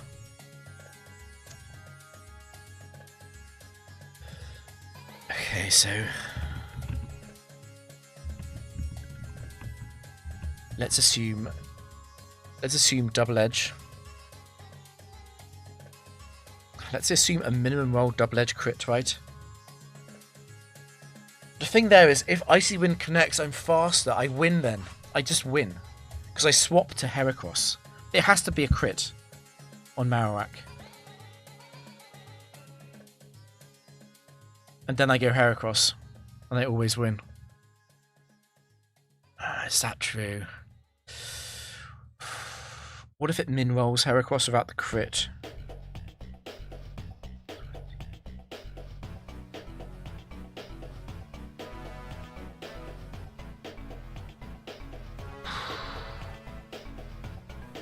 It just about lives, doesn't it? And then it can draw. Ah, it's so close to working. It's so close to working.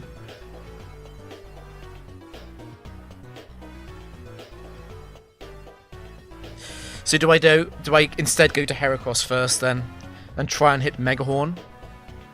If I hit Megahorn, I can Icy Wind at the end. If I miss Megahorn and Heracross has no damage, I would have to Rock Slide. It can't be Men's 4, it has to be Men's 3. Because Men's 4 is Bright Powder, and Mr. Mime 4 is Bright Powder. It's definitely not Bulk Up, though.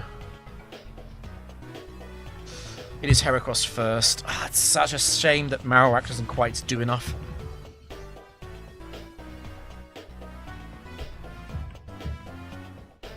Okay. So I win with Icy Wind. Because I hit that.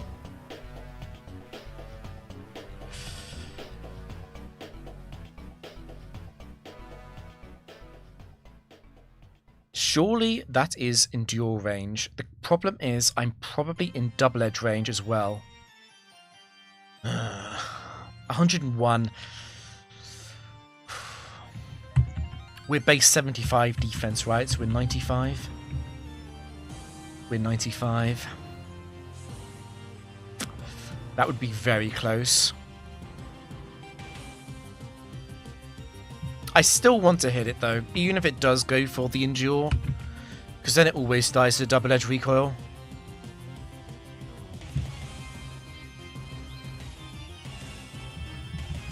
It doesn't matter if it outspeeds because that's a Double Edge. It's going to Endure again then. It's guaranteed to go for Endure from now on, I think. Unless it is actually a range on Double Edge.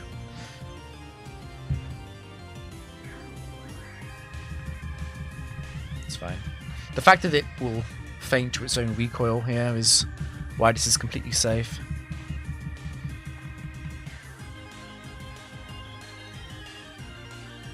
Do you even got this many? Yeah, there's a lot of like it's 10%. 10% is an exaggeration, right? A lot of the time it is lower than that. A lot of the time it's more like a 1 to 3% chance of losing on the games which are close, but every now and then there is a big scare. This is why the factory streak is mostly about avoiding bad luck more than getting lucky.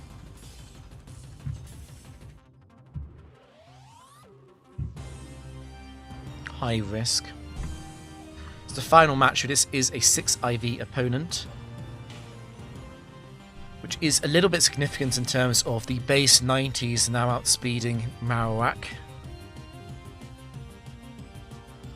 Despite all of that, Salamence 3 isn't really it.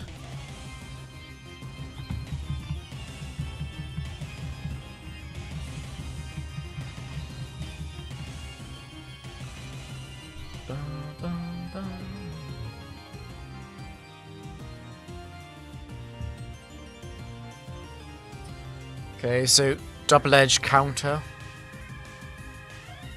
Hyper Beam as well. Facade. These are all high-risk moves. Can be a lot of sets here. I think I'm always just going to Ice Beam, though. To be incredibly greedy to go for Curse. It would also be tempting fate to go for Counter, when Urswing itself could use Bulk Up or Sword Stance.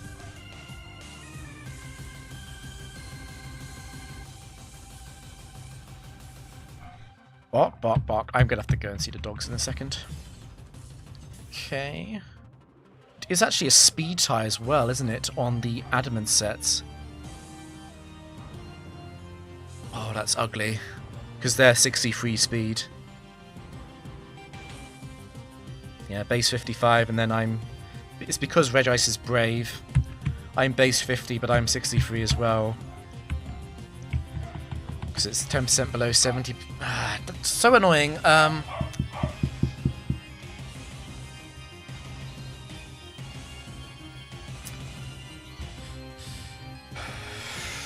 Urswing 2 is quite likely to use counter. This is probably is Urswing 4.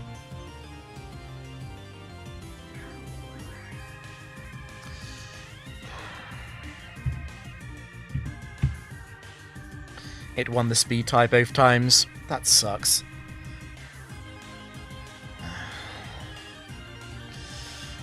So it's now really dangerous, right, because of Bright Powder. I am definitely going Marowak.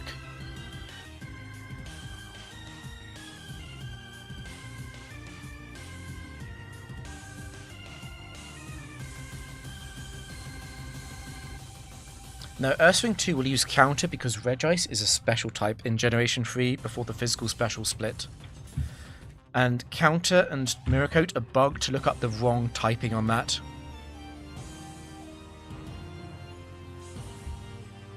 On the second turn, it was always going to go for Double Edge because Double Edge killed, but on the first turn, Earthwing 2 was much more likely to use counter. I wouldn't lose if I miss here, but it would put me quite far behind. That little pause.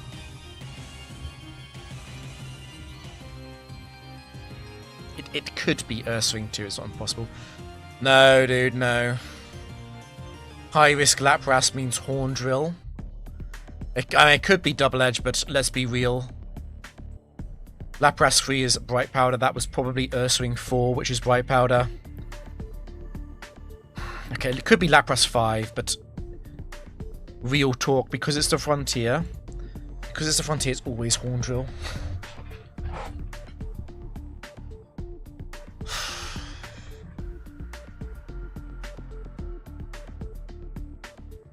I wonder if it's worth it to use Rock Slide to go for the flinch. Probably not, right? I probably want to get the guaranteed damage. Do I always kill with Earthquake with Marowak into Earthquake with Heracross? Probably not. I probably have to do Earthquake into Megahorn. Earthquake and Rock Slide, of course, are the same damage to Lapras. It's just that Rock Slide has the flinch chance.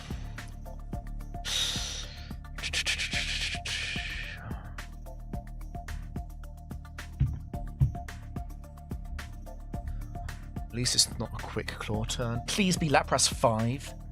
Please be Lapras 5. Ugh. At least you missed. Please don't be Lapras 8 then. Go away.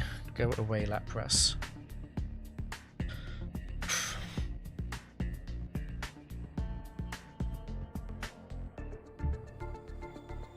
Who's last? Regirock. So it's already fulfilled high risk with Horn Drill on Lapras.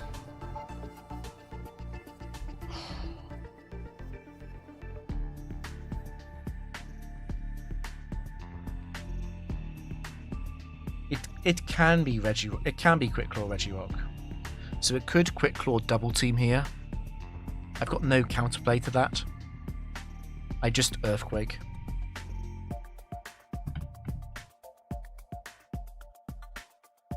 Yeah, Earthquake will be a range against Regirock, but it should be a favourable range. Unlucky. It does go for Curse, but that's good news because Regirock 3 does not have a Hacks item, so it is dead. Regirock 3 versus Heracross would have been an extremely scary 1v1. I am very glad that Marowak survived Ursaring and Lapras.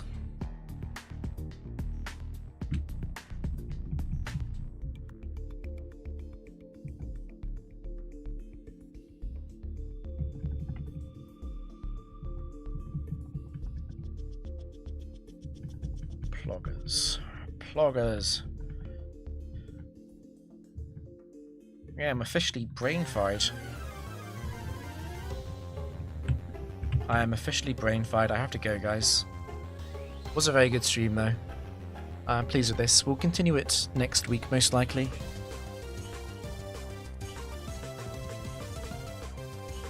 Thanks for watching and cheering for the good and the bad luck. I'll see you guys later. How many battle points do I have? I've been maxed out at 9999 for as long as I can remember. This is quite an old save file. Even though I don't actually have every gold print on the save file. Anyway, yeah. See you later, guys.